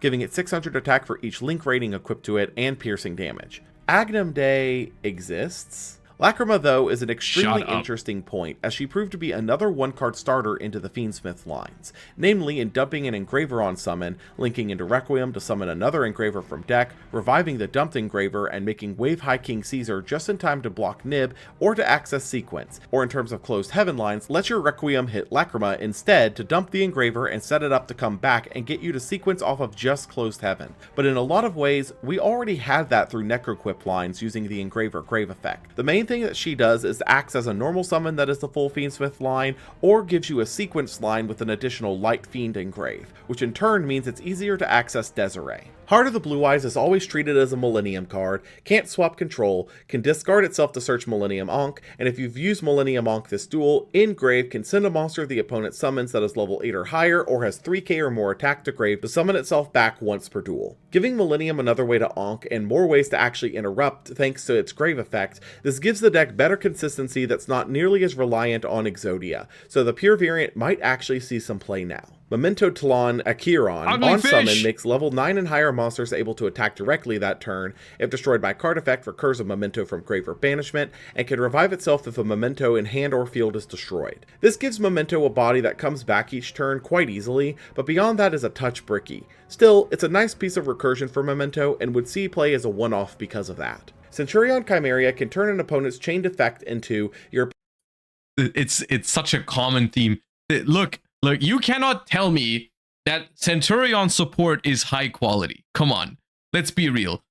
For every good Centurion card, they release like 3 duds. Opponent places one Centurion monster from their face-up field or grave into their spell trap zone as a continuous trap, and has the standard Centurion trap summon effect. Primaria Primus is a level 8 generic synchro that can't be destroyed by battle if summoned from anywhere but the extra deck, searches an emblema card on summon, and pops a card on each side of the field, and revives itself when the Centurion leaves the field by the opponent's card effect. Chimeria wasn't nearly good enough to include, despite being effectively a negate, but Primaria Primus being a level 8 stepping stone that can search your emblemas and come back as an annoying indestructible by battle bungus, makes it a great inclusion for Centurion, especially since it was generically makeable, making the synchro engines like Super Heavy Samurai a much easier sell for the deck now that emblemas were findable with more methods. Fire King Courtier Olconix pops a fire on field or hand on summon to search this dude was like a year late.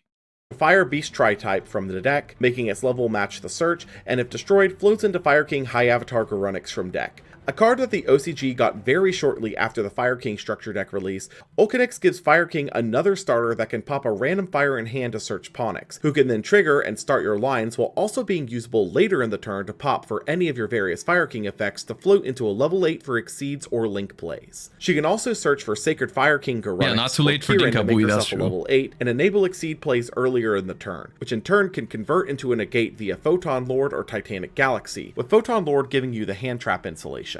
Olconix would be an extremely powerful option for Snake Eyes in any scenario where you have a one-card starter that doesn't need the normal 2, which would re-raise the popularity of the Fire King variant of Snake Eyes yet again. Dominus Impulse can be activated from hand if your opponent controls a card, negates a special summon effect, and destroys the card too if you have a trap engrave, but locks you out of light, earth, and wind effects for the remainder of the game after activation. An absolutely powerful hand trap, but that drawback immediately locks it from usage in a handful of decks, but notably didn't affect the current best decks in the format revolving around Darks and Fires. Lastly, and absolutely most importantly, Mulcharmy Fuwalos has the same effect as the previous Perulia, but for monsters summoned from the deck or extra deck. This was the true Maxi successor, being far more applicable than Perulia's hand version, as almost every deck in the game will summon cards out of the deck or extra at least once, if not multiple times in a turn, which in turn means that effectively it can be Maxi under the right conditions, and as such became a staple 3 of hand trap for the format moving forward to no one's shock. YCS Niagara Falls would be the same weekend, and without missing a beat, Snake Eyes would reclaim the meta-dominant position that it had lost from the last ban list. As it turns out, the Azamina cards were absolutely incredible for the strategy, providing a new one-card line for Snake Eyes that included insulation from one hand trap, which was becoming more and more relevant with the previous limits to the deck. Fire Kings would also resurface as a substantially viable route for the deck, taking the event piloted by Landon Oliver. Both the addition of the new Azamina pieces and the new Olkanix would propel the deck to reclaim much of the glory the deck had lost once the pivot to pure Snake Eyes happened, as well as the inclusion of the newer hand traps in Fool Lost and Dominus Impulse. I think it's also worth mentioning that the reintroduction of Azamina cards and basically bringing back Snake Eyes to the format did come at a cost of the deck being more susceptible to certain hand traps like Droll and Retaliating Sea, which is why we're seeing those making a resurgence.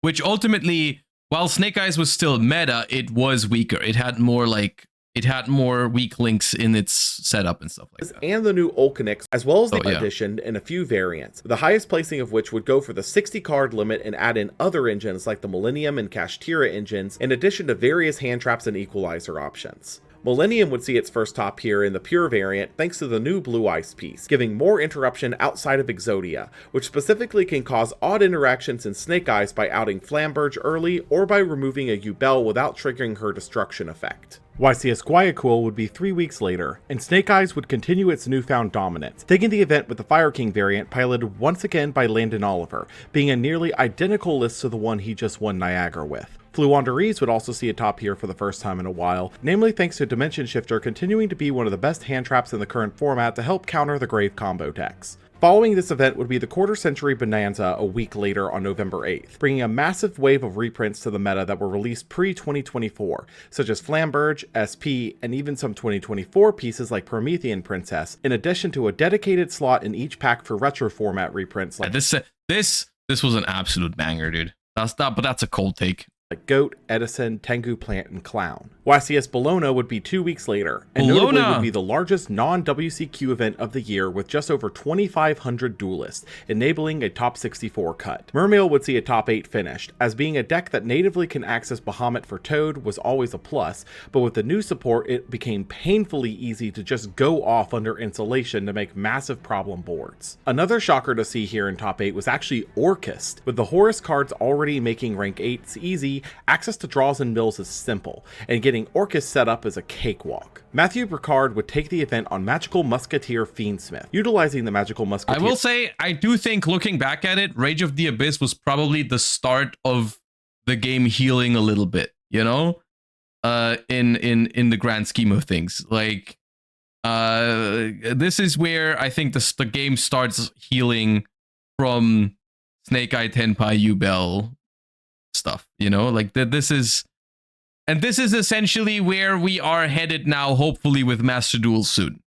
Effectively as Fiendsmith starters, similarly to how we saw earlier in the year, but has cut all of the fluff out as it's effectively just a Fiendsmith deck now. Starfire and Calamity effectively can be used to either start your Fiendsmith lines with a max in between to fluff out your light Fiend count, or to flood board further by using Tracked in the same column behind Starfire to access Calamity. Also, Eccentric doubles as a Fiendsmith starter and has removal for both monsters and spell traps that just happens to be searchable via Tracked, which would be played at 3 here thanks to the influx of Light Fiend targets. This would lead us into the last set of the year, and if it was anything like the previous side releases, it would be reasonable not to expect too much from it in terms of a shakeup. But this time, it wasn't just a standard import set, it was the first deck build set we've seen in over a year. Ryuge. Crossover Breakers. Release date, December 6th, 2024. Set type, deck building set. Major strategies, Ryzeal, Malice, Ryuge. Impact, a breath of fresh air to the format. Crossover Breakers was the first deck building set we've had in over a year at this stage, with the last one being Valiant Smashers back in November of last year. As such, the 3 archetypes contained within had the expectation on them that they'd be solid strategies, but need a wave or two to get going. Not the case here. As it turns out, all 3 of the strategies here would be playable on release, so let's take a dive into each individually before we get too ahead of ourselves. Did they say all 3? Ryzeal can summon itself from hand if you have a Ryzeal on field or in grave, and searches a light pyro on summon. Node can summon itself from hand if you have an Exceed on field or in grave, and can send a card from hand or field to grave to revive a Ryzeal with its effects negated. Ice Ryzeal can summon itself from hand by pitching a card from hand or field to grave, and on normal, special summons a Ryzeal from deck. Ext can summon itself from hand by dumping an Exceed from extra on summon, and searches a Fire Thunder monster if you only control rank and level 4s. Palm Ryzeal can be summoned from hand by shuffling back a Ryzeal from hand or grave, and if it battles a monster, can dump a level 4 from hand or deck to boost its attack by that dump monsters. Duo Drive is a multi-mat rank 4 that gains 100 for each material, can attach a Ryzeal from grave as material on summon, and can detach 2 to search 2 different Ryzeal cards. Detonator is a multi-mat Ryzeal locked rank 4 that can detach a material when the opponent uses a card or effect to pop a card on field, can attach a monster from grave as material on summon, and can detach to protect and Exceed from destruction. Plug-in summons a Ryzeal or Exceed from grave or banishment, then attaches a Ryzeal card from deck to a rank 4.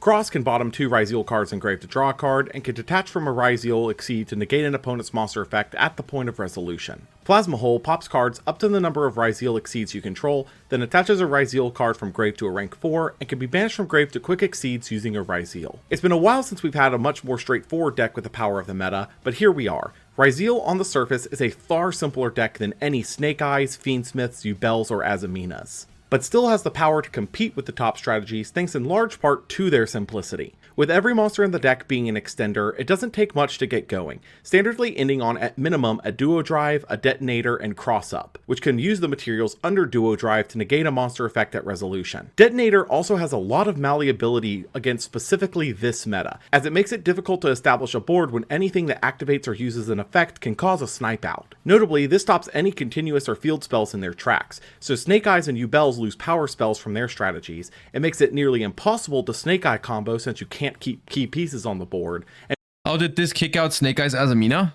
That is a good question, actually. I will say that I did not expect it. Like, I played in the, I think it was the very first YCS after this came out at YCS Anaheim, which happened very, very shortly after this released. And I did not personally think it was going to be that dominant over Snake Eyes. I thought it was going to be like a mix of both.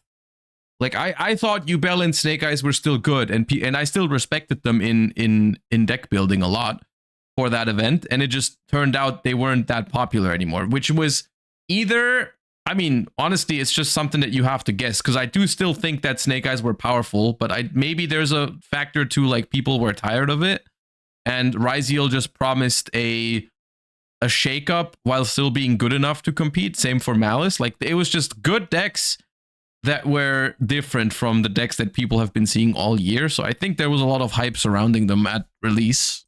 It will always come down with at least 3 materials since it reattaches a monster from grave to it as material. X can also cause some fun interaction with its summon effect, as you can send any Exceeds to grave for summon, meaning that it is true though that Snake Eyes being like mostly reliant on Azamina to start its combos has a rough time into Detonator, and it is really hard to prevent Detonator from happening. So like the Ryzeal deck specifically was pretty good against those. You can send something like Aggregator for its summon to act as an imperm, then reattach it to Detonator to use its effect later. Do you think Ryzeal will be oppressive in Master Duel even with Snake Eye and Yubel still around? I mean, if Ryzeal releases next, which would roughly be accurate to the real life release schedule, right? Like Ryzeal and Malice would be up next at some point. I do think Ryzeal, if Snake Eyes is at a stage where Beatrice is banned and it basically is at this level, right? Like Snake Eyes in Master Duel right now is almost like Snake Eyes in the TCG at this point in time, just plus Appaloosa, right? So yeah, I think a full power Ryzeal / Malice release would rival Snake Eyes and Yubel. A secondary effect for Detonator's pop. Ice is obviously the most desirable starting point since it's a tour guide for the archetype effectively, but notably is also a level 4 pyro, meaning that it's accessible with Bonfire, once again making the spell one of the most relevant rotas we've had in years. It says a lot about an archetype this simple on a surface level holding so much potential, so and we'll put OSS, a pin in this for this YCS, OSS was legal. So no, I'm not forgetting it. You're just not listening. Conversation until we can talk about the YCS after this release. All of the Malice main deck monsters resummon themselves at a cost of 300 life once per turn when banished. White Rabbit blocks damage from Malice links that point to it and sets a Malice trap from deck with a different name than those in grave on summon. Chessy Cat banishes any monster destroyed in battle with a Malice link that points to it and can banish a Malice card from hand to draw 2. Dormouse gives Malice links pointing to it effect destruction immunity and can banish a Malice monster from deck. All right, I'll give you this much. Malice enjoyers, I don't like Malice, but compared to what happened previously, it still is a lot better than what happened beforehand. Like, it's still, I'll take Malice over Tenpai, Yubel, and Snake Eye any day. Deck to boost Malices by 600 for the turn. Each of the Malice. If combo decks have to exist in Yu-Gi-Oh and they have to be like somewhat powerful, then I think Malice is still a step in the right direction compared to what happened beforehand.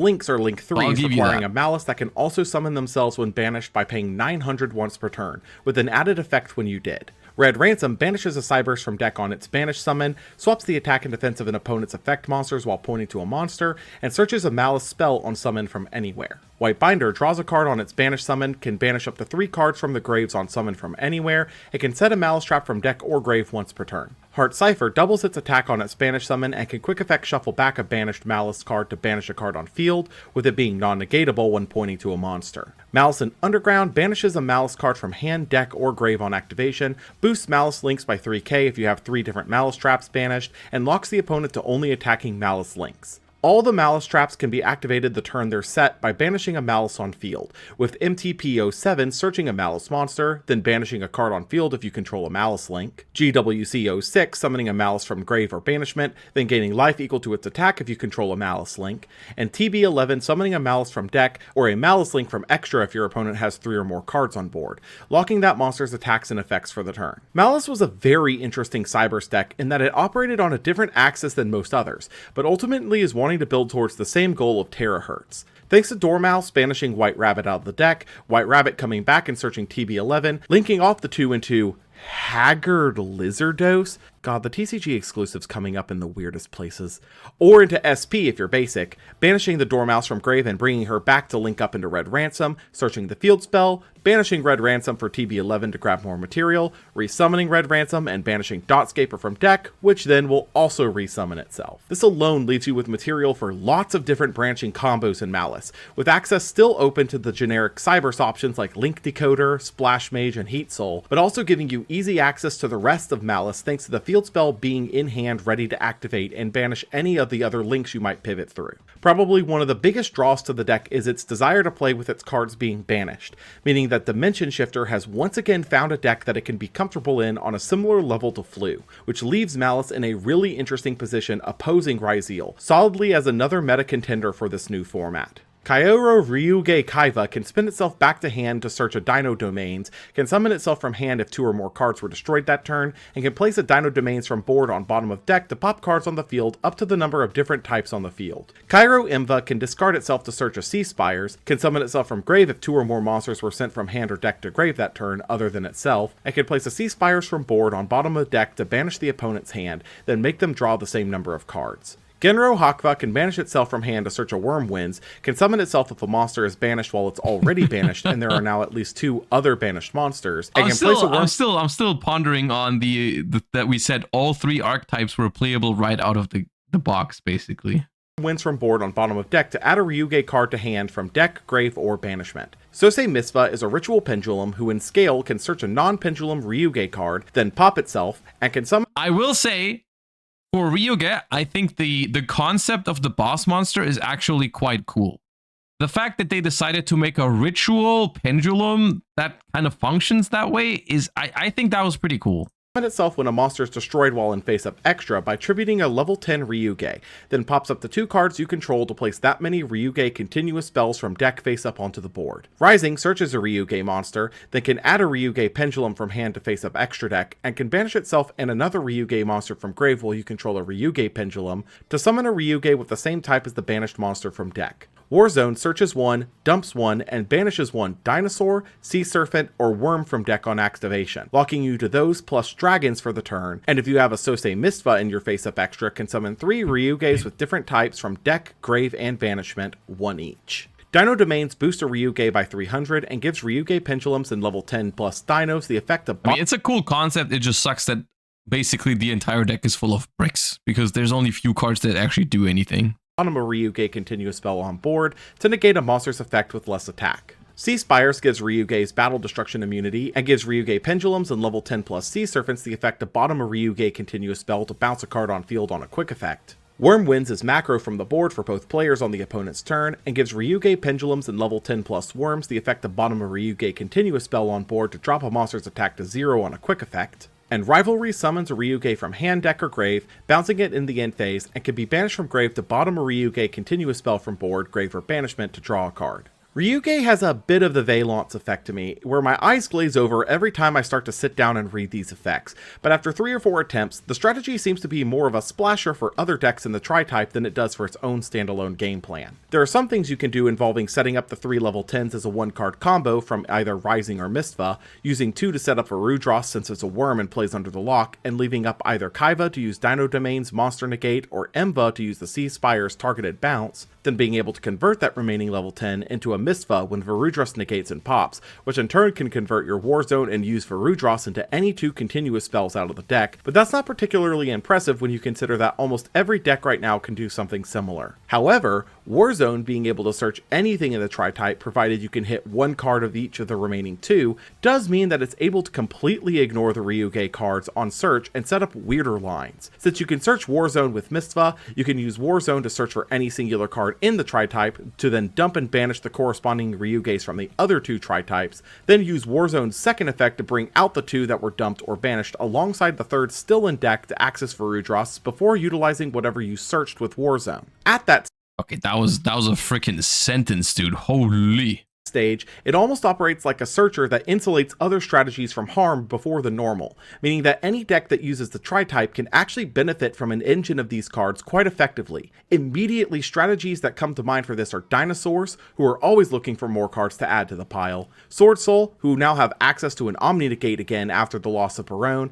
or simply using the 3 materials to summon out an easy Protoss, which is still a pain in the ass to this day. As for Dinosaurs specifically though, Warzone pulls double duty by searching either a Dinosaur for your combos or for Lithosagem, who's a worm that fits under the lock, and thanks to doing standard Dinosaur shenanigans with popping the babies, you can already trigger the Mistva on your own turn, which in turn can convert more babies into interactions through the continuous spell lines. All in all, this is potentially a powerful build-around engine for other decks, but as for what it can do solo, the options are still pretty limited for now. YCS Anaheim would be held the same weekend, and instantly Ryzeal and Malice would have an impact, completely usurping the previous meta and marking themselves as the new decks to beat. Triff would take the event on Ryzeal, fulfilling a called shot at the start of the year to win a YCS by year's end, showcasing how versatile the new cards actually were. Because the Ryzeals don't lock you until you use their summon from hand effects, starting with Ice for X to search Sword allows you to make Exoton Knight before the lock, which is a light fiend for accessing Requiem, and by extension the entire Fiendsmith engine before proceeding with Ryzeal plays. Thanks to this, Ryzeal has the ability to self-insulate its own combo by making a Caesar before committing. I mean, this was a very, very good call at the time. The invention of Ryzeal Fiendsmith was pretty impressive.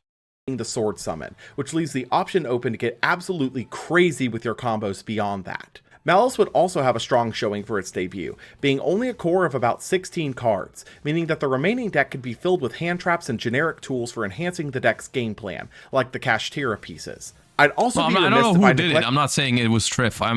Whoever did it was a good job. I'm not saying it was Triff necessarily. I don't know. But I will say, even just recognizing it is that good was a good call, because I heard of Ryzeal Fiendsmith before Anaheim, and I did not go with it, you know, because I didn't test particularly much for it, but I did not see the potential in it right off the bat.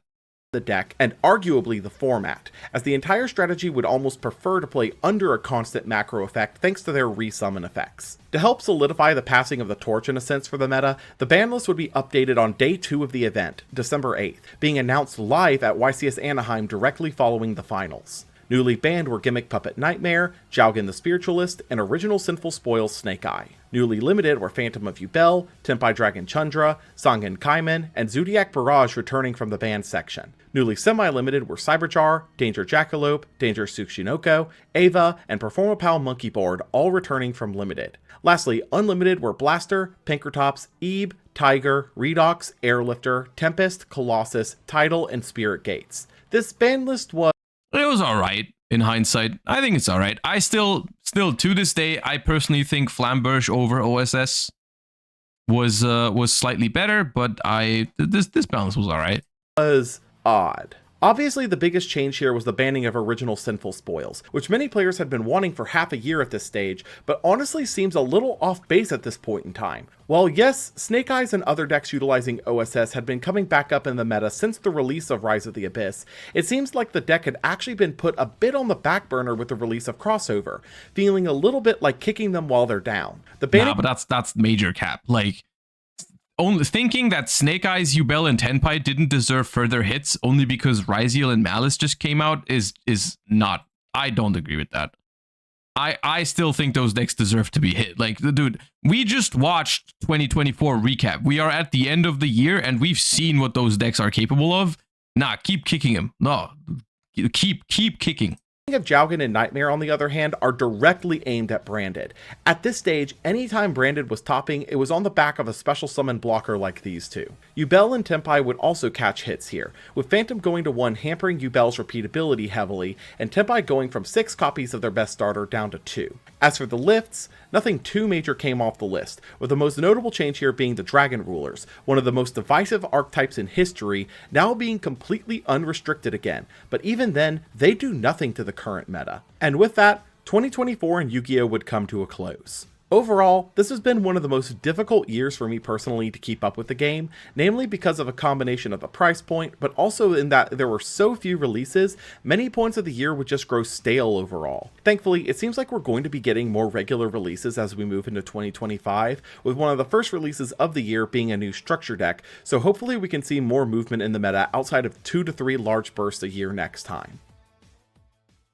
I would also just like to take a minute here post-recording and give a huge shout out to my Patreons, Aero Noir, Brushwag Collector, Dammit Marco, Franz Burkhauser, Jukes, Misaden, NTB YGO, Otaku GamerX, Prinrin, The Critic of Innocence, and Zero Regent, as well as all of my other patrons over on patreon.com. You all have helped this be an absolutely incredible year for the channel, and I cannot thank you enough. If you'd like to support the channel and see my videos, my mouse was empty, so I had to fix it real quick. a day early. Anyways, we are at the end of 2024.